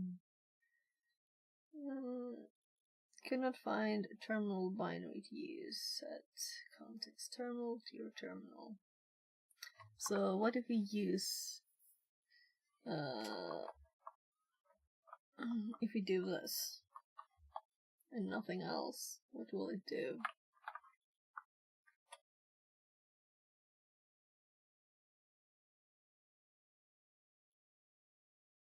Didn't do anything. So it didn't work. It didn't crash.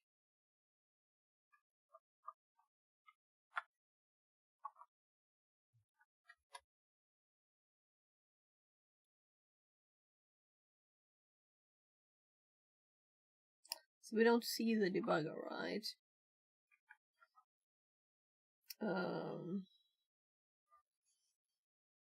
So what if we do this?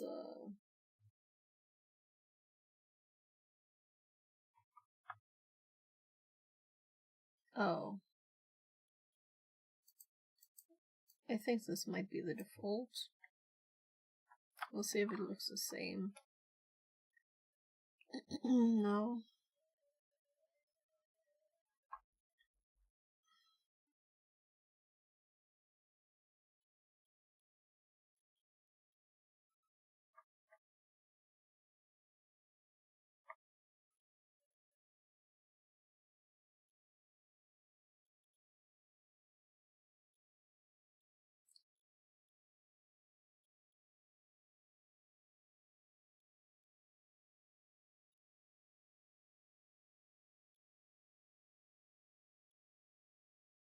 So what I want to not run is run a new terminal.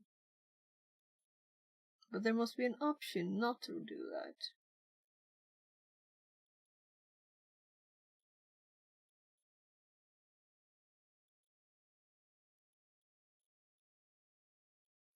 So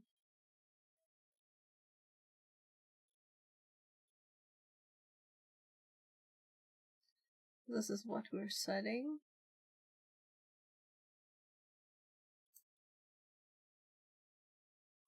So what if we use it? So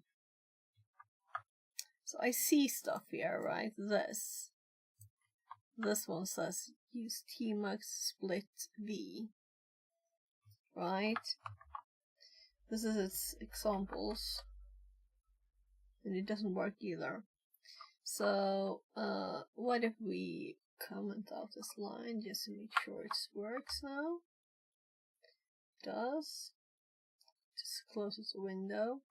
It's not still here. It's not open. I can't, It's the same as in DOS when you run a DOS program. It disappears before you can see anything. It's a horrible thing. We can stop it from closing by interactive though. But why doesn't its suggested thing work?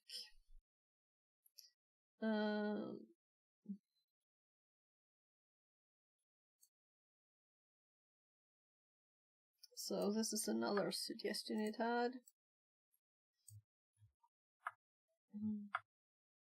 I saw it underlined there. Oh, that worked.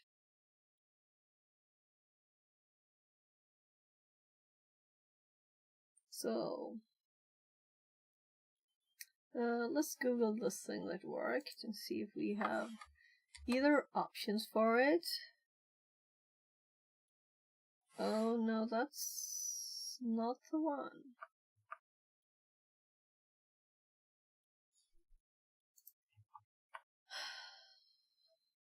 How did that happen? This is the one I copied the last.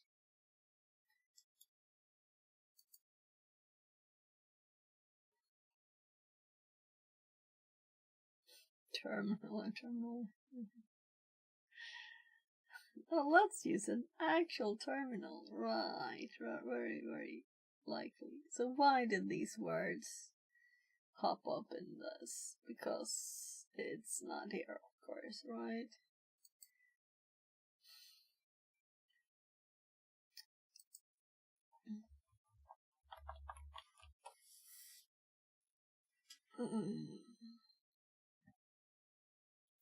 This is where we're in. And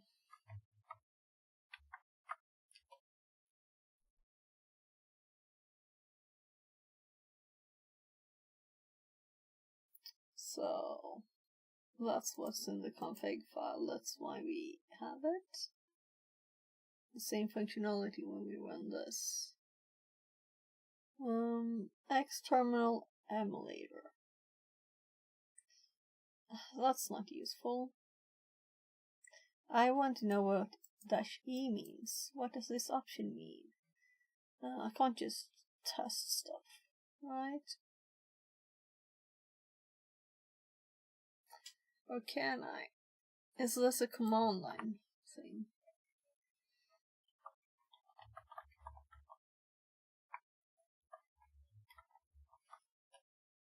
It is.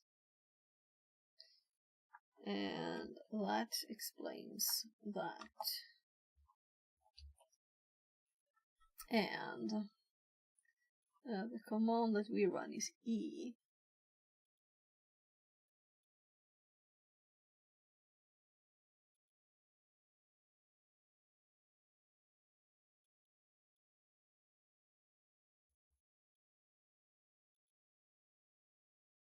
What is drop down mode?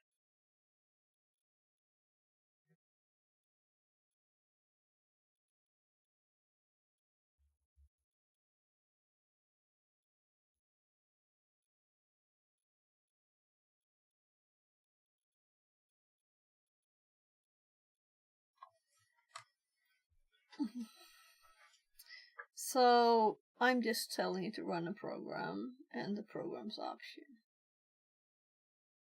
But I don't want it to actually start a terminal. I don't think this is the right spot to change that functionality if it's possible. So I'm just gonna ignore this for now.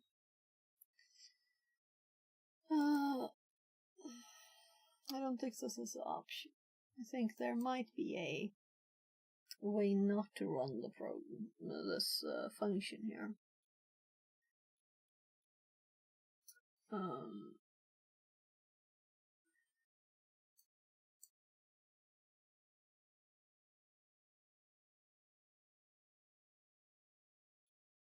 We didn't try that though.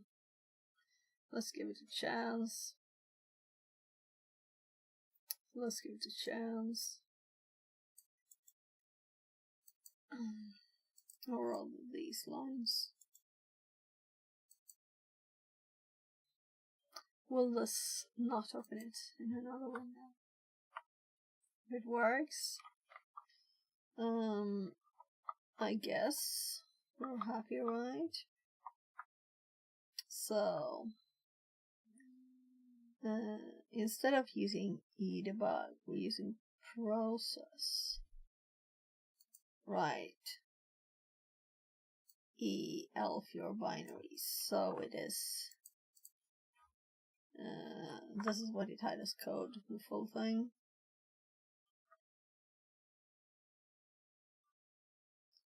This.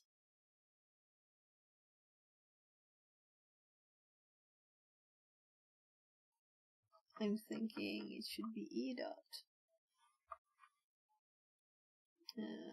P R O. Yeah, it's there. So this was our input data here. And then our script when it's attaching.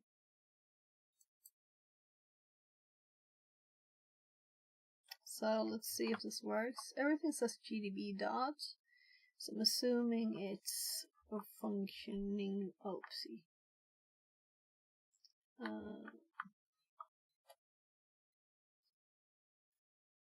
So we have an attach. Process is a zombie already terminated. So we show that it doesn't work, right?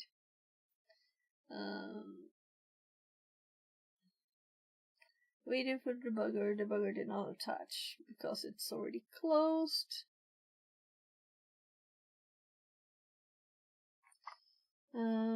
So that's not an option because we have a tiny program that just has input from the command line, runs a function that's mega tiny and exits. So we could never attach to it in time, even if we forced it. But let's do that, right? So let's do IO interactive after this, right? Though it said already at the start that it didn't do it, but just confirming. It already says here is a zombie, so I don't know.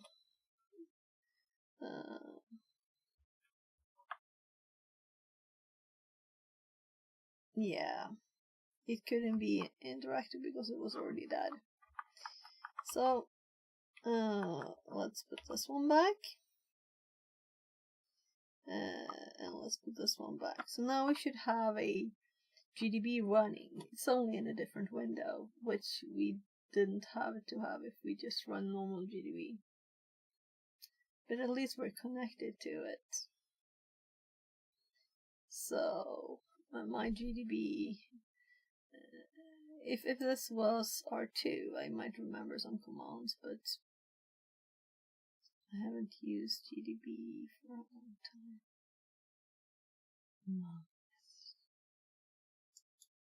So I'm picking my notes up here.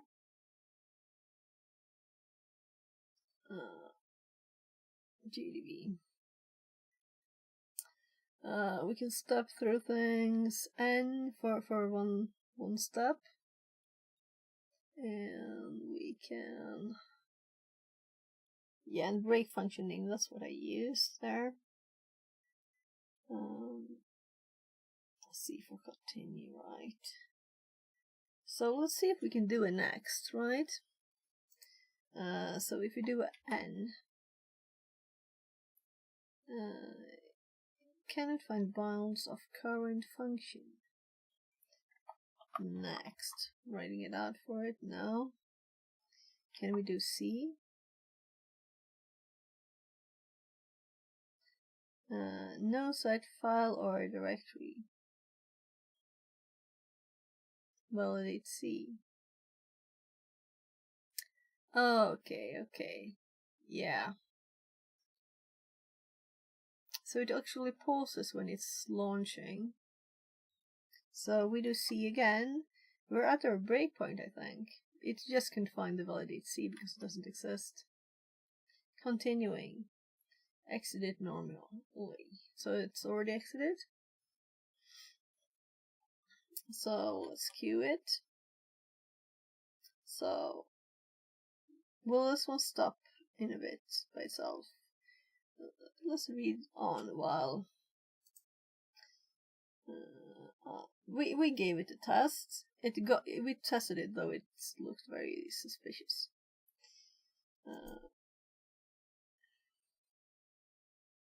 I want to brush my teeth.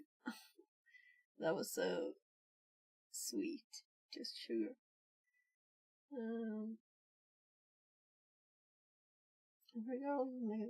Red. Details. Yeah, right. We could go to start too, but I really wanna just be able to see the output of the program right now. That's what I want. I don't think we managed to send it the right things. Arguments.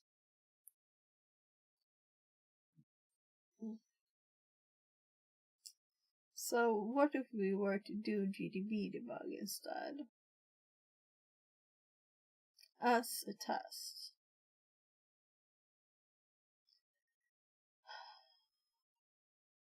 Maybe not this complex thing. Unfortunately, when using GDB debug, the process is launched under GDB server, which adds its own environment variables. This may introduce... Yes, we don't want to do that. Complications.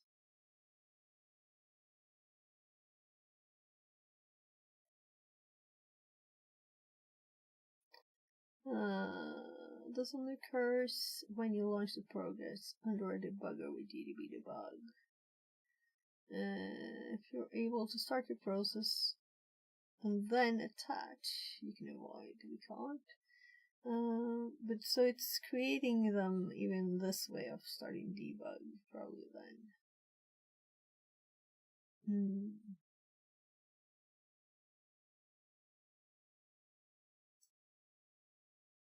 So let's try this.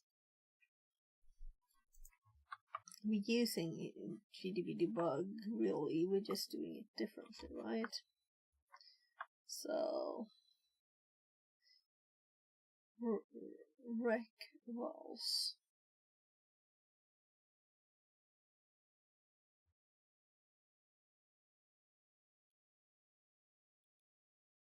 So let's see what that says.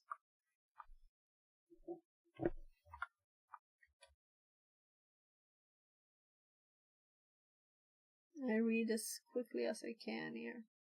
So we're in interactive. Receiving all data. I'm so tired.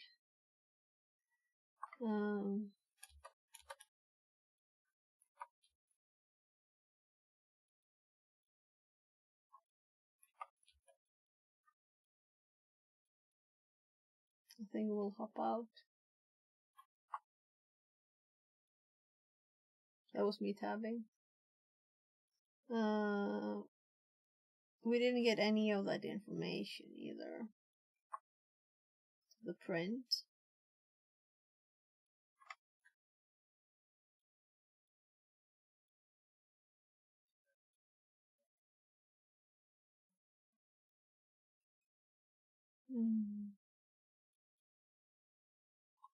So let's just print testing.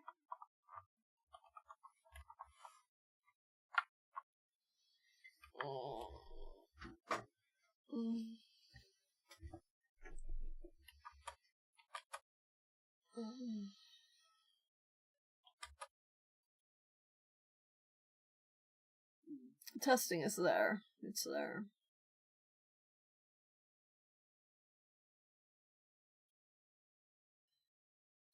Yeah, I'm really tired. I'm really tired. I don't feel like I should be tired. I've been doing this for 5.5 hours though, and it's 22. I shouldn't be tired from this. This is relaxation. Let's just sit up for a bit. I was actually, before I started eating stuff, before I was yawning a lot when I started streaming. And then I think of it and I feel like yawning again. Oh my. Oh. Environment variable O-ring. Ordered.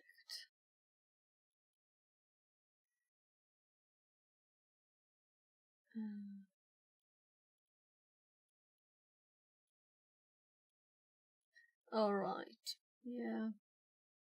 So we're talking environment variables and using them for some exploit here.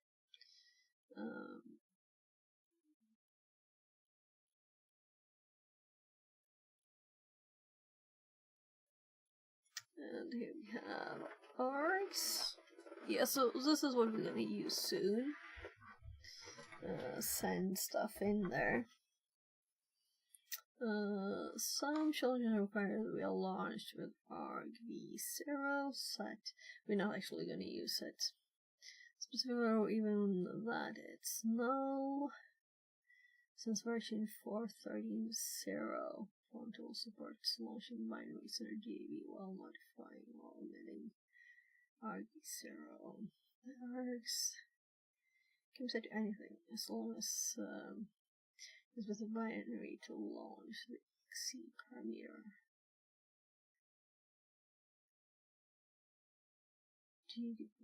exe. So we can do args also. Let's do that instead of what we're doing. So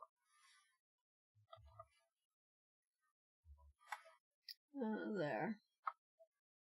So now this is explicit that this is an argument.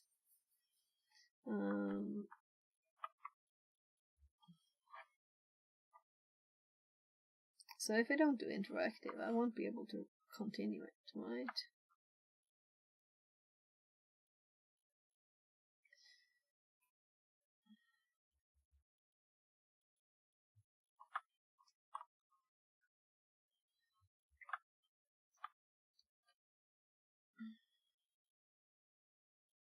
Get multiple values for argument args.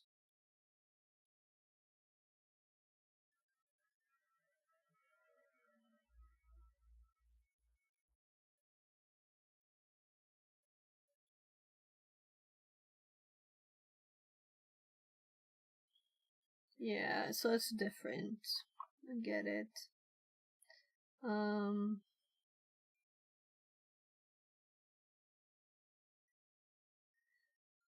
Okay, so this is from the other file. Let's skip this bit. Right, we don't need this.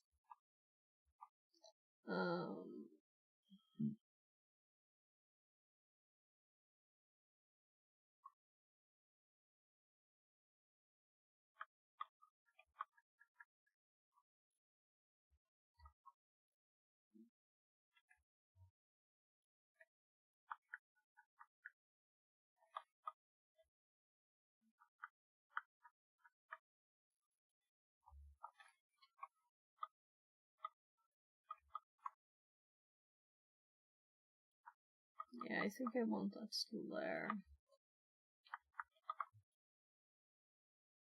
And this is more belonging to this.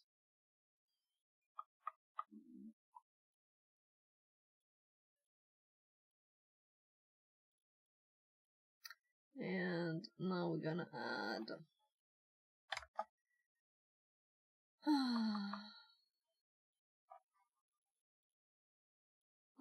file name. No, it's not actually file name really anymore, right? So if we just over here, loading. Yeah, I'm VR reading. Mechatronics says, "Hey, how is going?" Hi VR. Yeah, so it's kind of slow now because when I mouse over this, it's supposed to pop up the arguments. Let's run it instead, see if it works. So it's good. It's good. I'm just trying to learn something. Still multiple args. Let's undo then. So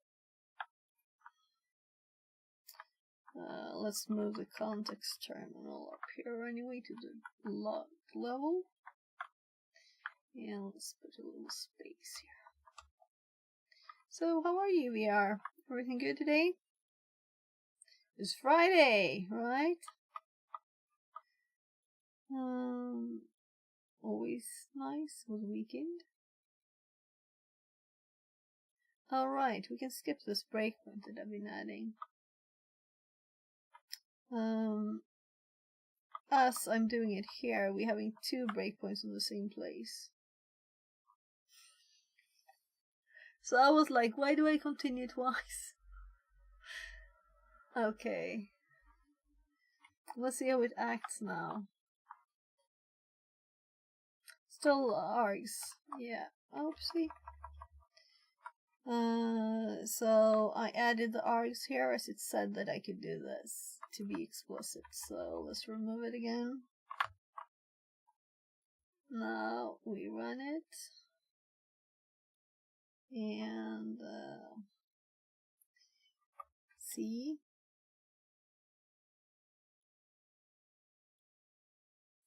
And I think it kind of looks like the same. Since I already set the breakpoint and I set it in the same place again, it's probably the same, right? So, yeah. I'm very happy, because Versus Code get Gemini and my phone will get next 2 weeks voice chat for real time. So now I can speak live loud in English in non-English speaking country. Oh, nice. You can always speak English, you know, I'm doing it. You can pretend you don't understand Danish and speak English to everybody. Just go to anywhere, right? And just talk to people. Are there not like English courses, basic English courses, or advanced English courses? Probably, I guess. As you can speak it already. Could. If you just want to practice talking, you know. Or you can just read a book out loud. If you just want to talk and hear how you sound.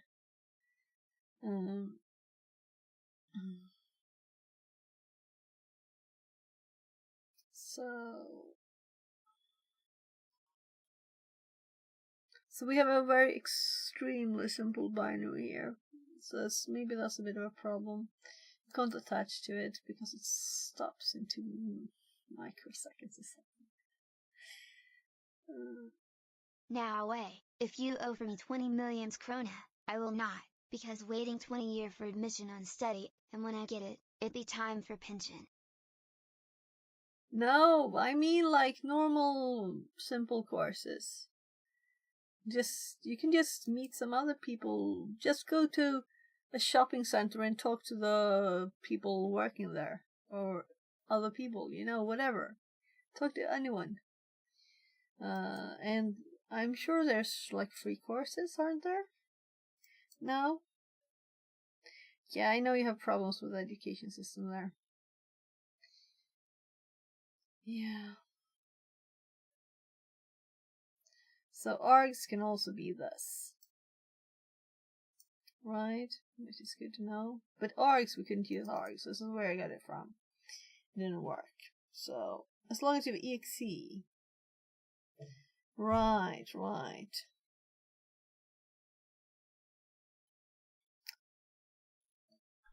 So what if I were to do that again?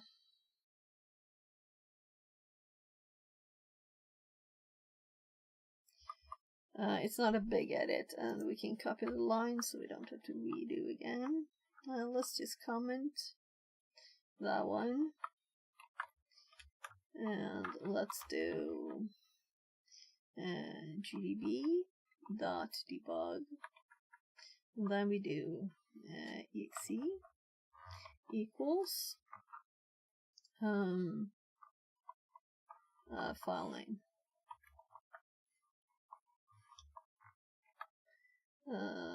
Comma args equals and comma gdb stripped break valid 8 IO interactive, and we save and run. We get an error. Could not find executable. No. So what if we do full path to executable instead? Oh yeah, I did undo. So this is correct. It was correct. So there. Cool. This is new. In start. Did we have that before? At least it's much more lines. No debugging symbols found.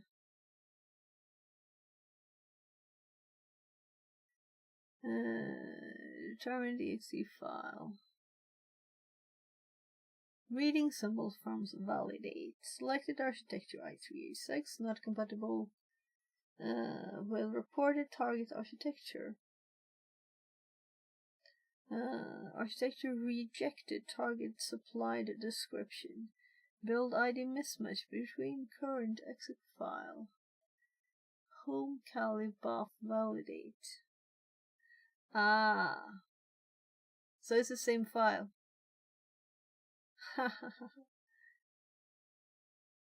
Make breakpoint pending on future shared library load. Nah, we want a queue. So that's interesting. So it's because I already loaded a file. Here. So I loaded a file and then I loaded another one, which happens to be the same file, but they apparently had some kind of conflict because they're loaded in, one is loaded in GDB and one is loaded in pwntools, I guess. No, it's not that. There's something else. Detected exec file. Exec mismatch. Handling currently asked. Load new table from. Answered yes. No. Input not from terminal. Yeah, I don't want anything from Python. Well. I guess we queue this. And we realize that the GDB dot doesn't really work, right?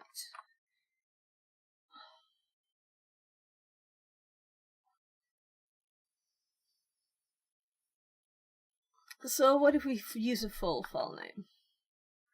Let's do full file name. So home. Kelly. When I was at the employment office, they offered me a psychiatrist's appointment. Then I asked ironically if I could speak English there. XDI went and they said that if I'm not Danish, I can't use a psychiatrist by law. Then I went to the job center and told them that, and I remind them of that every time. And now I have the 13th consultant because the 12th one has already quit when I come. XD. But I don't think that's fun. You know what I said before. You're welcome to answer my messages.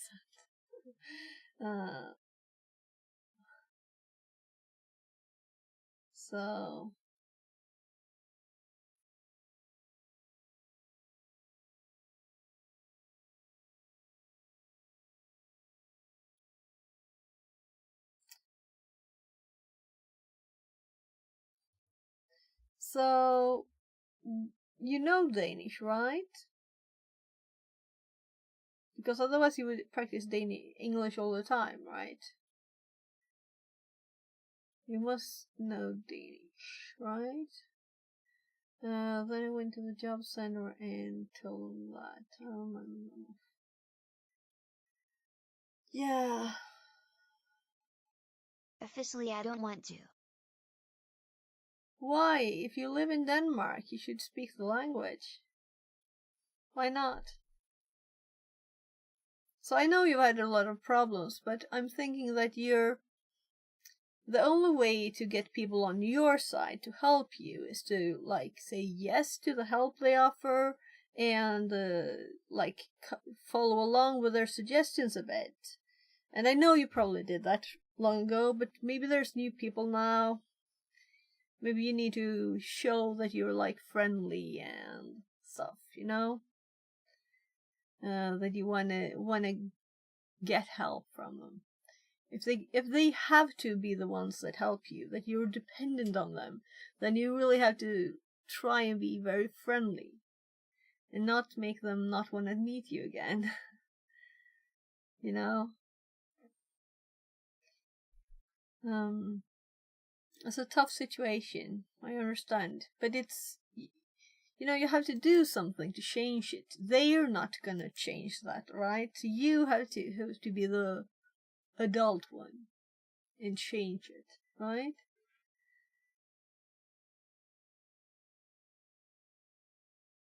So I think we're done with that one. Debugging is the one we did. Logging we already looked at. There's only the rough one here left. So I'm kind of thinking that there's so much stuff missing. But this is not a doc, so this is just some examples. pwntools tutorial, right? This is a basic tutorial for this. It's not all the information that there is. Yeah, so we don't need to bypass this now. But let's just skim slightly.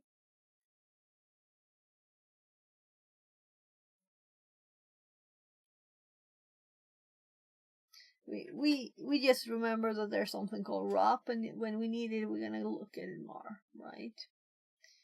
For now, that's good enough. Look, context binary elf. So they actually used what we did, but we did this E, and then we did this equals E, which I think is prettier than having this in this case. Calling functions by name.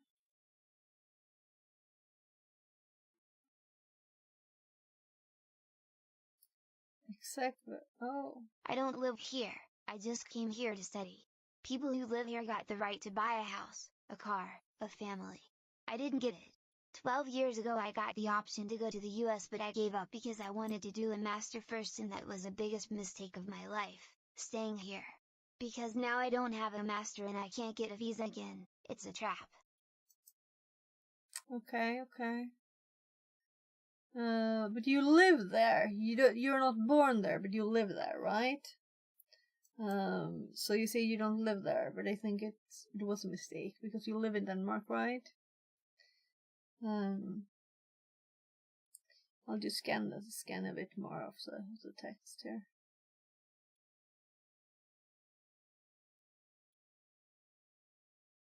Elf that lives here. There are so many things here that we haven't seen. Waiting, just waiting, like on bus station. Yeah, but you're still studying yourself. You're learning a lot of things, right? You have so much knowledge. You learn a lot of things about mechatronics, AI, lots of things, right? What happened with that job you were talking about, Singapore?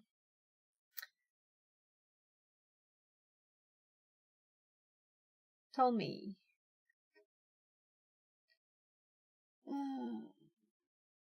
So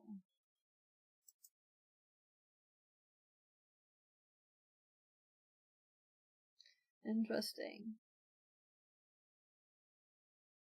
It doesn't matter. I won't get a visa for to private study. Yeah, so if I was Denmark, and I knew that you came from another country to Denmark, and the only reason you want to study is to move to another country, then it wouldn't be economical for Denmark to give you education and then say bye-bye, right? So maybe you have to make it look like you want to work there. If you tell everybody that you just want to go to the US and that's the only thing you care about, then maybe it won't work, you know. Maybe you have to have like a in-between goal at least of working in Denmark. Maybe they'll be more like friendly and help you then. I don't know what you told them, you know. There's interesting stuff here, so I'm gonna actually scroll through it again. So ROP is ROP elf.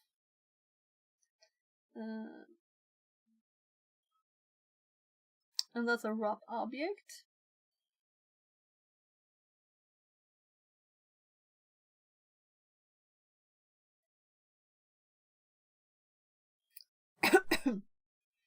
So we're not really actually going to use this for this anyway, right? Because we're running this on a machine that don't have pwntools. So we're going to have to get the actual I guess the string we have is good enough, right? So, oh, sorry. Oh, you didn't even see what I was doing.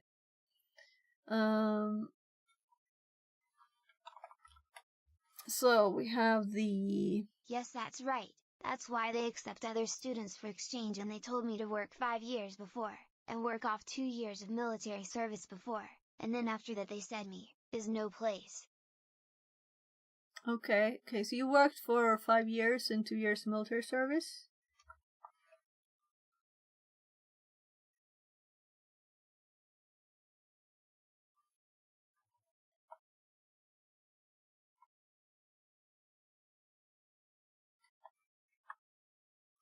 Oh.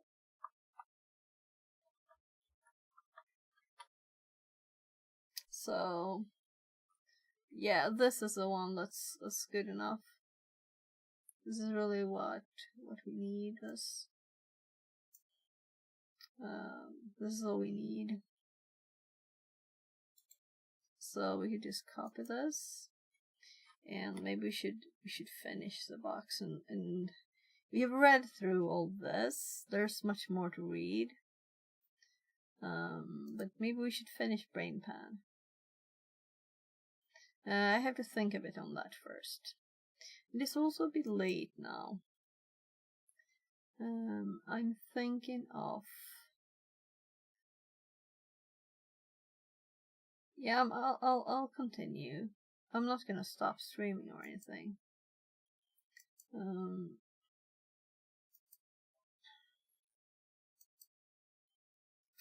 So... where did we go? We're here.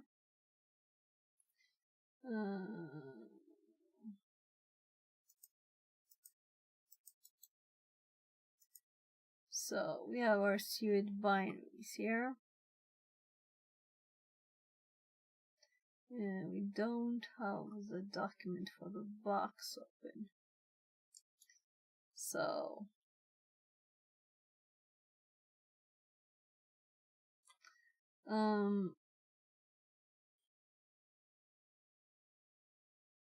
I'm gonna think just simply, and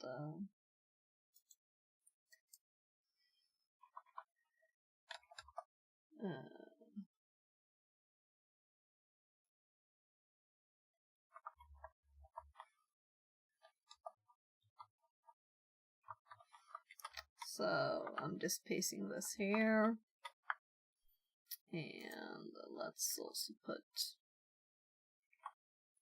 make sure it was the right one. Yeah, let's just grab the code.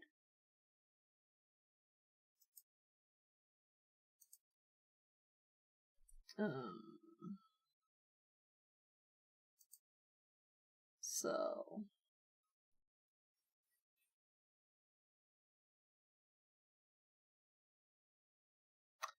to make it simple,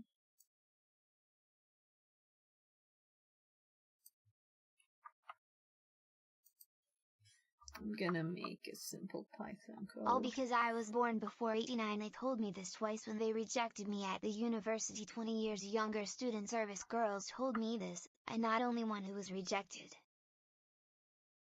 Okay.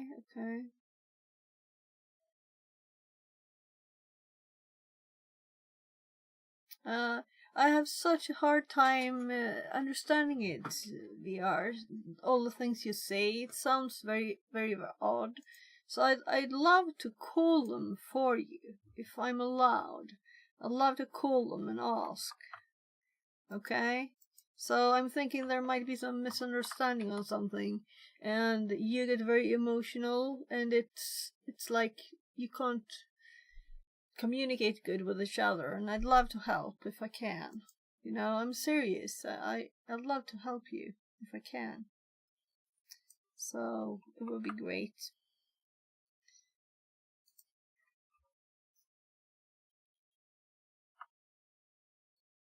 Well, okay. It's long enough anyway, so we can have this too.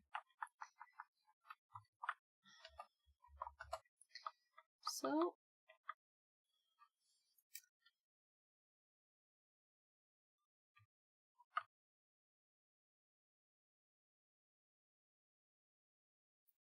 So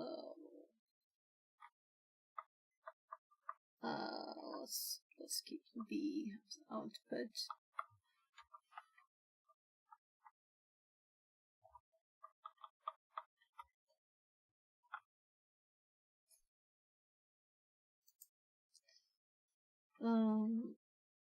Let's just R2 it, right?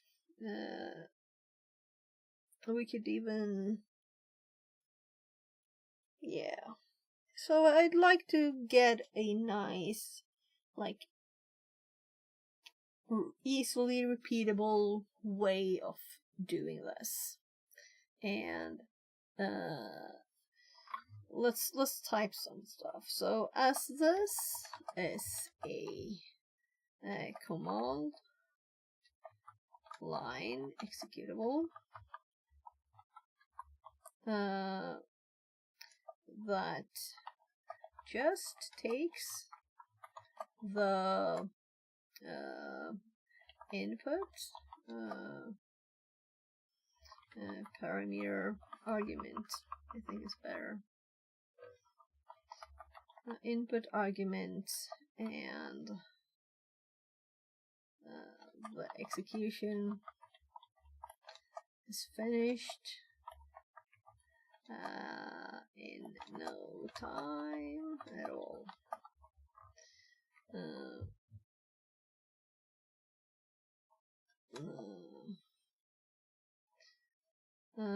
There's no way to attach to it. It's also not suitable to use a graphical debugger. Graphical debugger. Let's go for R2. And I've been doing all these Python things, and then I go R2 anyway. But I'm trying to learn, right? I learned a lot. We're going to expand the notes for this. So,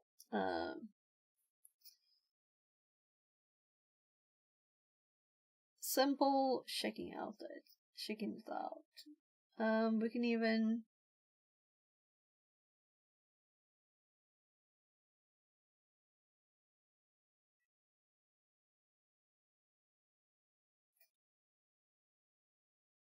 use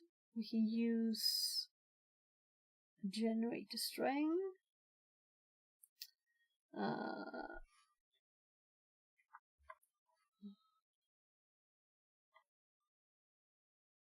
I'm thinking, how much can I Python this? We can run it from Python, we know, but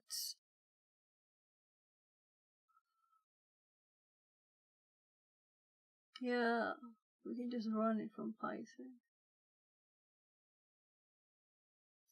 after generating the shellcode.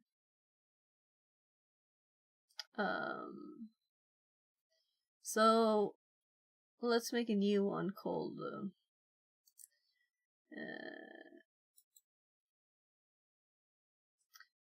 validate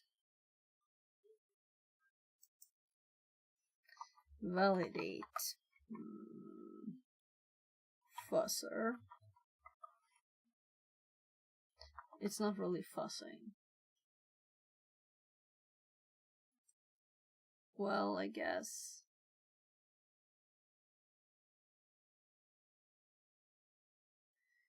I'm gonna have to run it in a debugger. Yeah, we're gonna have to run it in a debugger. I'm regretting that, so let's just make a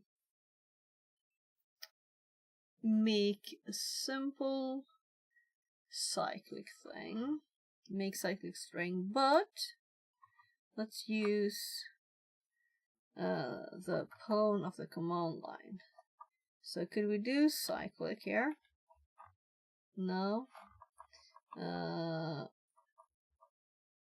Let's use the script.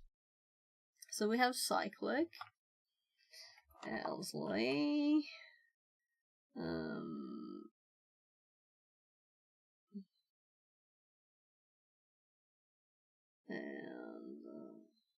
we have OS there.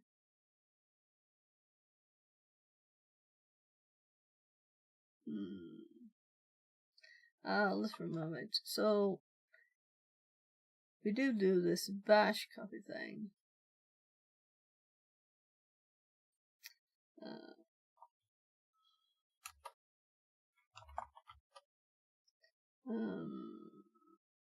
Generate cyclic. Well, it's pawn cyclic. I guess it should be pawn cyclic generate, right?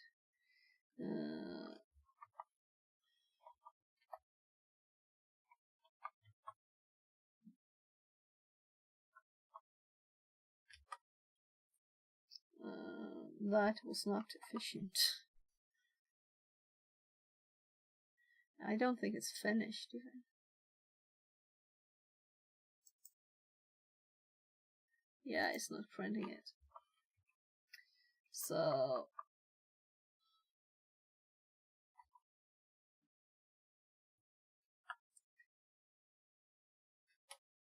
oops. We could also make something that runs a argument and stuff, but this was just to test the function, right? So here we have a long string.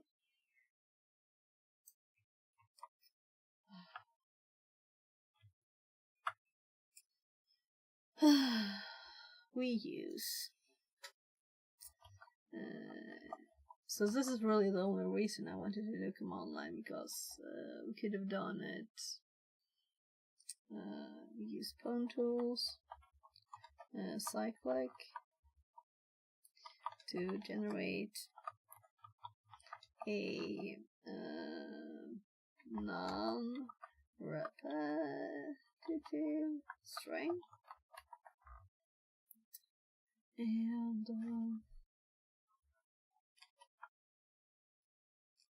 this is a string.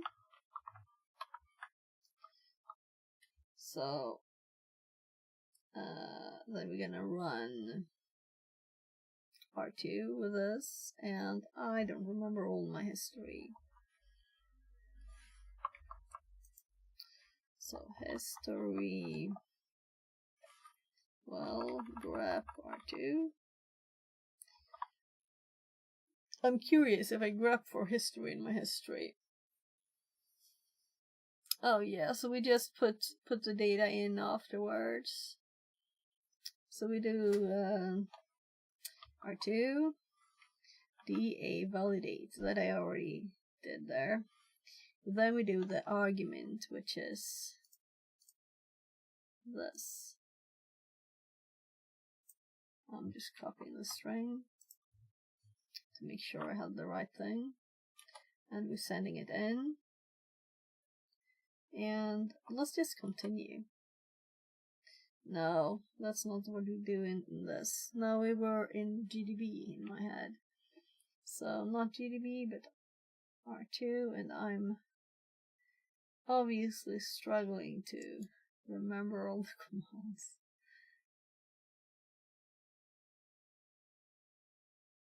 So I remember AFL and the PDF kinda good, but this was just gone. DC. Right, it calls everything D something. Well, not everything, but lots of things. Signal 11, and here we have the simple output. This is what we want. This is the crash information. So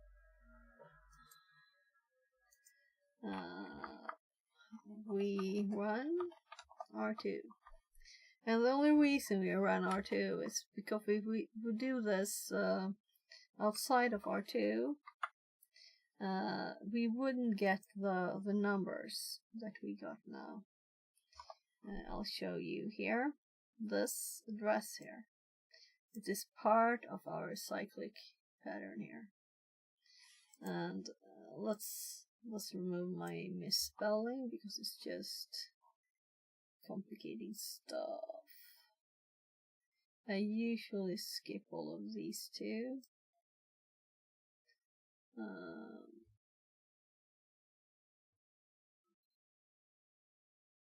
Let's keep a few lines. That we can use, and there's more between, and then we have that.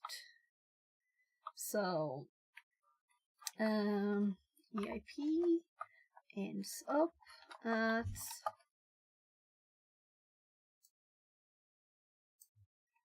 this, right?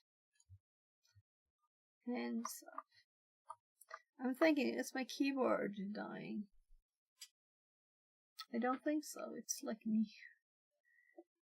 I did kill my old keyboard with some liquid. I don't remember what it was. I think it was Nippon Soppa. Well, I don't know if it's dead. It's still drying, but it's been over a week, so I should probably try it. I think it's probably gooey. I mean, I had lots of water on it. So this is a command line executable that just takes the input argument. We use pwntools cyclic to generate a non-repetitive string. We are on R2. EIP ends up being, and then we're gonna take this number here, and we're gonna put it into the other script we have. Let's open a new tab in case we want to run anything more there. So we have the opposite, cyclic find, and we're gonna put this here. Should we fix these so they have arguments?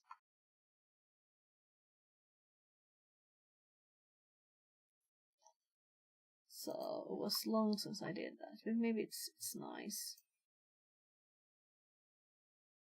Nah, not now. No, I just wanna do this dot slash pwn cyclic find pi 116. So we knew it crashed at 120, but not 110. So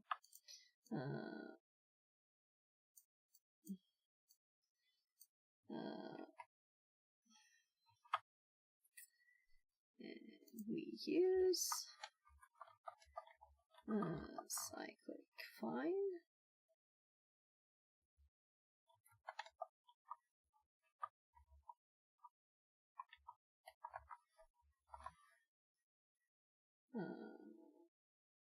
Let's add these here too. Cyclic find user. Yeah, my fingers are used to typing user. we used pwn cyclic find to get the position of this in the string. There.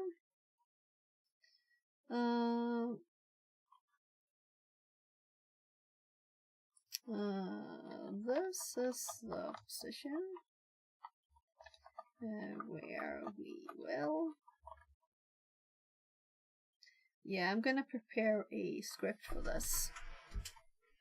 I'm just sad that I couldn't send stuff through GDB in Python to get this information for me within the script and just send the string, get the position, send a new string, you know? Automatically do it. Totally automatically. I'm thinking it should be possible, but I don't know enough about pwntools yet. I need more. And this is like manual steps. But let's slightly automate it, right? Yeah, we can make a directory, we can make files, we can output stuff. We can even read. Right. So now we've already done this far, but I still wanna automate it if I can. So let's go back here. Let's just grab this line, right? And let's make this validate thingy.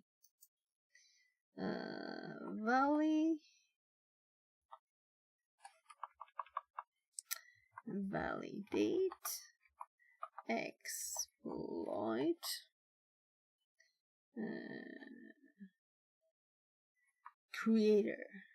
creation.py. So I'm looking for validate in it. So the first step we did is to generate a string, right? And also we did this.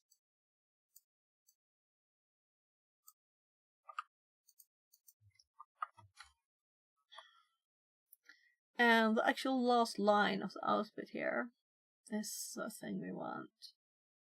So this line here contains the number we want, right? So first we want to just generally run it. Oopsie, I'm typing in the wrong place. And the wrong screen even. So first R2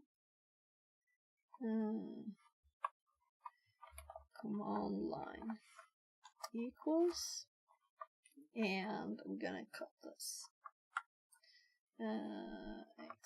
Executable equals,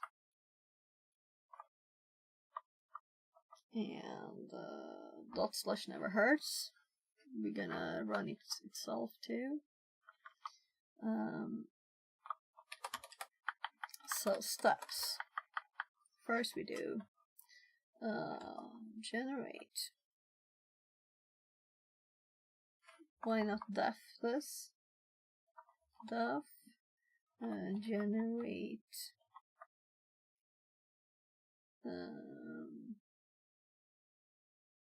cyclic.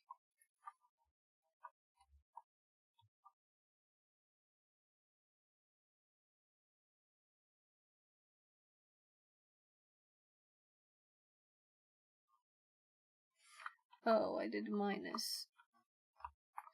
Generate cyclic.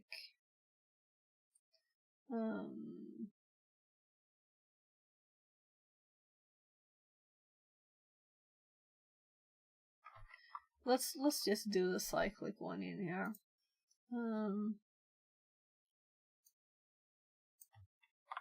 So let's close the ones we got data from. And for now, let's just this is because this code is not mine. I would have done this once.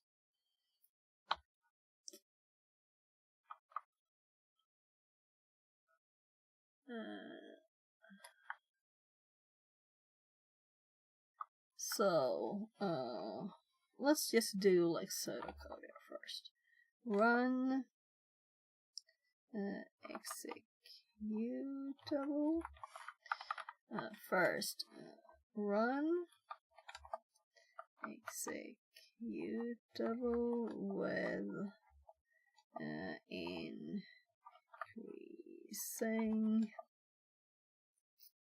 the size arguments. And then we do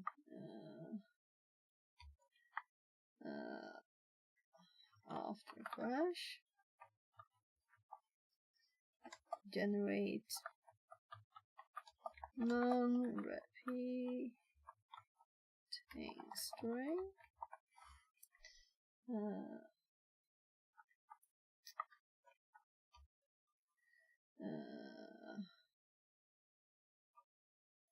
crash length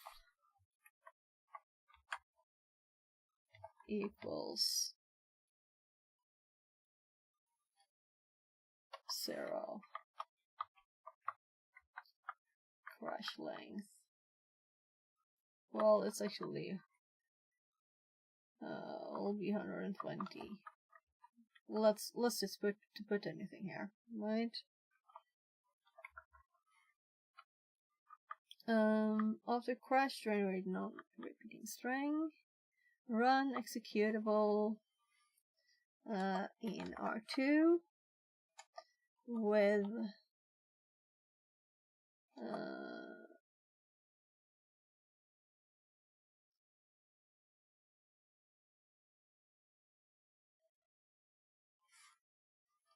string argument.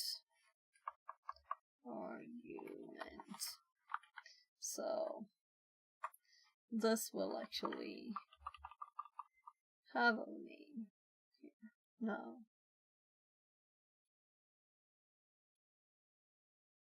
And the other one probably too. Oh, cyclic string.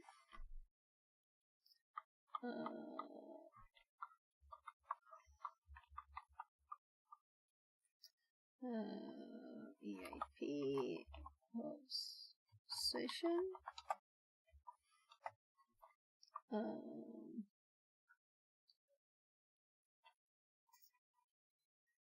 Find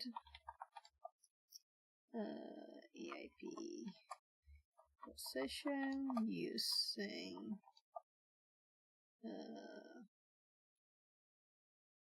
R2 output of crash address.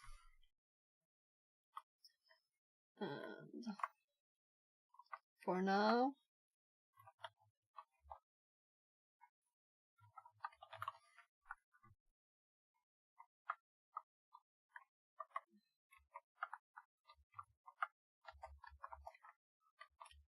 so building the logic slowly.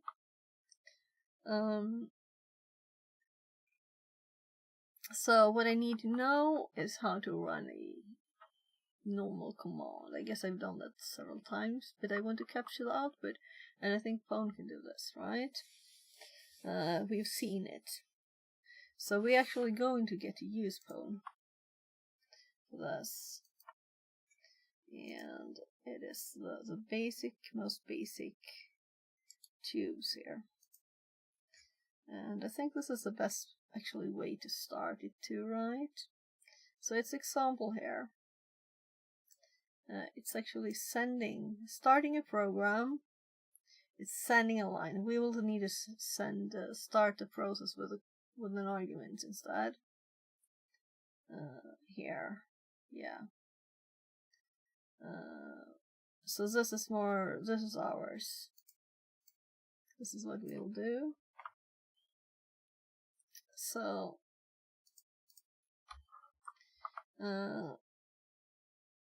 I'm like, my brain is bouncing between command line now. So I grab it. Oh no, nay, right, we're in Python now. So this receive line will not be one line. So I will get to how to find all lines. Right. Yeah. And the output will actually look like we have it here. Wrong machine. So this is what the output looks like. DC. I had to run DC. So what is the R2 argument? R2H to run it immediately.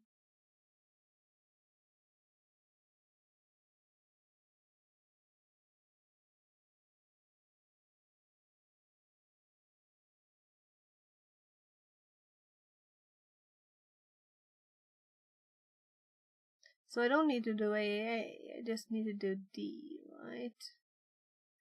So 1000 bits.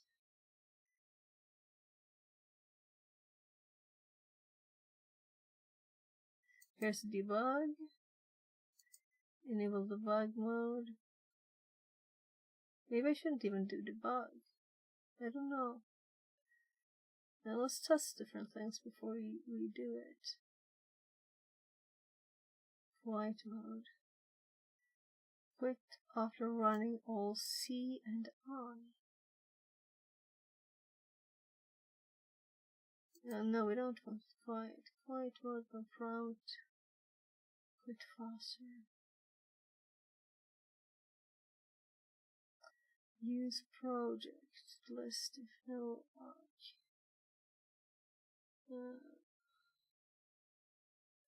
Initial seek. Start R2 is sandbox. Open file in write mode. Open without except flag. Same as E. Do not load strings. So, this is what we run, right? Oh gosh. Well, let's actually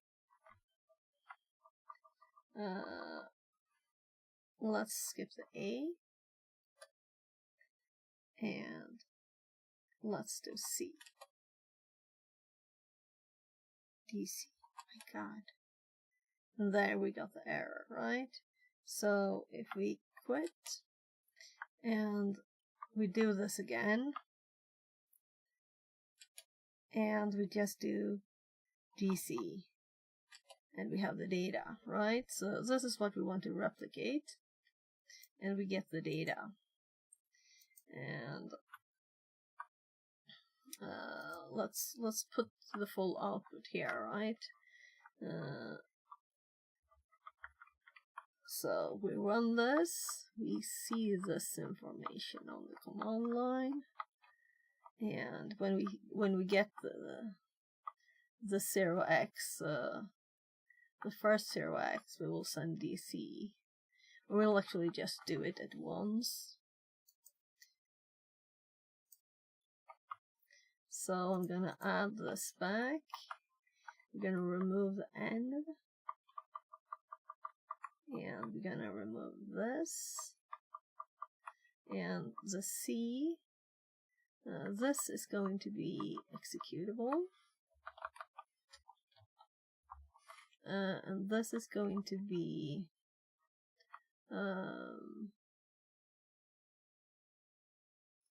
the cyclic string. And I'm going off because this is the wrong step to do this. So Control C, undo, undo, undo, and no redo, and counter test string. And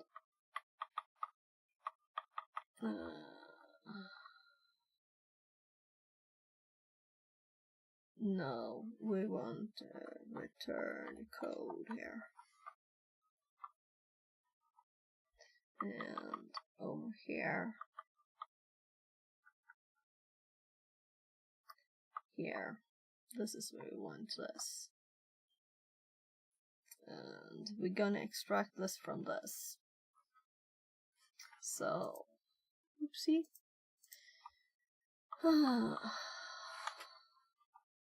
Run executable with increasing size arguments, meaning this is a loop. For... Oh gosh, no. While... So... Python... While, does that exist? Yeah, of course it does, because it says while true, and then we got it, right? So, while true. I'm like, yeah, it's uppercase. My languages are a mess sometimes. Yeah, let's just do two steps.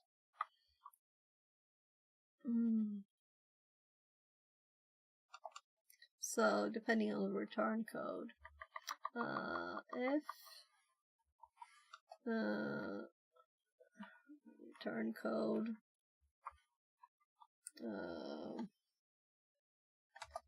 is equals crash. This is not actual code, if you can't see. If return code equals crash,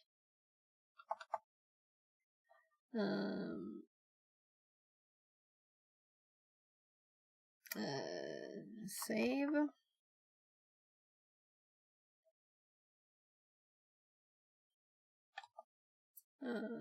Save length.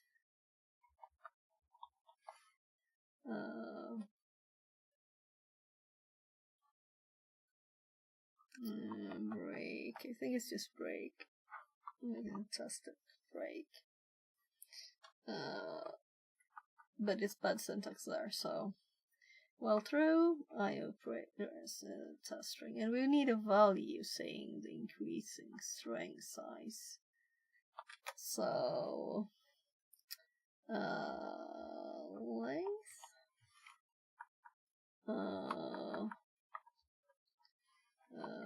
First step equals 10. Length equals 0.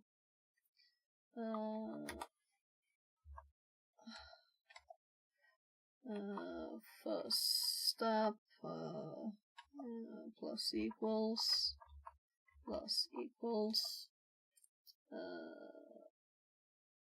first step.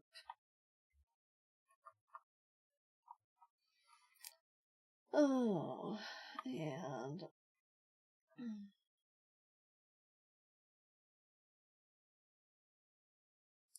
let's just do A times length. So IO send line. Oh, that's for R2. IO receive line. It's also for R2. IO dot. Nothing.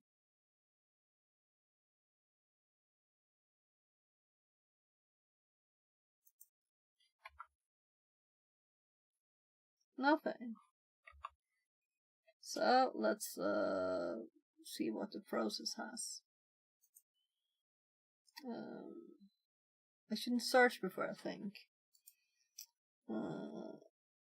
I think I will lose time with that. So this is the tubes, right?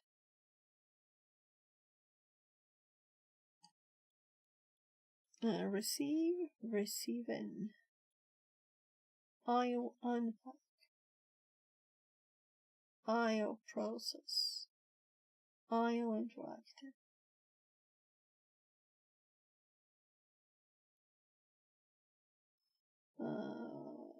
remote. Yeah, remote is cool, but that's not what we want.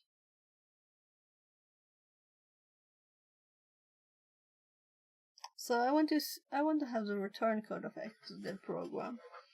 That's what I want. So maybe I don't even use pwn for this. Only for the other thing. So Python run command and get output and get exit code. How do I exit state is set in a shell script in Python. Runs an external command in Python and returns exit code.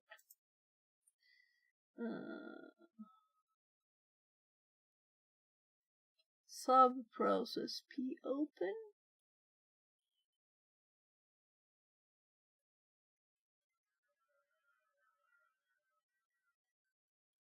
Return.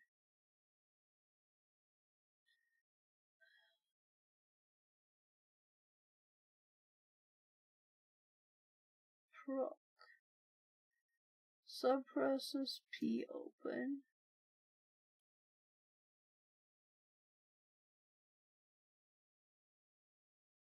Proc communicate.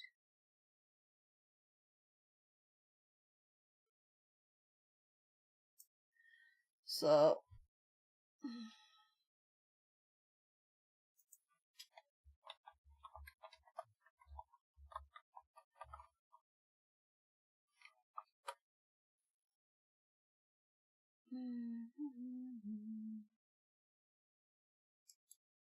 Python docs.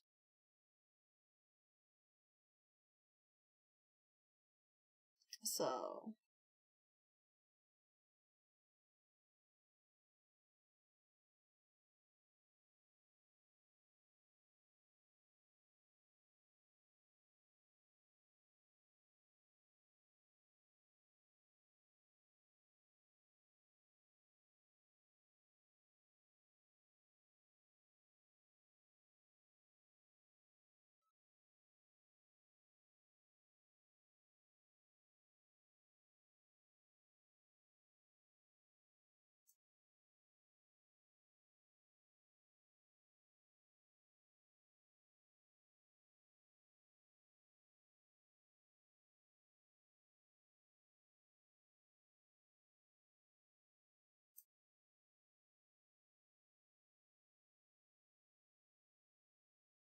let's just do subprocess run. So instead of process, we do subprocess.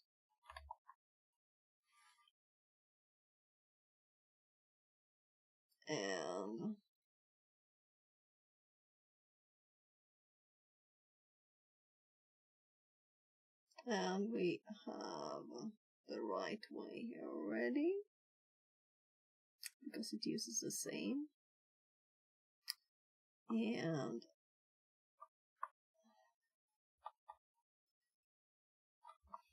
my brain, it is not really there anymore, is it?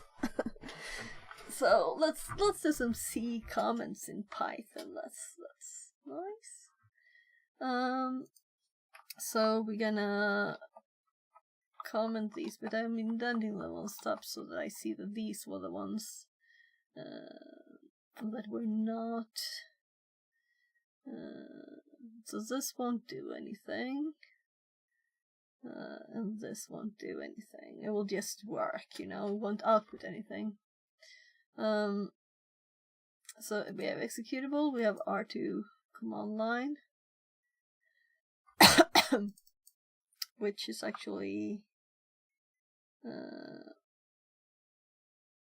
here.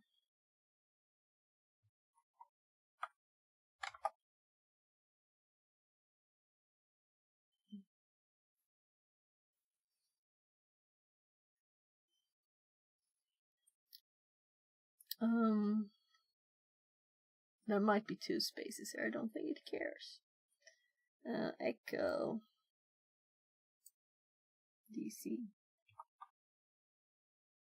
And then we have to fix the getting. Sorry for for being all over the place here.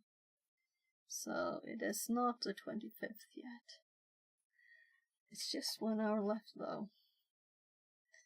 So 6:30. User bin and Python. I'm just gonna check something.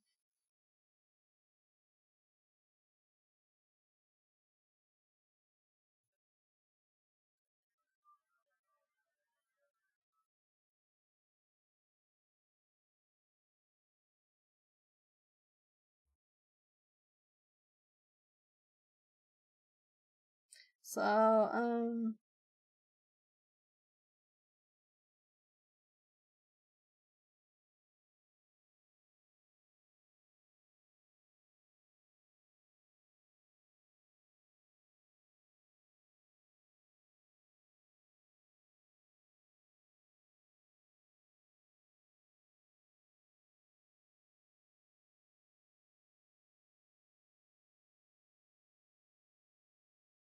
talking to my mom.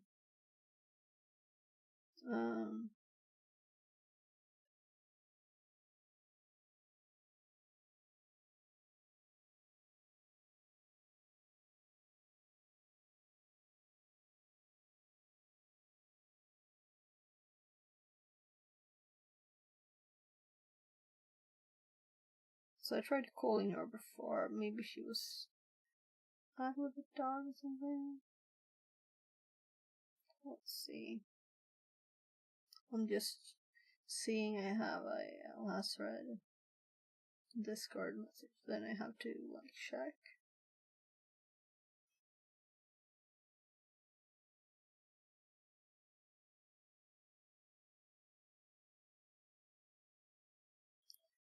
Blue sky. Oh, so I need to go there and look later.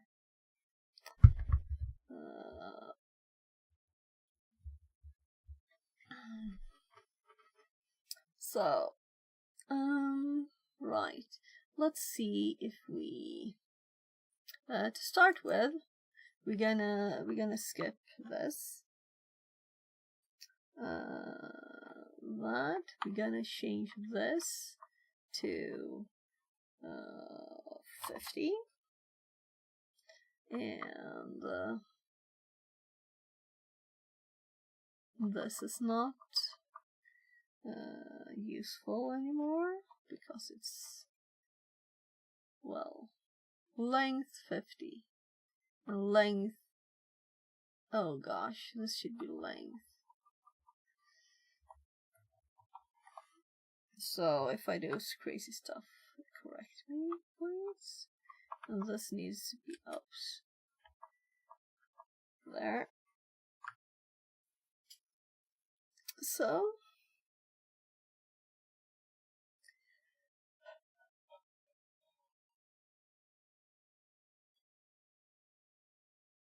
So I have no idea how sub-process will happen at all.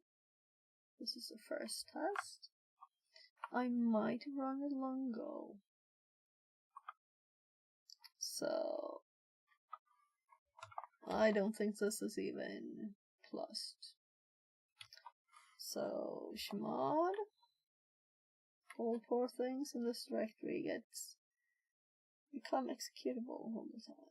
So dot slash val date exploit creation. Yeah, I kinda thought so. Yeah. So I don't know if it's import sub process we need. We do need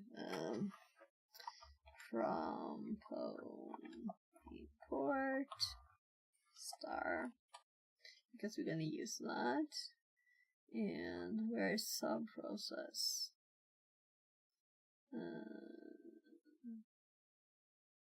Module just replace older system spawn. Sub process module. Yeah, so it's a module. Import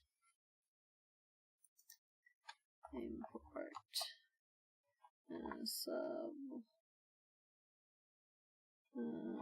Process.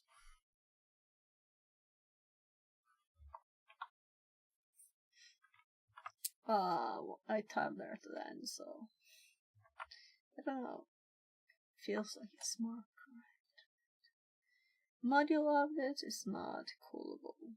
Yeah, because we should probably like do a from and stuff. Let's try that.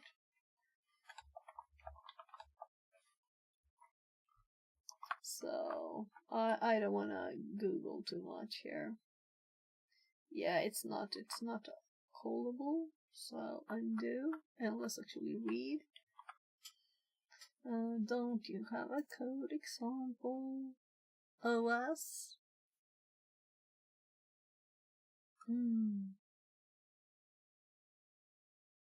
When it says sub-process module, I'm thinking we import it. Especially as it says it's replacing these.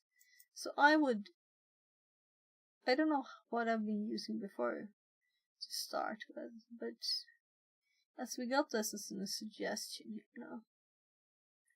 So Python sub-process example.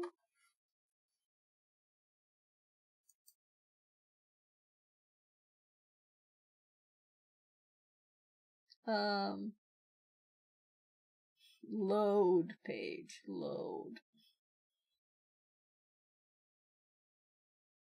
Sub-process run. Oh, I forgot the run. That's probably the problem. It's because we had process before, right? So I did sub. It's running the program, and we can see the output. Not as horrible as the other stuff.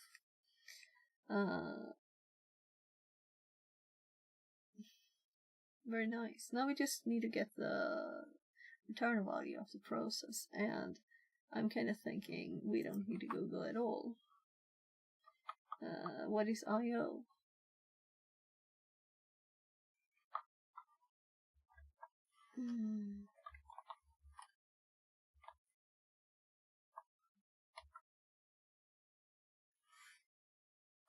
Look.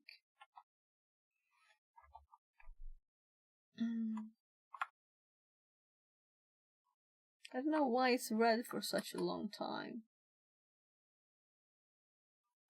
So, and now we do 200. And then we run it again. -11. So, mega crash. So, instead here we do if. I even wrote return code there. It used the same words that I did. If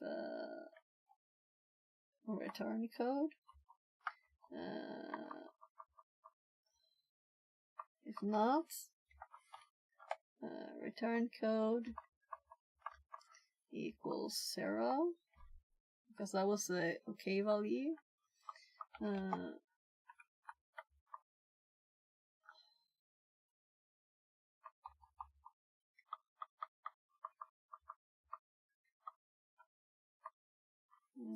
Print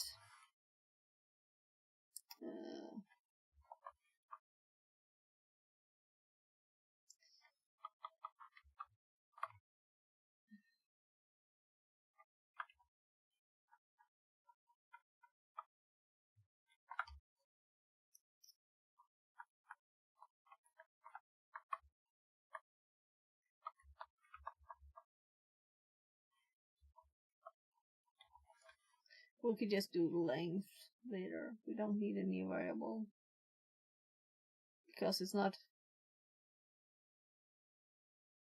Well, this is more clear, right? New variable for clarity. That's okay. Program.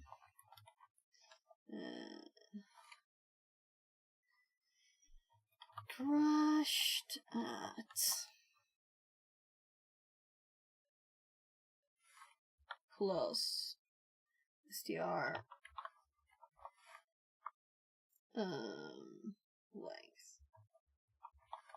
So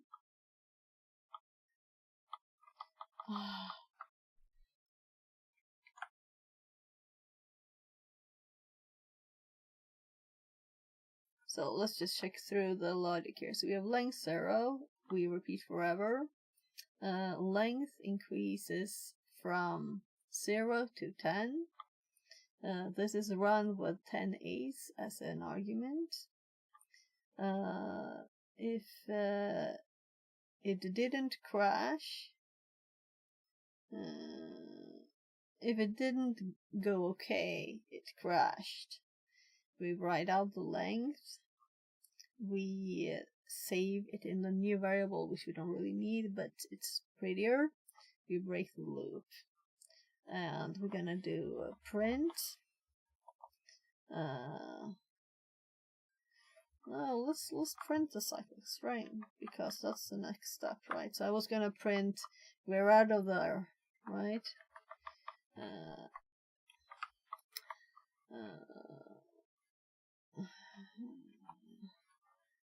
Well, we can do both. Print. This is like comments too. Generating cyclics string. Non-repetitive. Well, cyclic is not as clear, so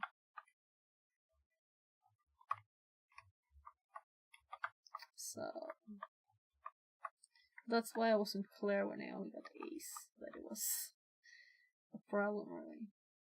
But it was me calling a function called string,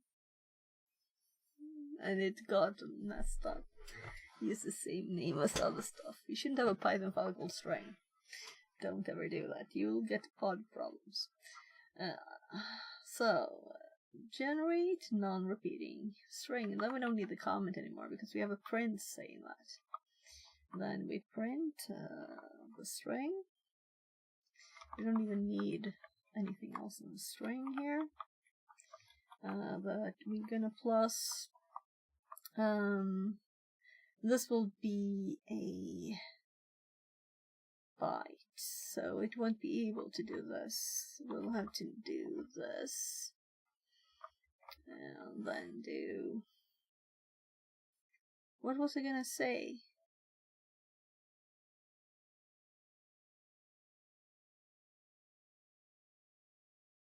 I don't know why I needed that. Cyclic string, generating non-repeating string, and then the string. We can do this, so string it. That's okay, it doesn't need to though.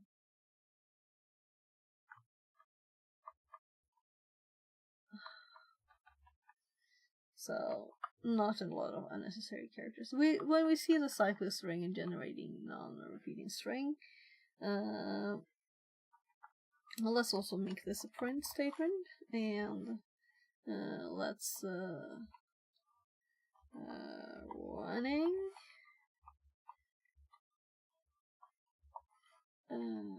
running executable with increasing size arguments. Program crashed at.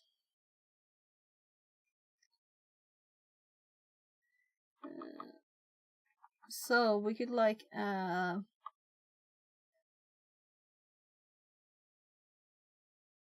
let's oopsie. Let's print comma and equals dots. So we're getting a few dots there, and then we need a backslash n here, or it will look very funny. There. I think that's That's good. Alright, it's also putting the output there, of course. Program crashed at 120. Generating non-repeating string. So far, so good, right? All works. So, next step is to see if we... because we can't use this. We need to use R2 now to run it. And we're not stopping R2. We need to read the data and we need to send data. So it's not as simple as just starting a program and right? So run executable in R2. And this is also a print, right? So running executable in R2 with string argument with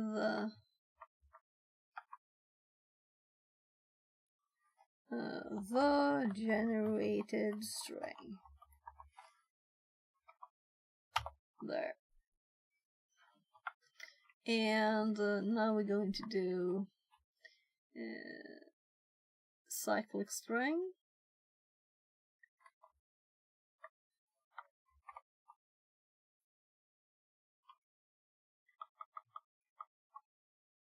I don't know why I didn't like that. I don't think there was an underscore. And then we're going to send DC. Then we need to know, how do we find all these lines? Or do we have to loop, right? So we're gonna check IO receive stuff in pwntools.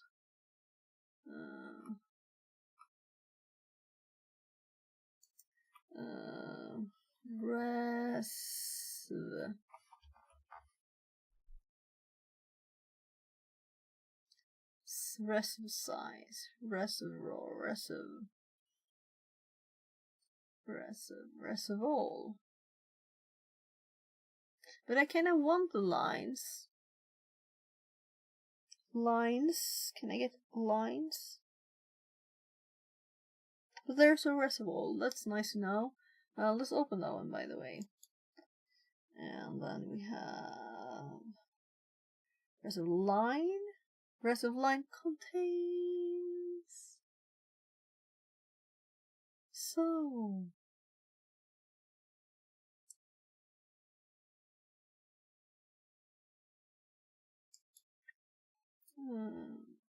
contains B.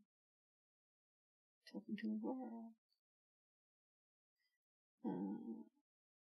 Resive line ends with, contains. Well, it also starts with then. Resive line pred radix starts with. This is what we want then. Start with B. I'm thinking like B and S will also be in here, right?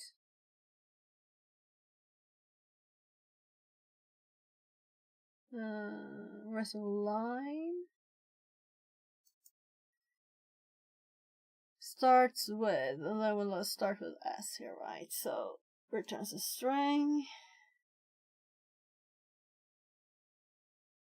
a delims,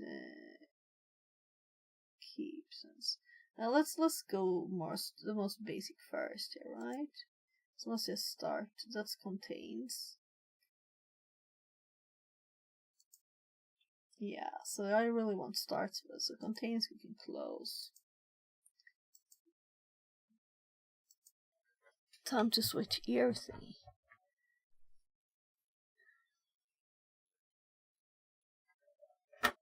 So, let's see. Starts with, let's just check on here. We have lots of stuff. Press it until.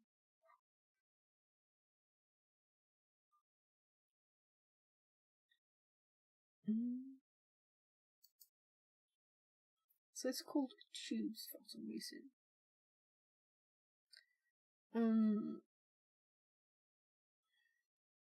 First of all,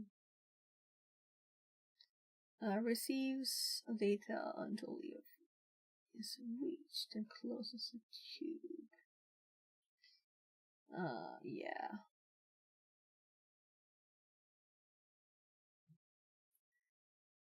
So we will definitely want the str one. Byte array.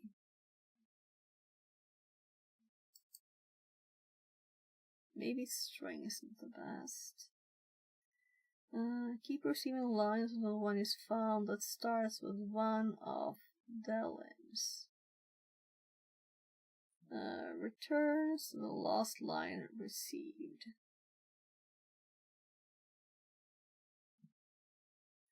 I might just do the lines, receive line, and I'm assuming there's S version. But let's just do this.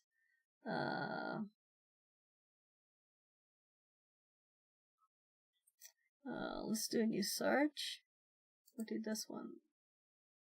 Oh, it was a sub process. Python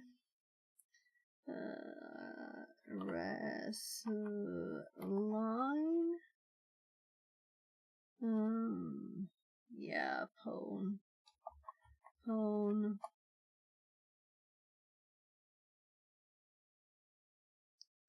while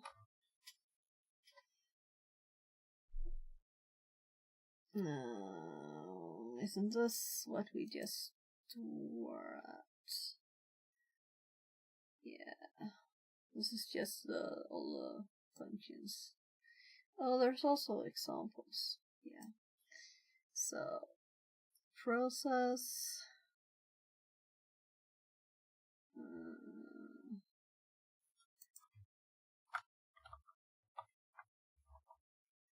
verse of line.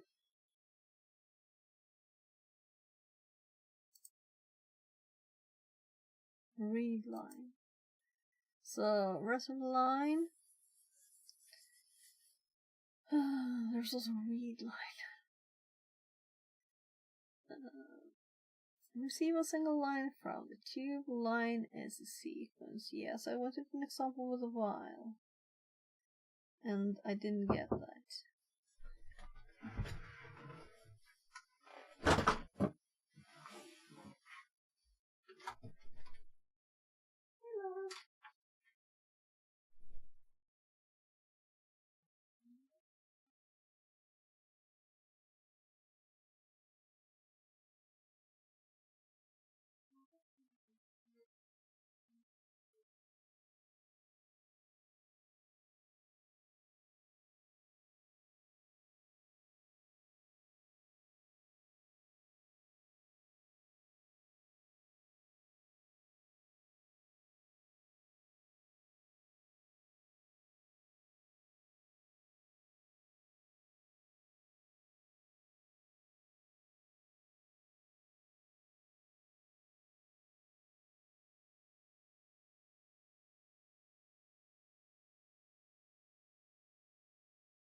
So there's say goodnight to my kids. Back to the fun.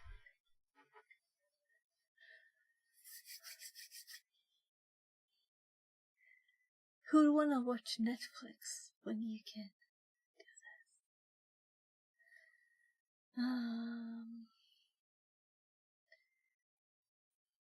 So let's start with just testing the receive line function, right? And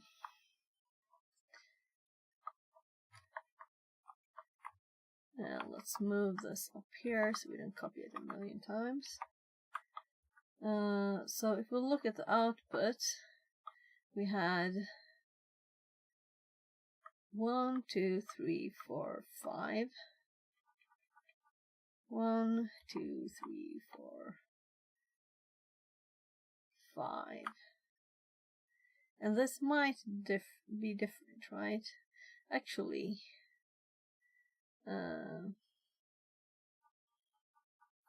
this is supposed to be sent when we receive the first this, right?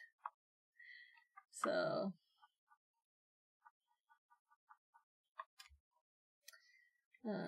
this, and then the second one of that is when we got it all.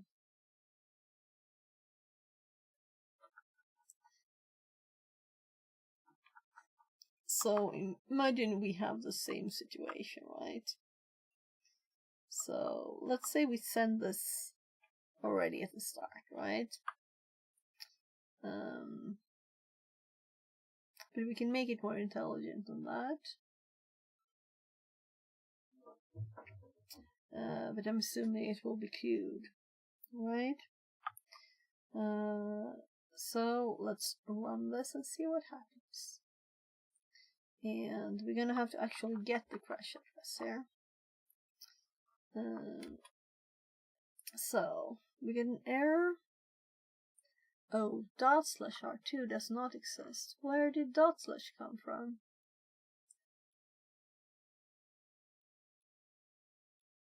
So R2 needs a full path.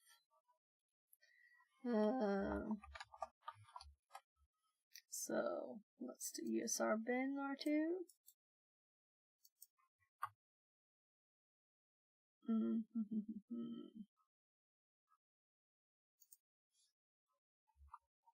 So there.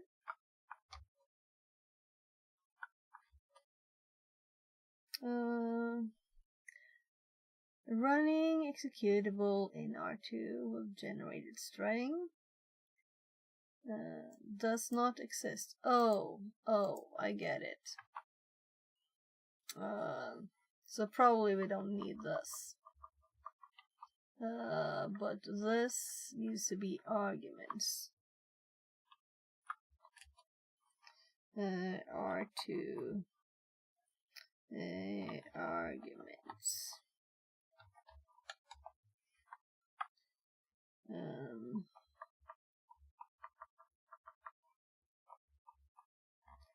So we don't need the DA either. I don't know why I had A.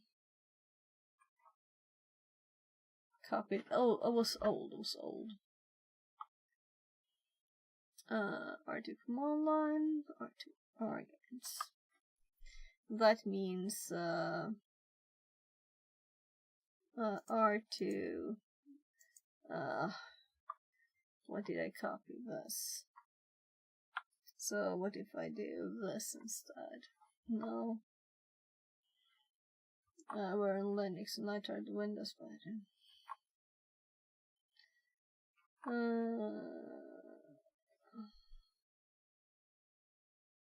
Usr bin.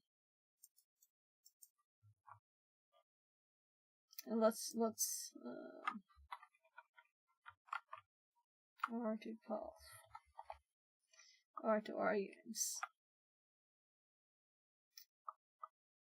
I don't know which I prefer really. R2 command. just R2, but I don't want to short because I might overlap with something that exists, you know.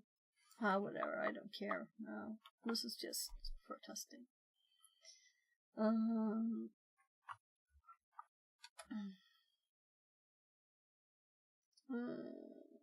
R2 command line executable. R2 command line is not defined. Zeros Faraday says, how are you liking pwntools? Yeah, I haven't gotten to the cool stuff yet, but I'm liking it. But we're actually using sub-process run here to just run this first here. So what do you think of pwntools? It looks very cool. But yeah, I need some things are annoying. So where were I? Right, I forgot to change the variable name. So this is supposed to be It's pretty awesome path. for what I've used it for in the past. Yeah. There's a path. And then we need R2 arguments. And executable is the one we're checking. And the cyclic string. That's arguments. And then we're gonna check here if we need to loop this. Or if we just do receive until these characters or something. Because we're getting this twice. So this is for this, but I'm exploring and testing. So what have you used it for? Freddy, tell me. And welcome in, by the way. Welcome in. So you've been in Gar's events, right? Or I think maybe. So.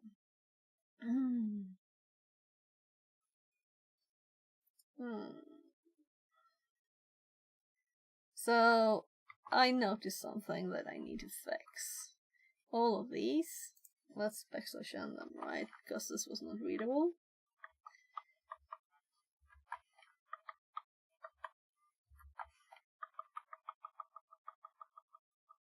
Simple buffer overflow CTFS-ERC, and Jaguar is awesome. Yeah. So let's print these. Not just get them. Yeah, did you see his Hack the Box stream?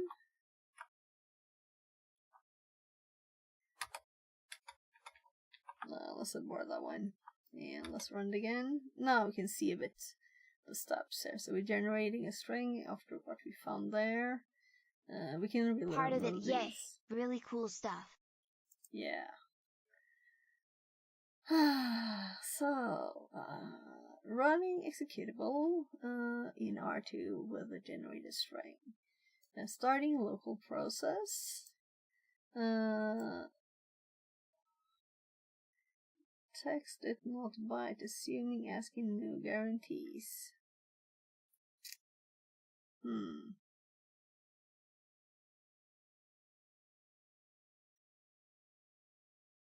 Text is not bytes, assuming ASCII. Text is not bytes. Height 30. Send line DC. Is this a line then? That's got the problems. So we just B this. Let's abort and run again. So, known.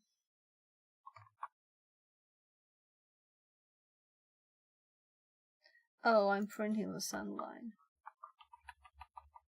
We don't need to print the send line.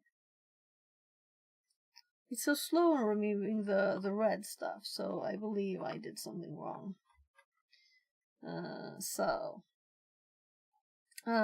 Okay, now we're getting B's on all these. Relux not applied, please use Relux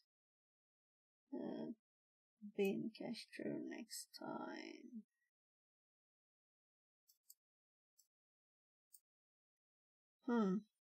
Yeah, so there's string versions of this, right? Oops. That's supposed to be Control S, not Control A.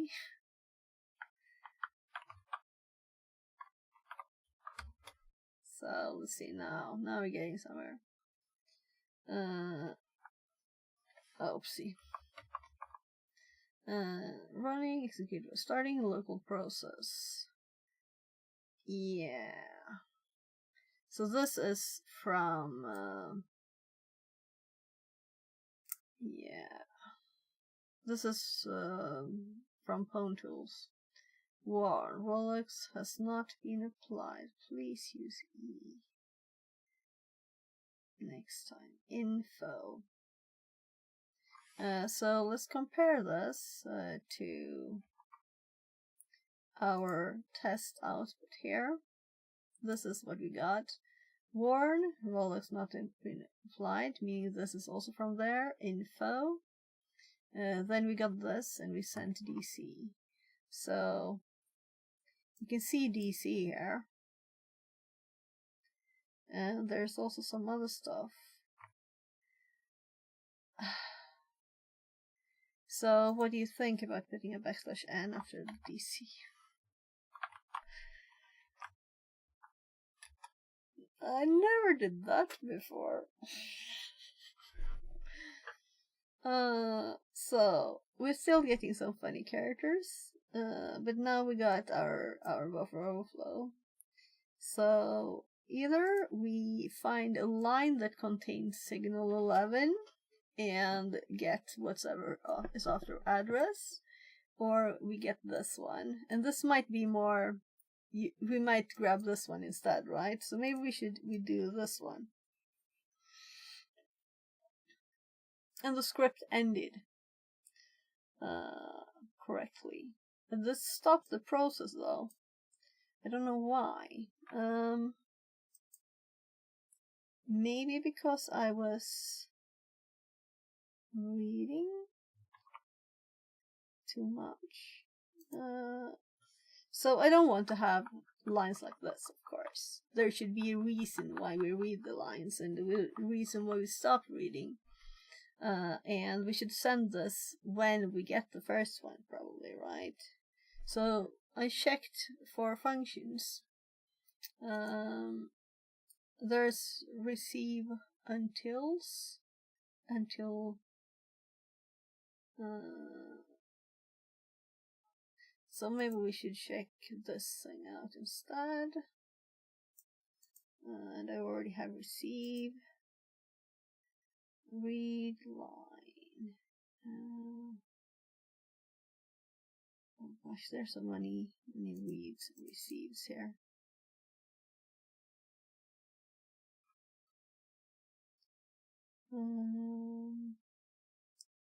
Receive line. Contains, ends with. So starts Got it, with but have S. a great rest of the stream. Yeah, okay. Thank you very much for coming on, and you're welcome back. And have a great weekend. It's Friday night. It's almost midnight here in Sweden. So, receive line starts with same as starts with, but with string.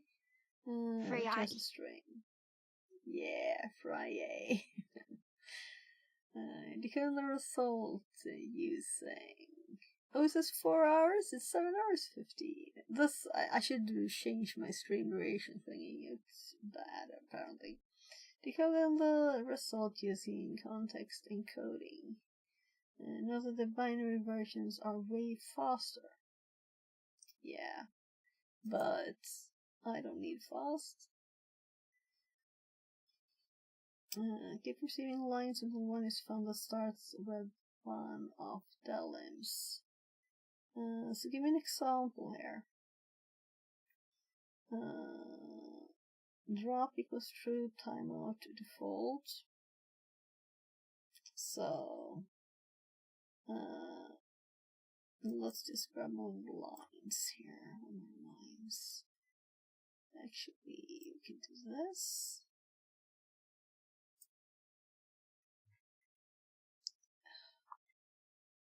Sorry, I clicked shift control.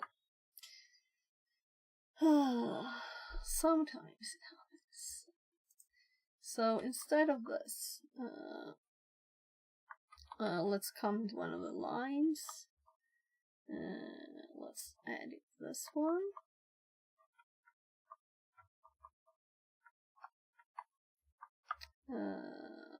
This line starts with, and then grab the S one. But I'm assuming it's the same, it's only the return value that's different. So bytes, and we want what I put here. Mr. K98 says, face blue smiling. Hi, welcome in. How are you this Friday night? Here. So, IO, receive line, start with S, and 0x. And the first time that happened... Oh, I'm getting a full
There, just got a call, sorry.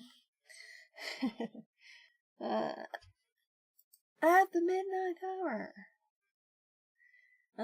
So let's see now.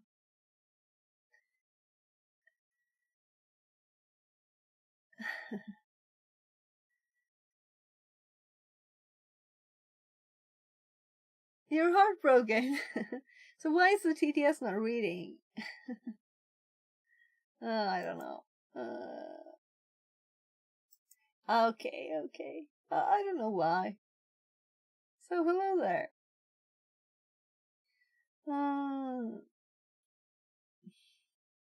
So I can send some hearts too here. Yeah, so I'm back. Let's continue with this. So I was testing to see if we can be more intelligent when we send our data.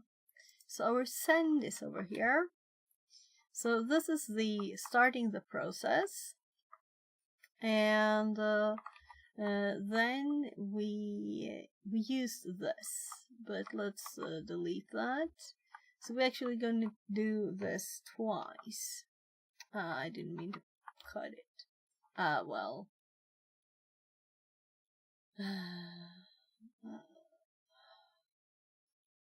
Will I remember this? Let's keep it there for now.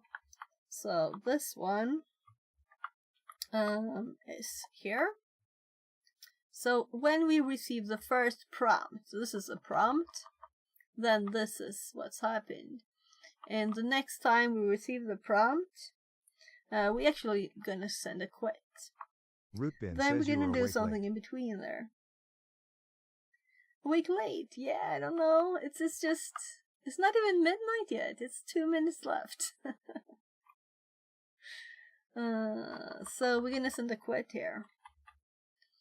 But in between here, we're gonna do something else. We're gonna do a contains.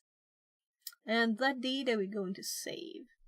So we know that this line here, this is what happens when there's a buffer overflow. We'll get a signal 11. So we're going to try and find a message with this string in it now. And then we're going to read this data after address, because then we can't happen to mix it with these. So let's see here.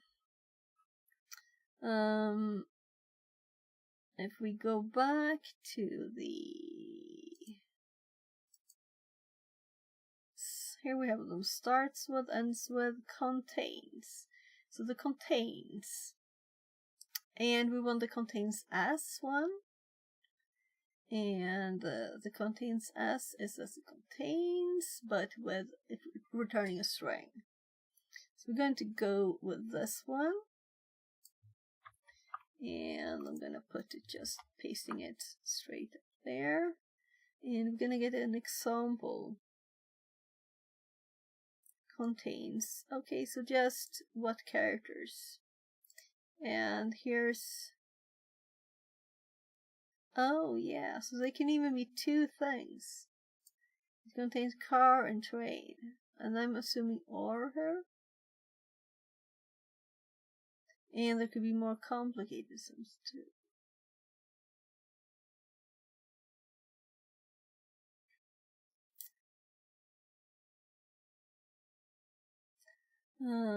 So let's see here. Yeah.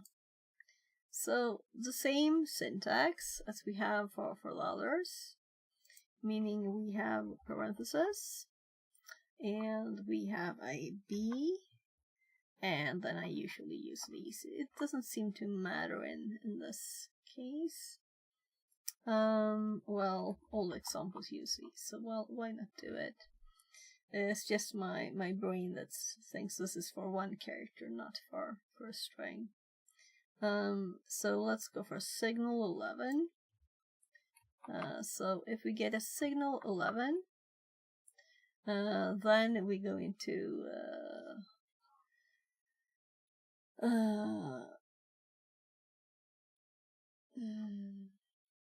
we're going to do something with that. So let's start with printing it, right?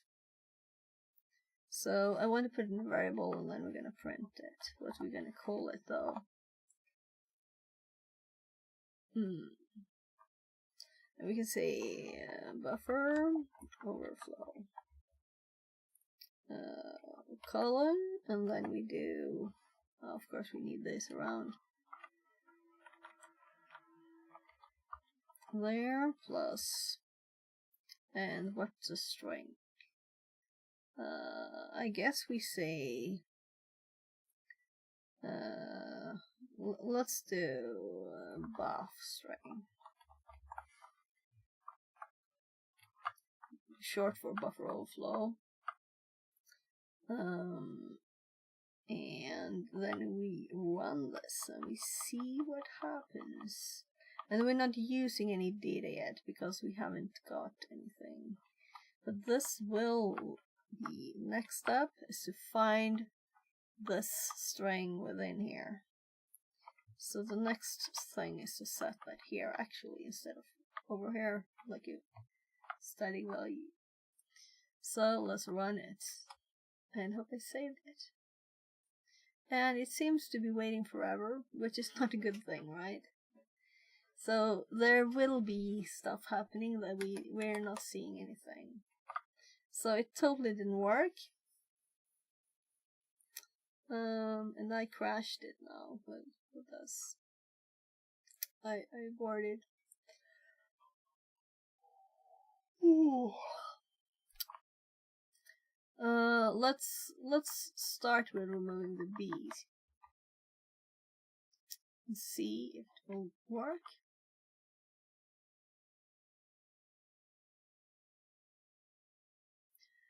And if it doesn't work, I will try contains.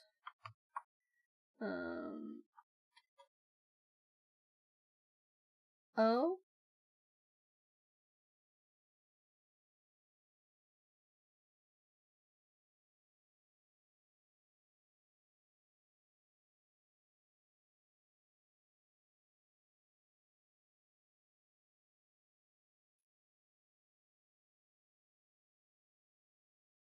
Return packaging decode func self. Yeah. So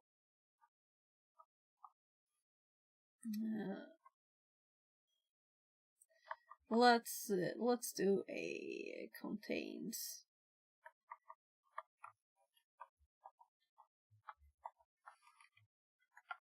And see if this works better. We getting no output again.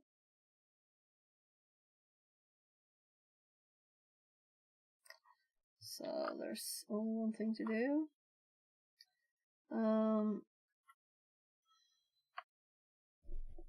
I want examples now, right? This is what we want. And we do have an example here. T reservoir lambda n something.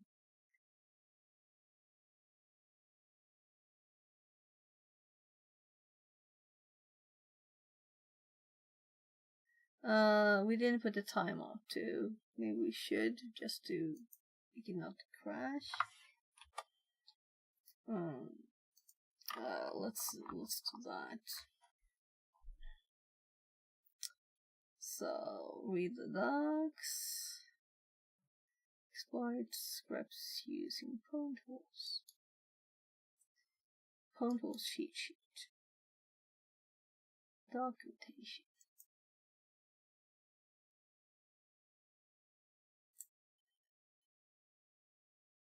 So we're gonna search for this, and it's not in here.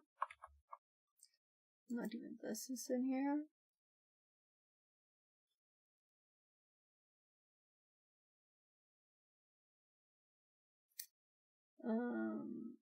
I'm gonna click this anyway.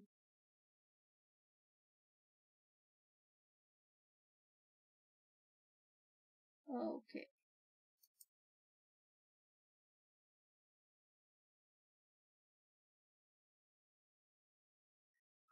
Okay. Well, let's see if it's in here. Phrase not found. So why did these pop up? We have a starts with there though.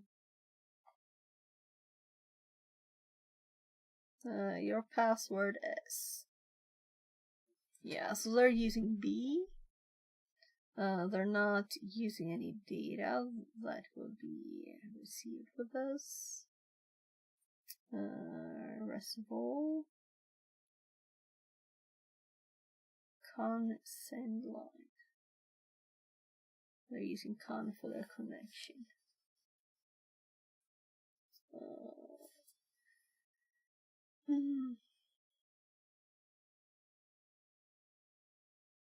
Receive until new line is receive line, of course. Receive until given keyword.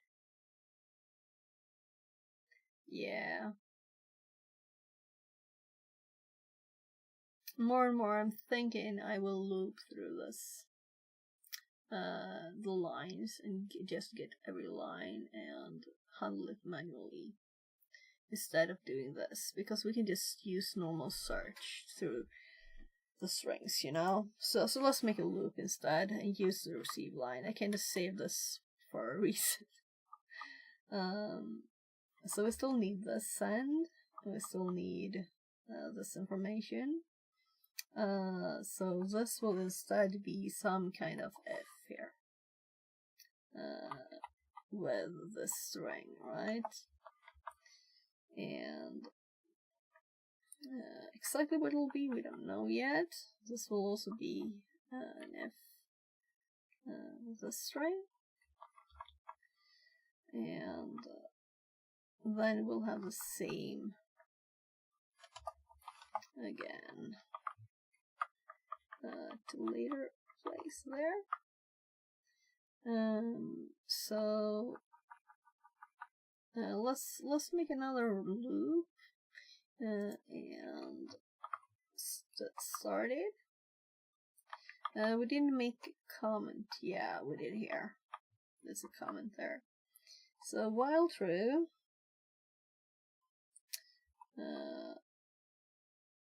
and find that we could print it, but we're definitely gonna save it.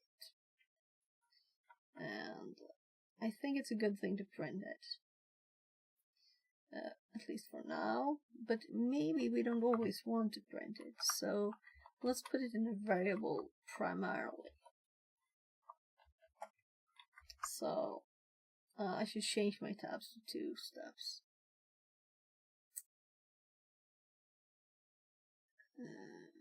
No.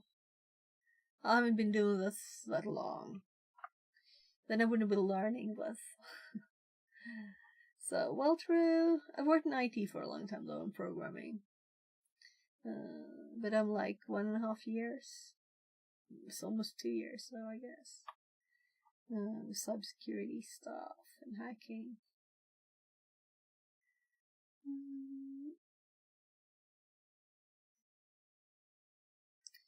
So, line equals IO receive lines. So, print line, and then we can just do simple ifs. Right, so we have if in line, and I'm gonna switch this back so it looks like my other code, or switch it to this. If this in line, we're gonna make it very basic now, so we're gonna do print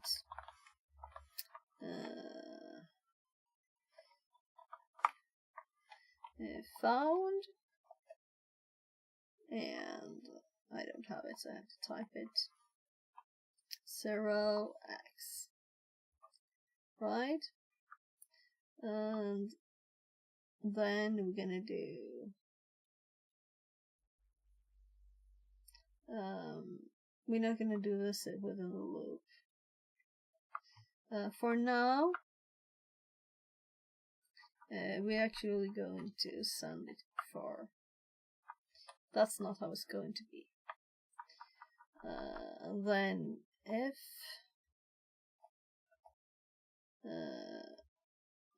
inline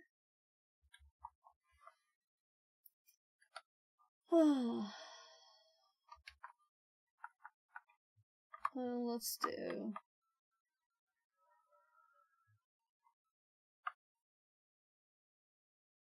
rather we can do this.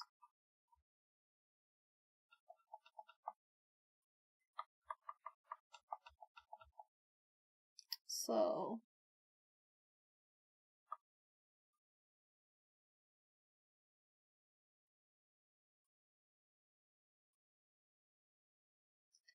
yeah, and after this loop that will go forever, stuff will be done too. It doesn't matter, you know. It will be going on forever.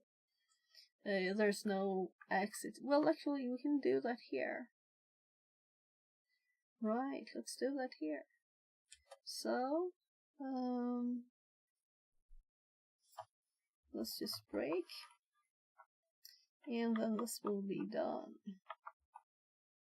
That's good. So the only thing we need is to pick out the data we want from this line a little later. And we need, of course, to do the send on the first one of these. That's what we want to do too.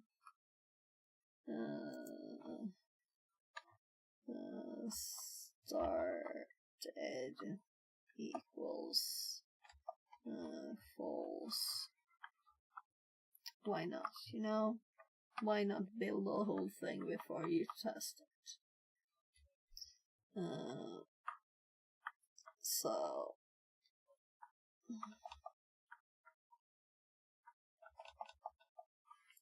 if started equals if not started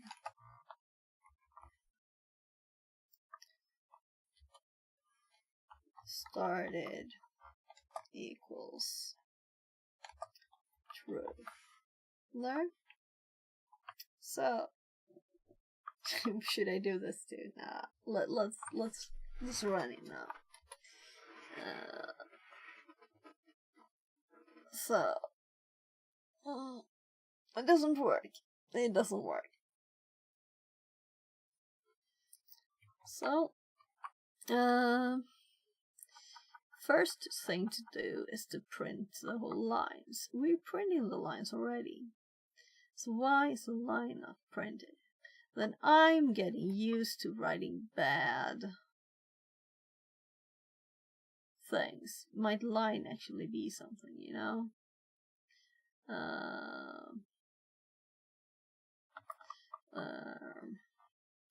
Received line and line will be replaced with received line in this case, but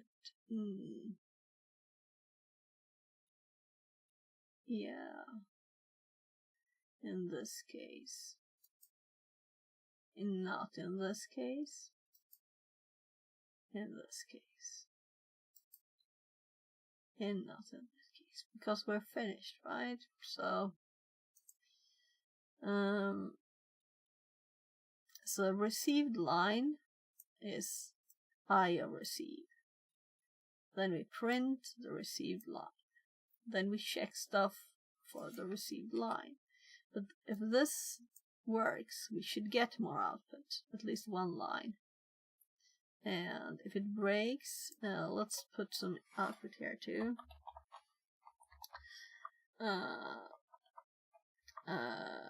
Loop ended.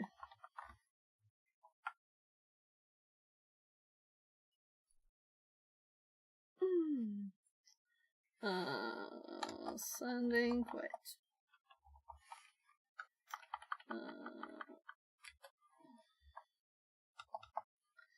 Print. Sending. DC. Starting. Sending DC. That's good enough for now. That's not going to be kept.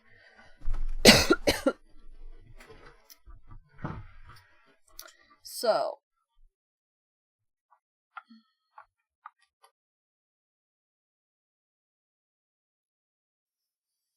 Info, libc, fc, offset, and the warn, both these lines. Oh, right. So we want to strip this line.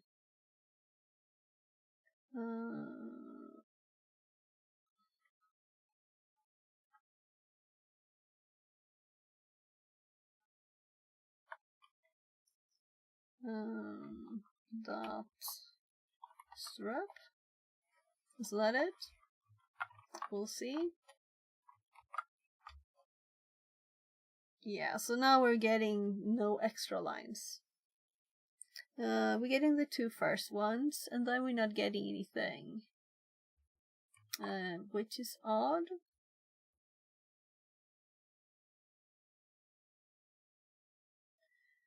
I'm kind of assuming if we comment these out. So if we do all of these comments, Shift Control 7, yay. If I Shift Control 7 again, oh nice, toggle. So save, Control C, I run it again, and we're not getting anything more. It's not the ifs that are problematic. Why doesn't it work then?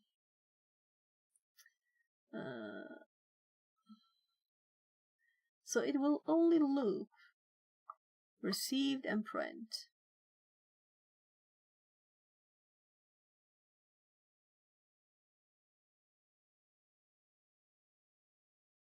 So next debug step.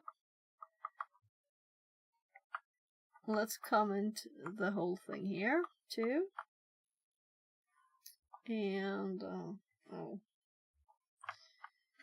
Shift Control 7. And then we go 1,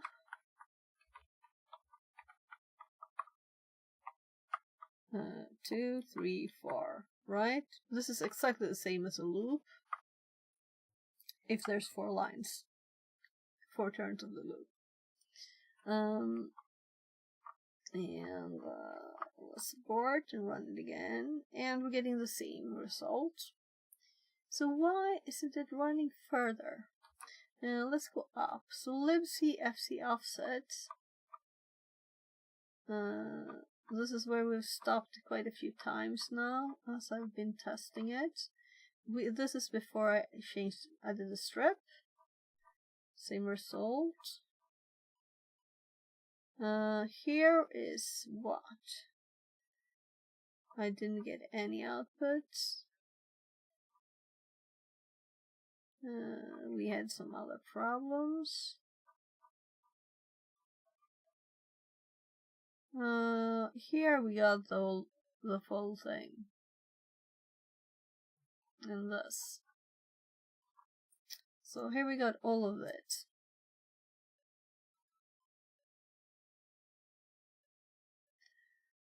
Oh, right. So we send the DC here to get the next line. So we get this line, and DC is never sent because the if is not done. And then we don't get anything more. So if we instead comment this,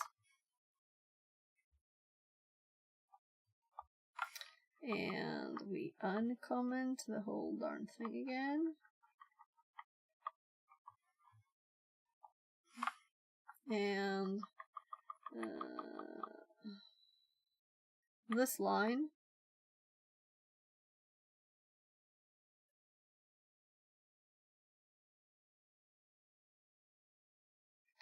We actually gonna put it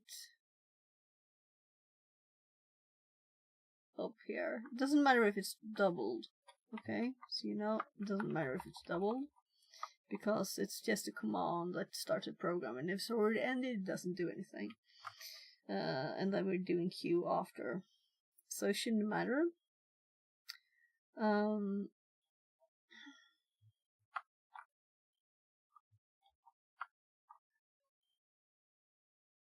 So now we get an error. Buffer flow equals buff string, because buff string is not defined. Okay, because it's called received line. Buffer overflow. Okay, yeah, I borrowed that. I already had written it, and I didn't have anything there. That's why. We'll use that for something. Do something with it. So let's just run it again now. And suddenly we found this.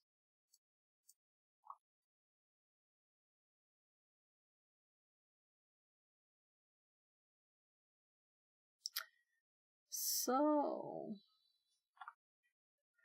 if we now remove this again, and was it that error that changed? No.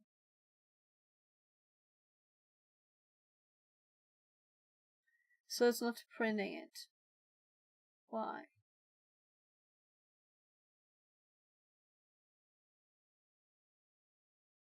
This is not correct. But it doesn't really matter, because we can do this here, and we can like skip this totally, because we don't need this at all. It just puts this in the buffer until when we have a prompt to print it on. And this is what we need. And the next that reacts to a prompt is after the loop. And after the loop, it will be there. So that works. Loop ended, sending, quit, stopping process. Buffer overflow, colon, that's our output. We're repeating what we already had here, just to in case we don't want to print it all, you know. But I don't like the starting process. Maybe we should change the output of that to not show anything.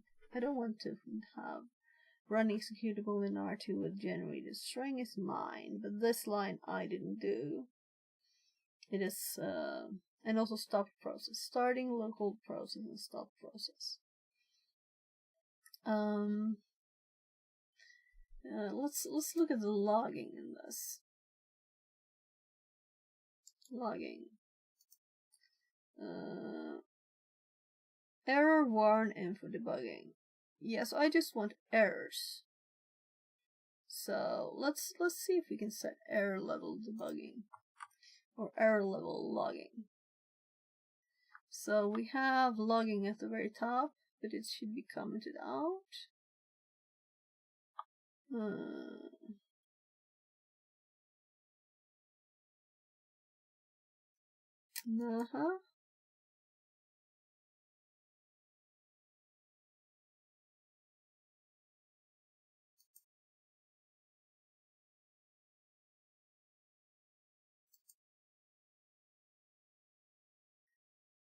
Error log level. So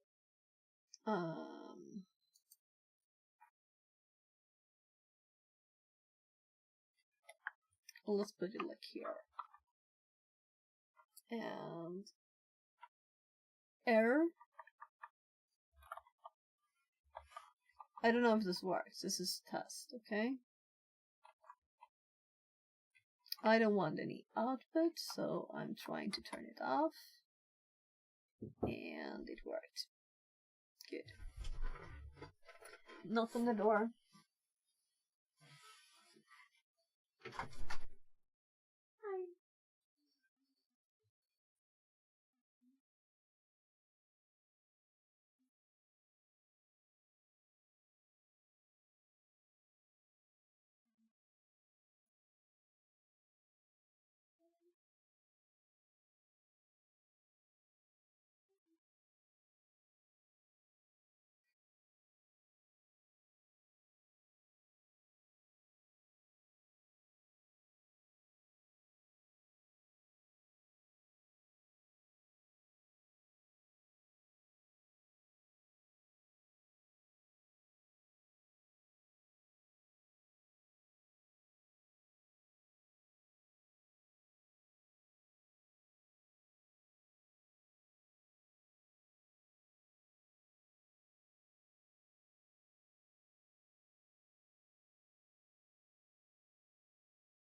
So, my kids, I think his hard drive is getting quite full. But he's getting a new one. That's actually been waiting for him for over a month now to finish. But he's autistic, he doesn't want to change stuff. So, let's see.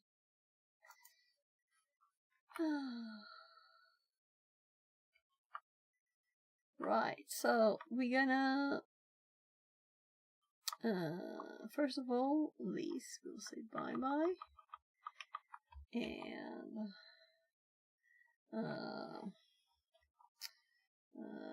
put the command to start running the program and the buffer. That's what's happening, right? So, starting false is not used anymore. While true, receive line. Let's remove the odd coloring. So, receive line, we strip it from the new line. Also with the stripped spaces and stuff before and after, but nothing in the middle. And then we print it. If it contains signal 11, we print buffer overflow received line. Meaning we can comment this out, right?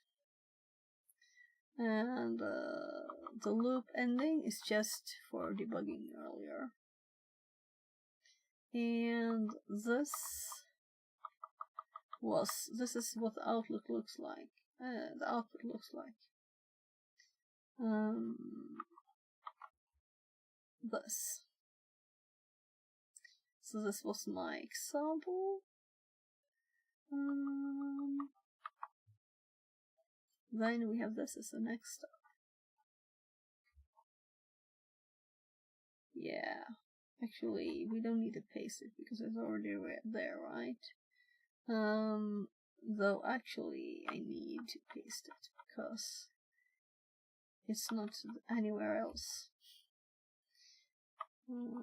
So it needs to be somewhere. We're just gonna update this to bytecode.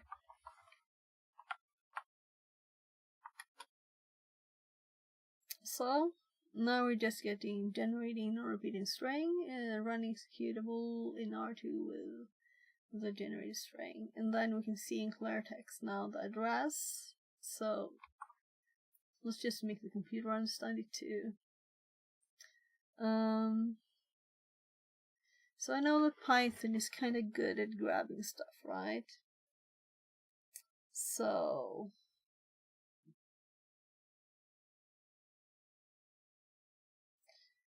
we could split it on spaces. I don't think that's good because we're looking for the adder the position of adder equal. So we want to Python find and string, and it's from the start. So we actually know exactly if we find the position. Find. Search for a substring. A string.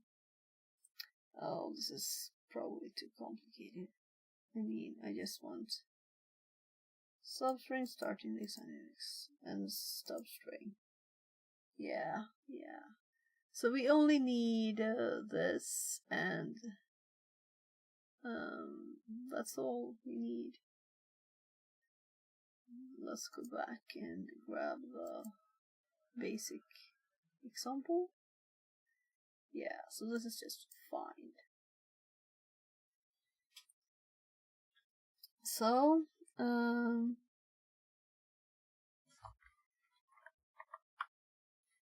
selecting stuff in that one instead of this. So,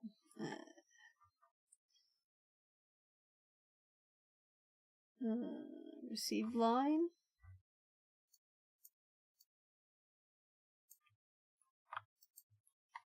Dot find.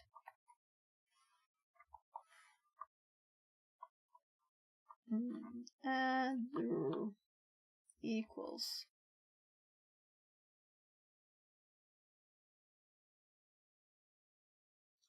And then we're gonna get a bit of this, but what we don't know yet, because I have to find. I can just do the square parenthesis and add numbers, but I want to like, is there some intelligence in this? Let's start and end parameters. So just find substring. Yeah. Is there a substring thingy in Python?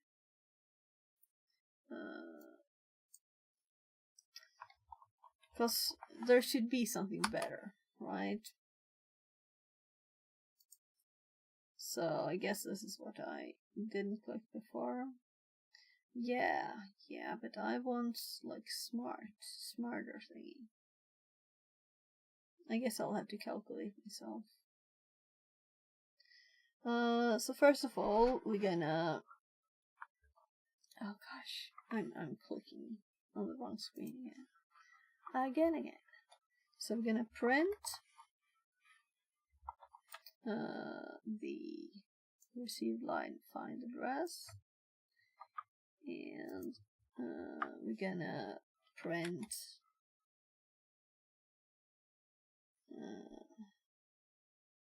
let's comment this out so it doesn't have to have a value.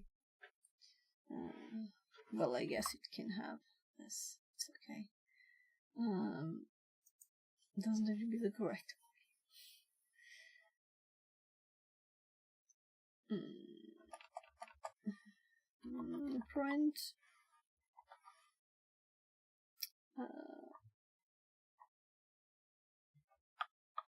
received line square parenthesis. Let's call this position. Let's just do pass equals. And let's do this like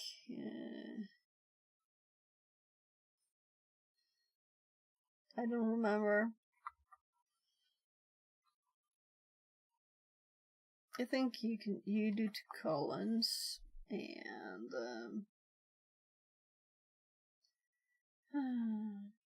did I get something in my search? I did. Slice.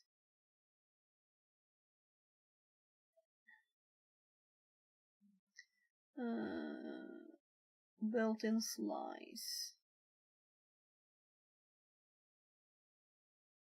Want to know how many I have left. End string 15 and 19.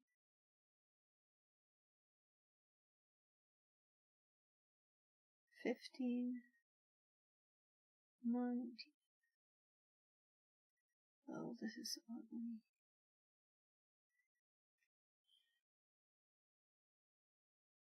So this is so manual. I want to have a search element in there.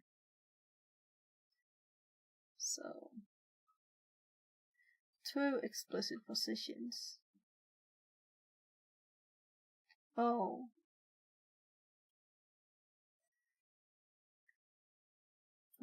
Number that begins at after 6 and ends has length 9. When you can extract the count number this way. Yeah, this is better.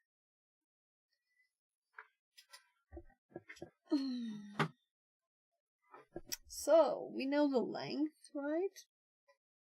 So, we want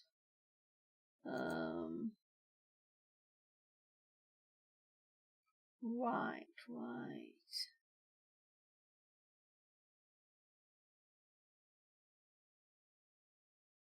So we're getting this in text format too. Let's do one thing at a time.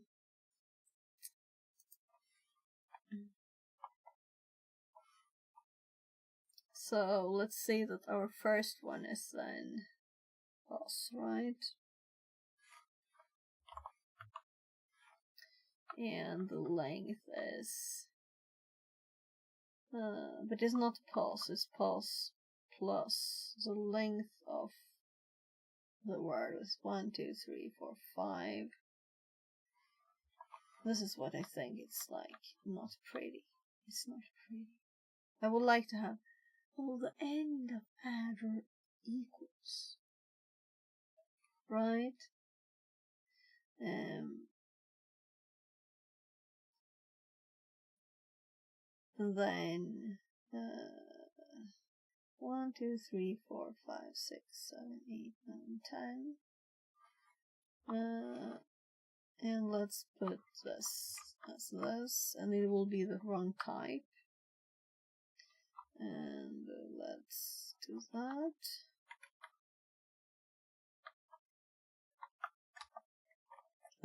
Of course it won't look like this. This is just me testing.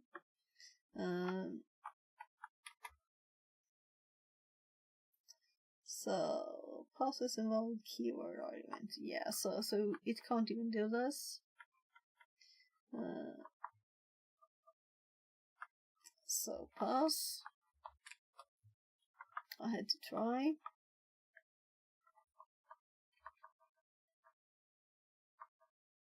So copy, delete, paste, and run.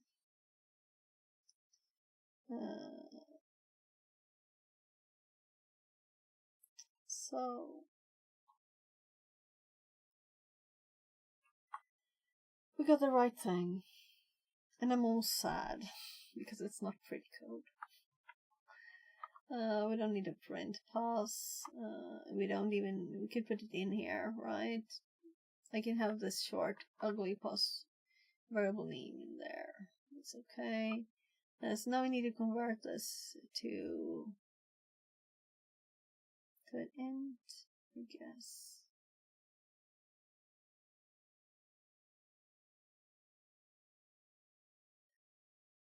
So the EIP position here at the end, we're not printing it or doing anything with it.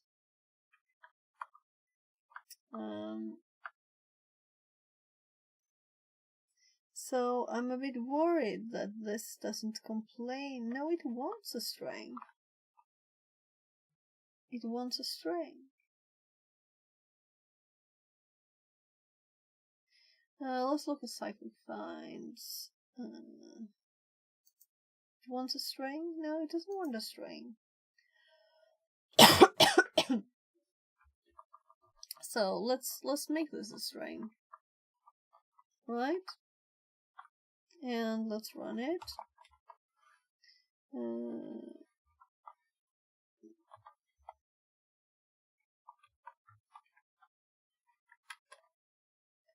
Yeah, so this is what we should get. Expected a 4-byte sequence you gave. Unless you specified cyclic. You probably just want to...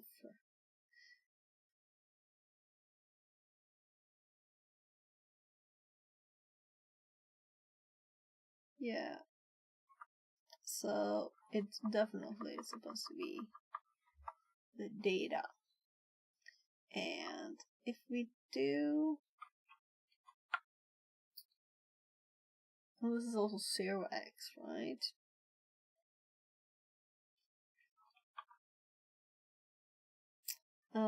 Let's run it, by the way. 116 is the right reply. So what we want this other one to do is to get the reply. Print EIP. Nothing. Yeah, it's so slow. It's very slow. And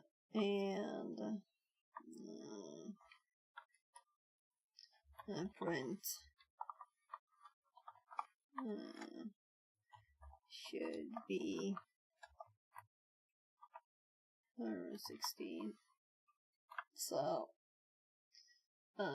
I'm kind of assuming this won't work because it's the wrong type. It's -1, right? Because we have a string there. So it's failed. We need to see, does it work to end this, right? So it will definitely fit in the data type. The problem is just, will it understand the syntax 0x, right? Will the function int do that? Int with base 10. Yeah, so it understood what it was, but it couldn't convert it. So we need to find a Python function for this. Python convert OX to int.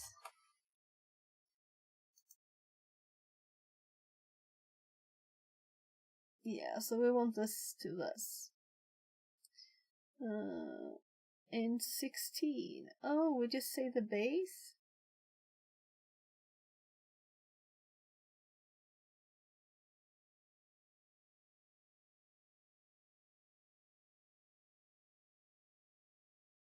Prefix guessing behavior with 0.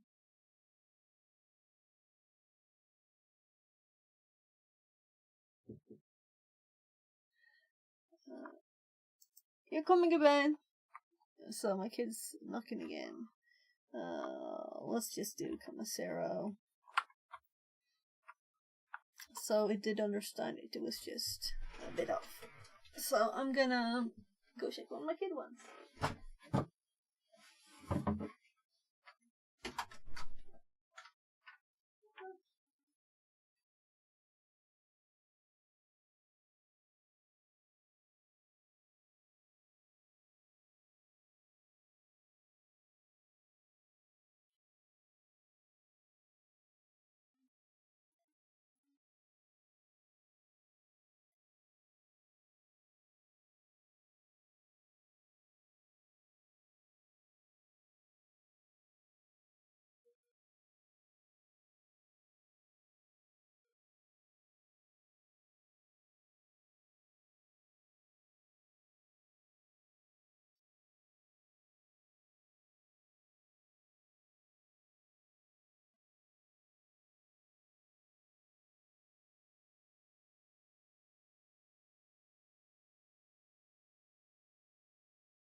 So,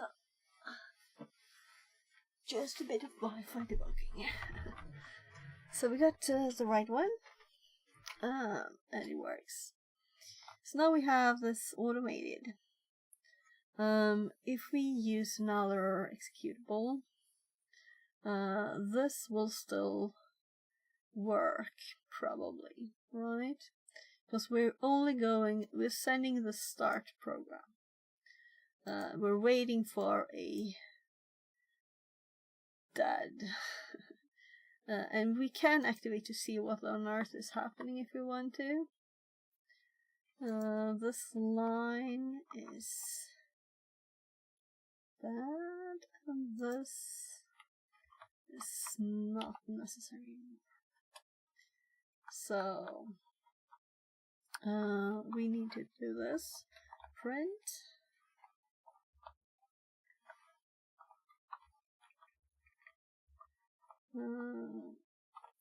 Finding the IP position using R2 output of crash address. Print crash address. Let's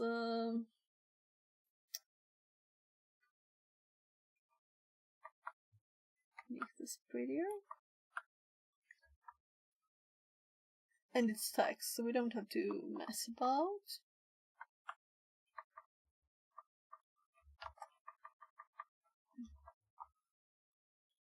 So, running, right, I forgot the \n. So, better looking.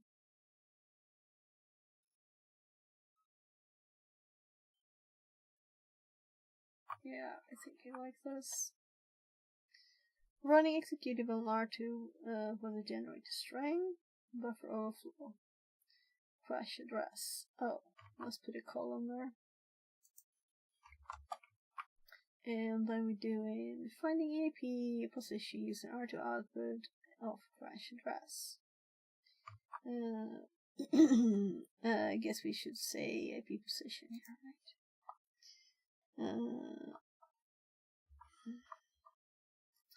AP position. So now is the next cool step. Generating payload. And we can delete this.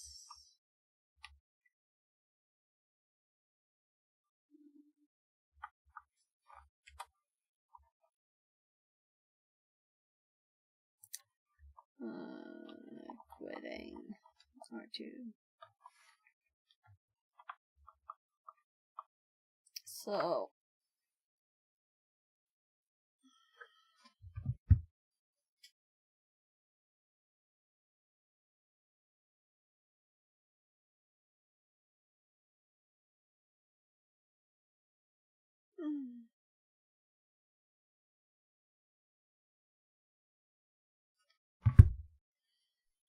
oh, I'm tired. I'm starting to get tired. I've been streaming for 8 hours, oh my goodness.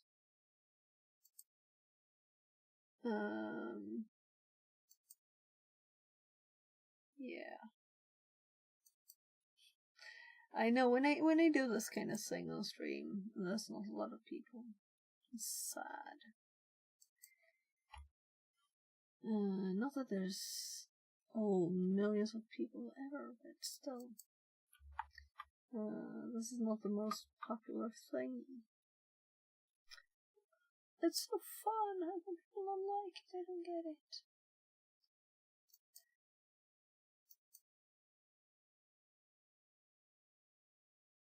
Another pwntools sheet versus the same one. That's another one, right?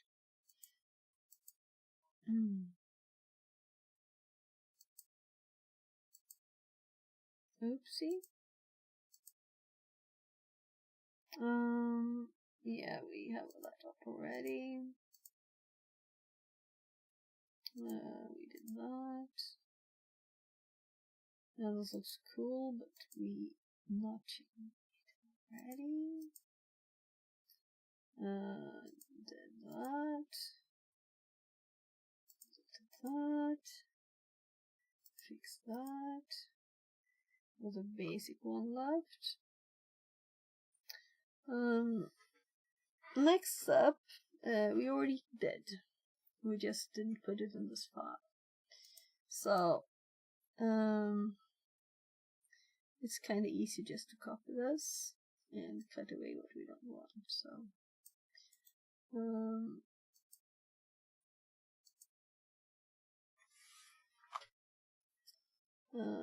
print, generating a payload to run as input to a suid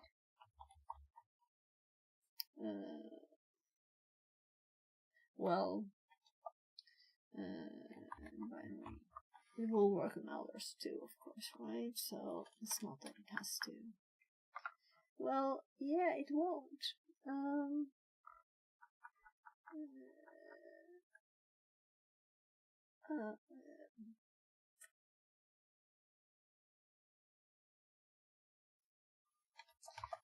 User ID 1001, right? Wasn't it?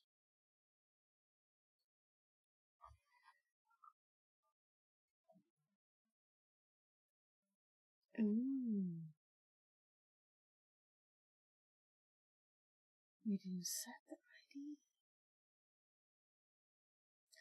We didn't set the ID.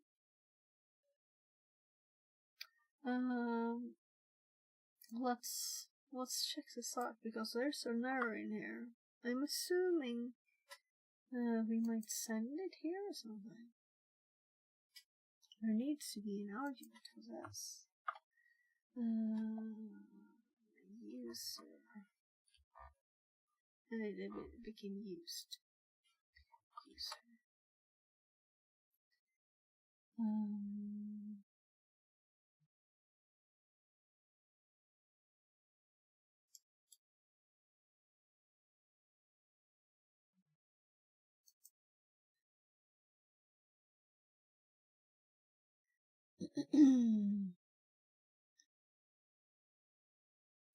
So when we run the command prompt version of this, we give it an argument. And I'm kind of assuming we'll just do the same. Wait, I'm searching because I have one thing there. UID equals, yeah. So I assume this. But it's better to check it out, right?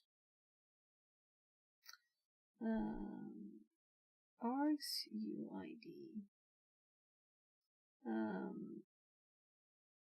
So the only thing I was really mostly curious about is what format does it want it as a text string, right?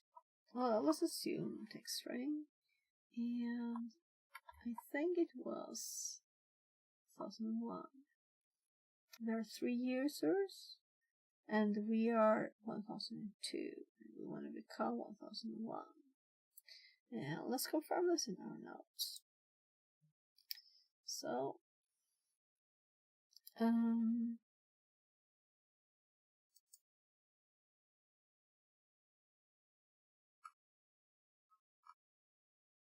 might have done an example in here.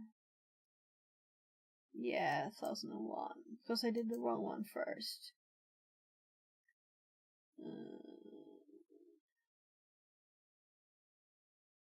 And also this is AMD64, which is wrong, because I realized later that that's not what we want. We want i386. Yeah, and here's the full one. So this is we've had this forever.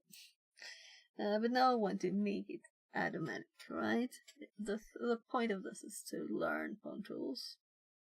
And I don't want to finish the box because then, you know, it's not the same drive to finish it, right? It's a bit... Also, there's no flag or anything. You could just click the button, right? So I'm not clicking the button until I'm done. So we don't want this. And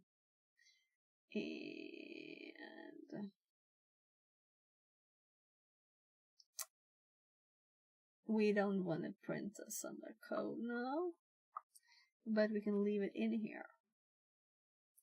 The architecture, and let's put those there.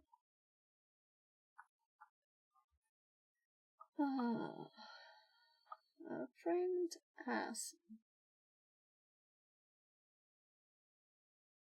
and this is the same.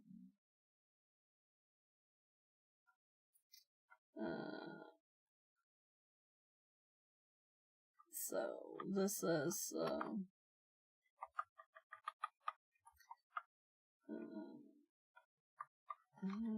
full payload would be generating a shellcode.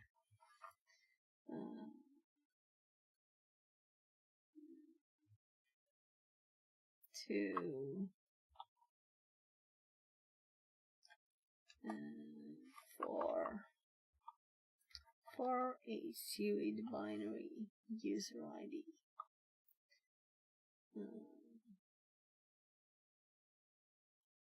That's good enough.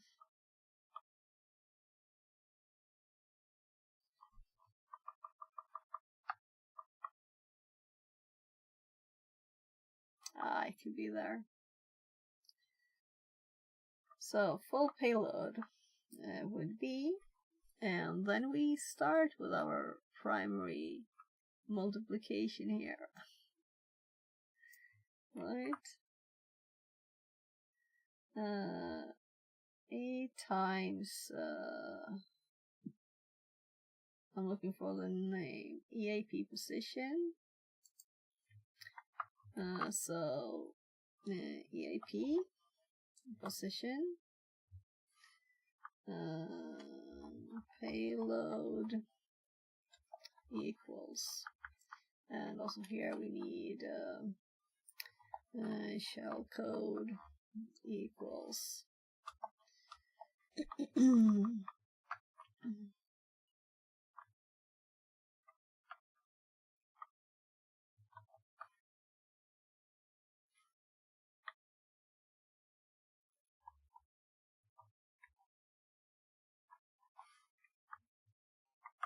so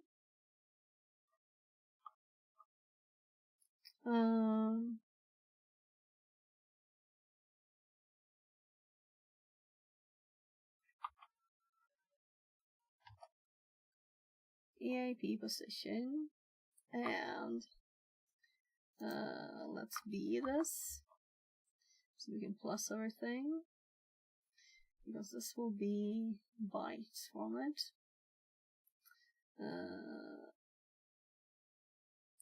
A times EAP position. Right. There's more stuff to do. Plus address. And where do we want to put that? Why do we usually use a link? We'd also not checked anything. So let's add a badgers and a address here, right? And actually the other way around.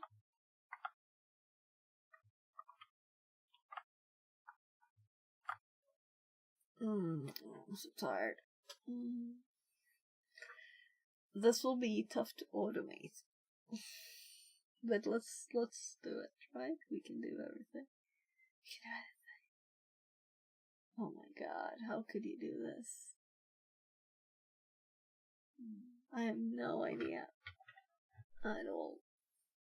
But that's the fun of this. So I'm not gonna. I don't have energy for all of this today. And also the bad shards. Right, so let's put a question mark on that. Then we can just test our payload, right? Oh my god. Let's skip these.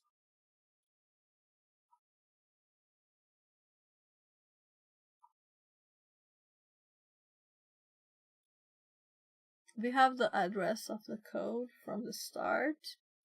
It is in this info. So we have the base address for the whole thing. I think we can find like any address.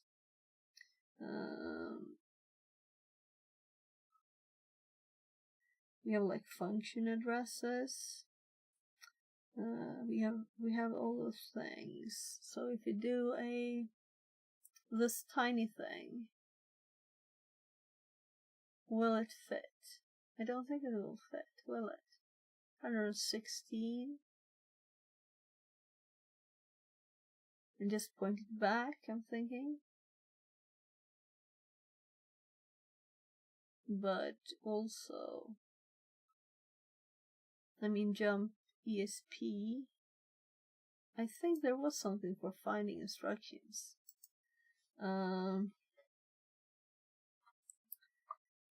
Equals. Let's do the whole thing. Where we I'm not sure if this even exists, you know, or something.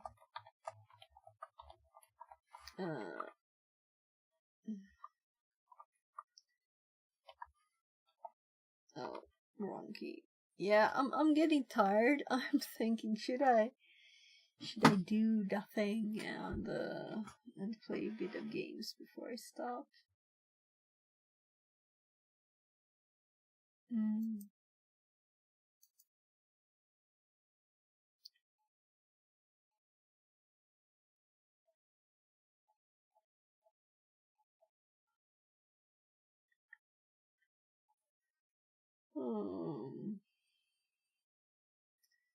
So let's see.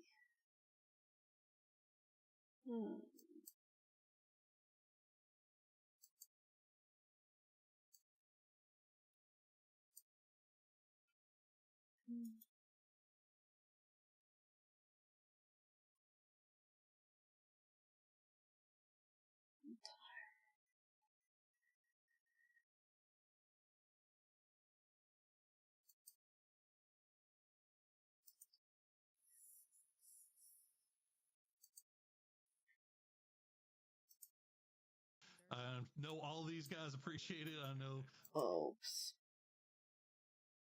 Yeah, I was like thinking.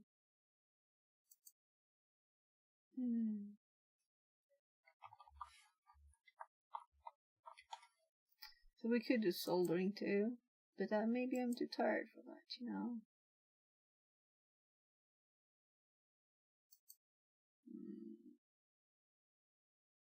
So I just started Twitch here. So like I'm thinking here.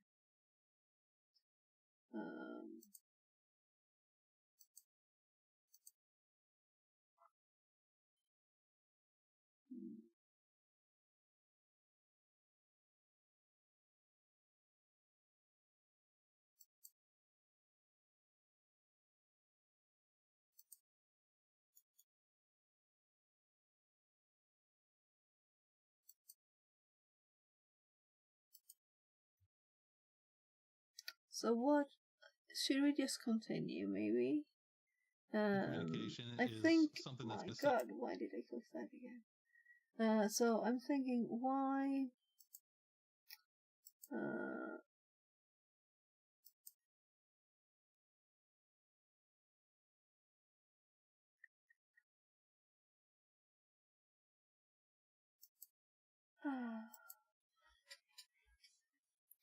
Where did I see that? That's the question.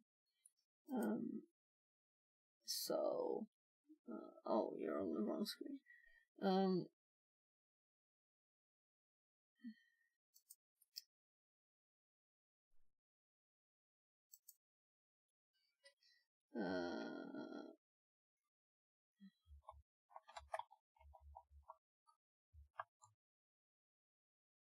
So I could do it text-based from just grabbing the code, disassembled code from pwntools, but I'm thinking it might already have a function to see if there's such a thing, but I don't think there will be. So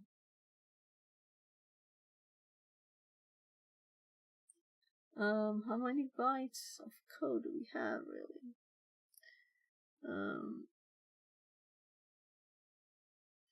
So let's tab over here, and did I even run it?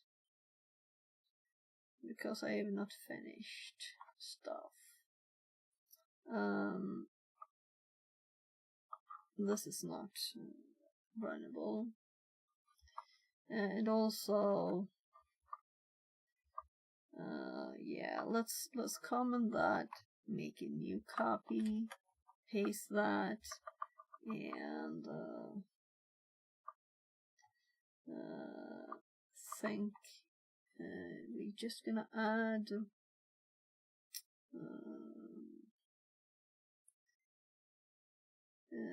shellcode. So let's check the length of the shellcode too.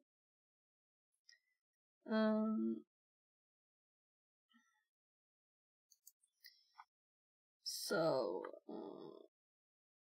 print shellcode. Let's actually do length first.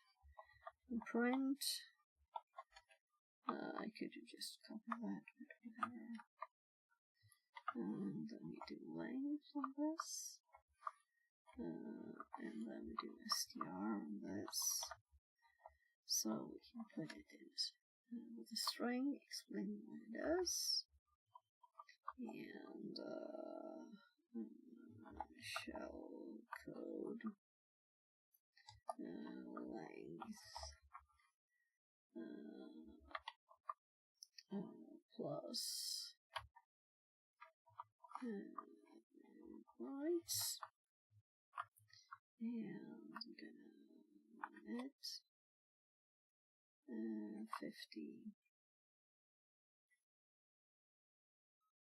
Oh.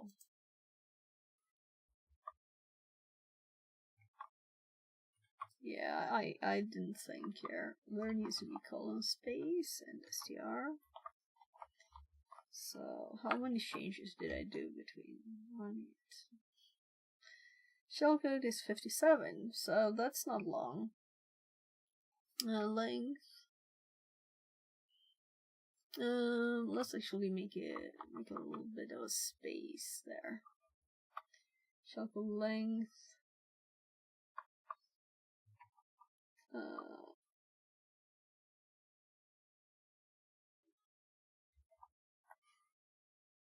Oh, what's that?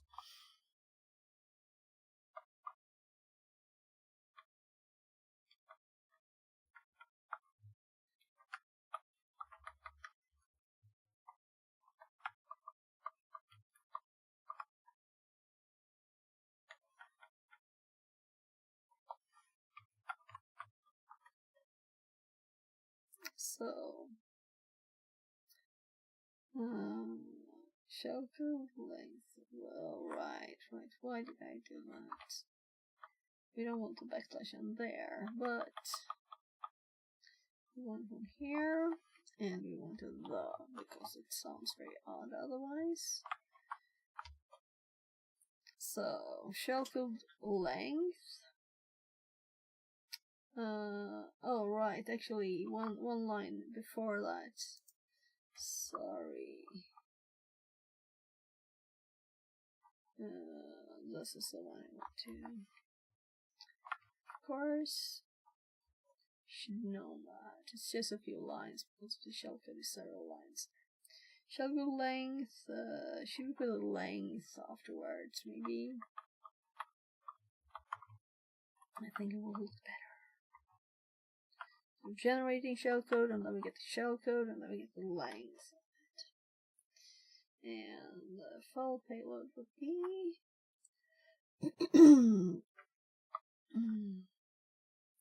and we need also the address there at least.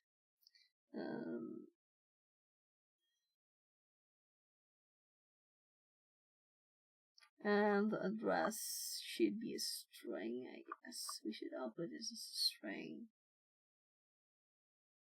And now I suddenly know why we had some of those functions here.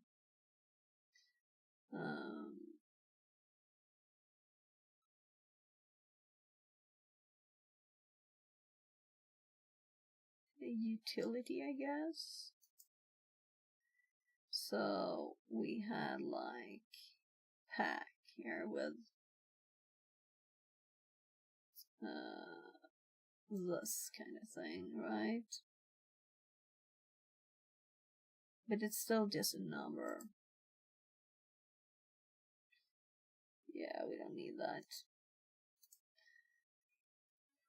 We more need what we already did, right? Not that I remember what on earth I did. Yeah, my brain is going funny. It is like 1:14 a.m. I have to check back and see what I did.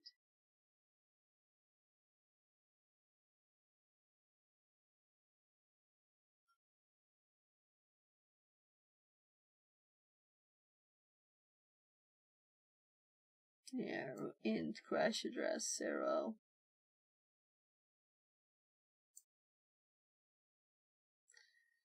Actually, I don't want it to be that way. I want it to be a number from the start.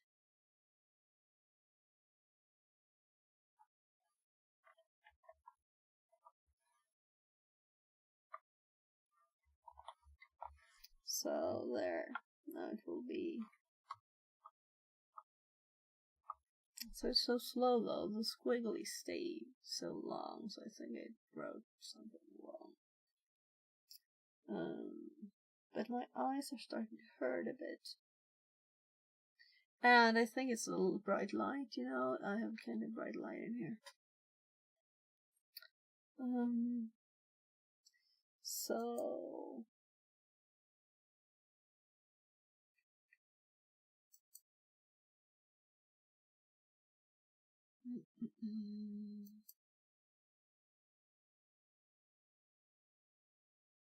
what you think?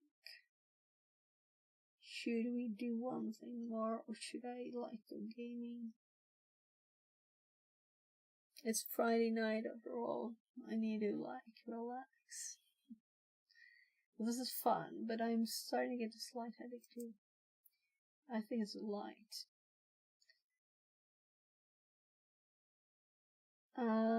But I don't exactly remember. So, find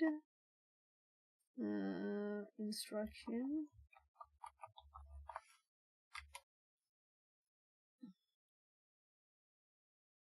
Assembler functions.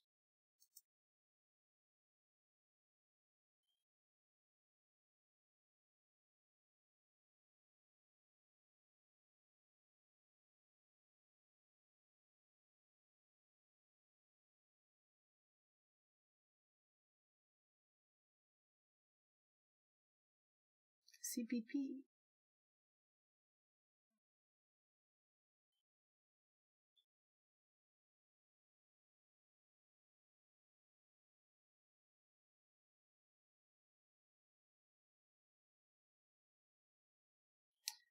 So we've already Make elf from assembly. That's cool. That's so cool. Internal functions. Yeah, so this wasn't it.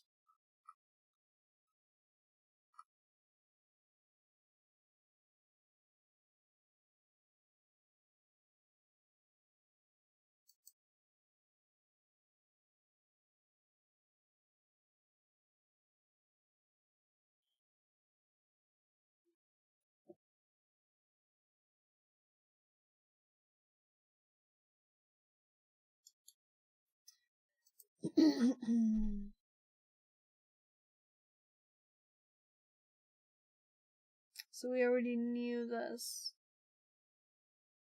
Yeah.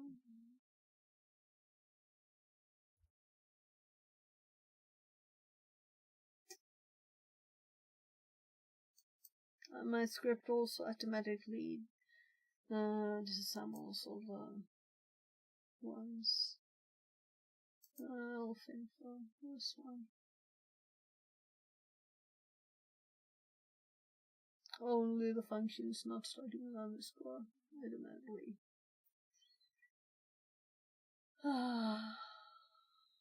And we know we can get the base address also. And when we run this, let's actually move this code into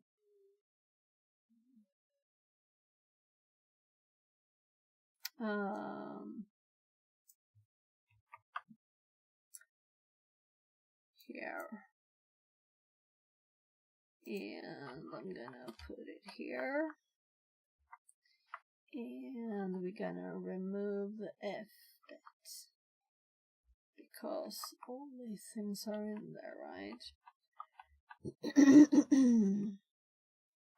And when we run this now, it's gonna not do a thing because it doesn't know what E is. Does it? We don't have an E. We do have a IO.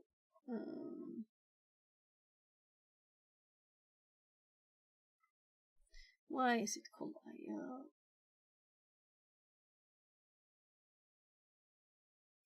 So,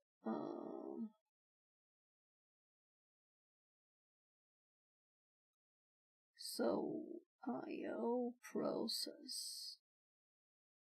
Yeah, I guess I have to do the E. The E bit, we need the E bit. So, I'm assuming that now when I've disabled everything with errors, I'm not gonna get any output from this. Because that was a bit annoying that it output stuff.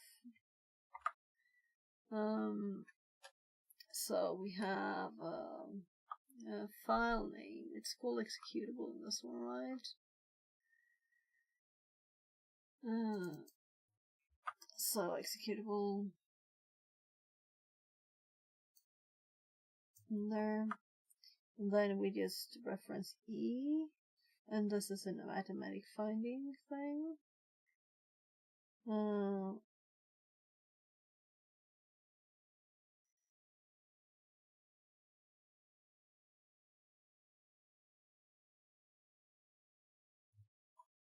And now we're gonna run it again.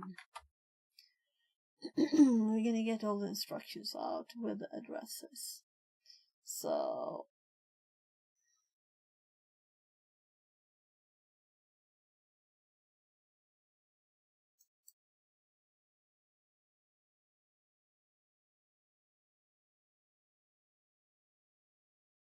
I'm just looking here.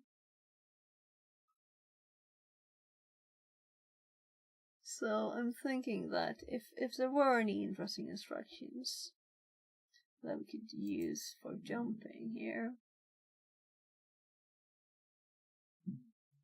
Otherwise we'll just do the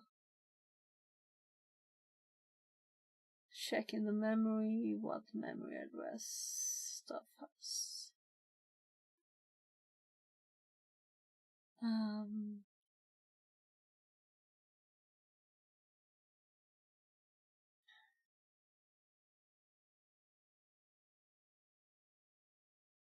And I'm too tired. But we started on the next step, right?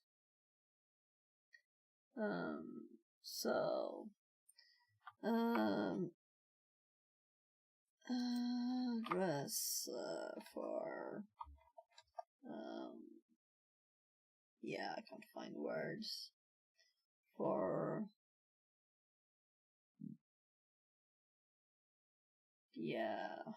let's say the same thing I did down there. GMPSP or something.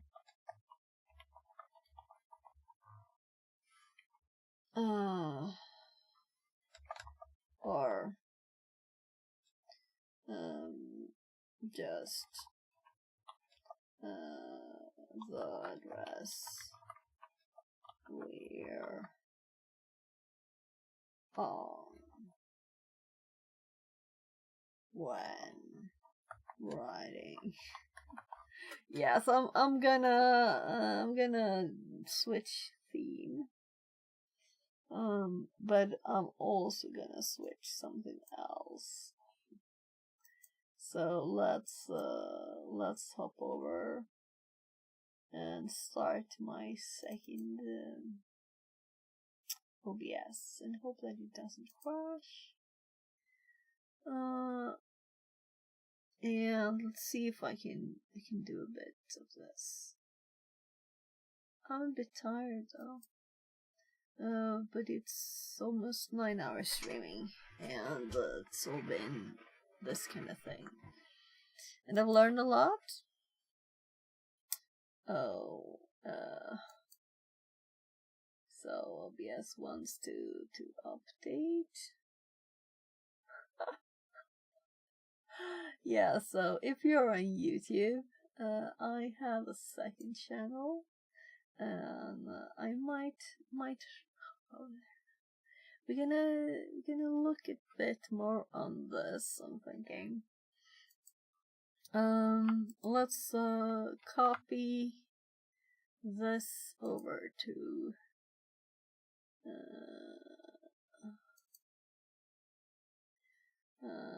so making script Python, and this is what it will look like in here. So it's not that long, is it? It might be that long. Not finished. Not finished. So I'm gonna close a few things down.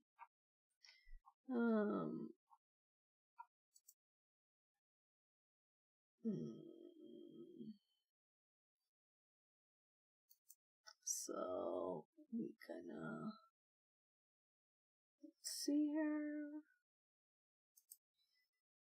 So speaker bot is for YouTube only. And oops. And this thing. And then we have what happened?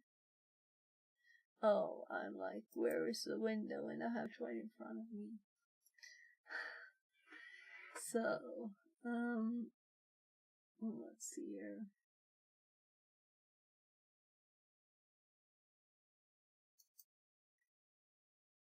Yeah, I'm gonna. This will be kind of odd.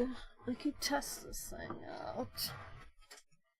So the stream together function, haven't really used it a lot,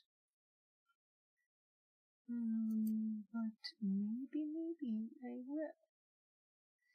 So what do you think? Should I continue something like this? Should I play with PDs?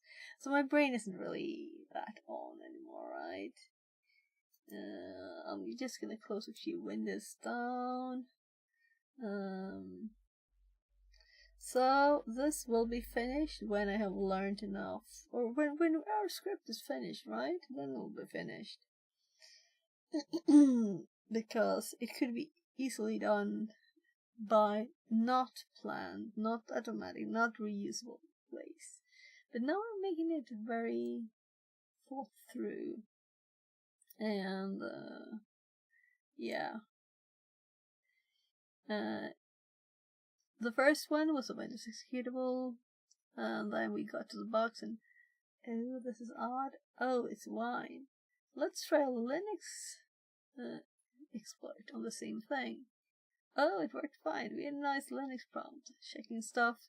Oh, we have sudo on this binary that we can't access. We need to be another user. This is probably a suid. Found the suid with other user, and that's what we're looking for buffer. Well, we found the buffer overflow, but we're still looking at the exact thing to send it. It's really just the last bit there left now in the script. Otherwise, it's doing it automatically, and that I think is kind of cool. So I'm thinking, let's do this. And it is updating. Of course it's updating. What should we hub up? Hub up something that's not so ugly as my background. Where did the updating thingy go? We have StreamerBot up still. Oh, it's loading user data. I'm thinking it will probably explode in volume too. And I'm gonna go low on the light now.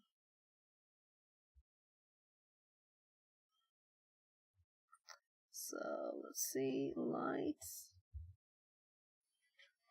I'm gonna grab some nicer lights here, so my eyes won't die. So some nicer lights. And I'm gonna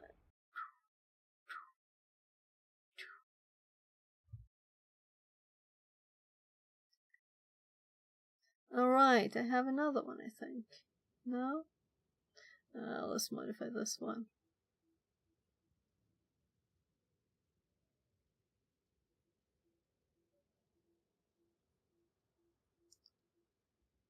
FixerBot says. New follower HFS Comster. Let's go Less than 3. Play some games. I'm gonna actually do something else. I'm gonna raid myself if it's possible. We'll see.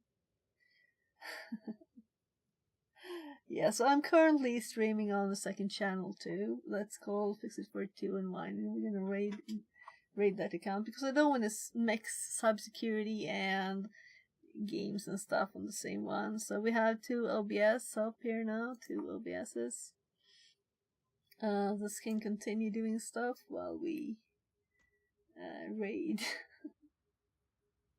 So very much welcome in. And I've been doing for 9 hours 9 hours exactly streaming cybersecurity. Now we're gonna go relaxing a bit, right? Yeah, we still got a purple light back there. Should we switch it to red too? I can't even see what's red. That's not red. Skilmster says. Hello equals. So, what do you think, guys? We're currently streaming on 2 channels. We could play test the stream together thingy. I did close my Firefox though. So, HFS Kilmster, welcome in. I guess I'll do a raid. And I have to also check the what's it called? Streamer. No, my god. So I'm really, really, really not in the best of shapes, right? Whatever. I've been streaming for 9 hours. Brain material. Now we're gonna relax. So,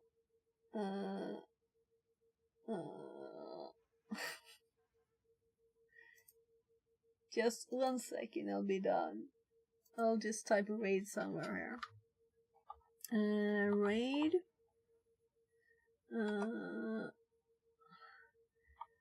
Fix it. 42. Unwinding. No G on land. That's it. Fix it for to unwind. That should be right. Let's see if we get the right raid logo. Yeah. So, you're welcome to come with me and raid myself and play some games because I don't want to do it on this channel. So,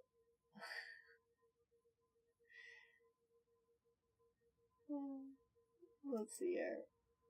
Let's go in. And also, let's send the for YouTube along, right? You can't see. I know you're there, YouTube. We're gonna send you a link.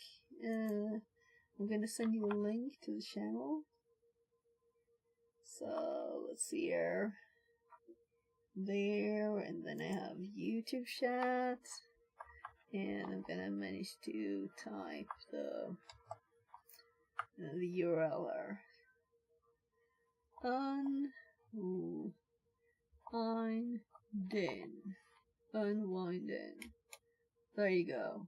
That's the URL for the other Twitch stream channel. And I have like 6 followers or something. So I haven't been doing this a lot of times. Actually, let's play with my little dude here.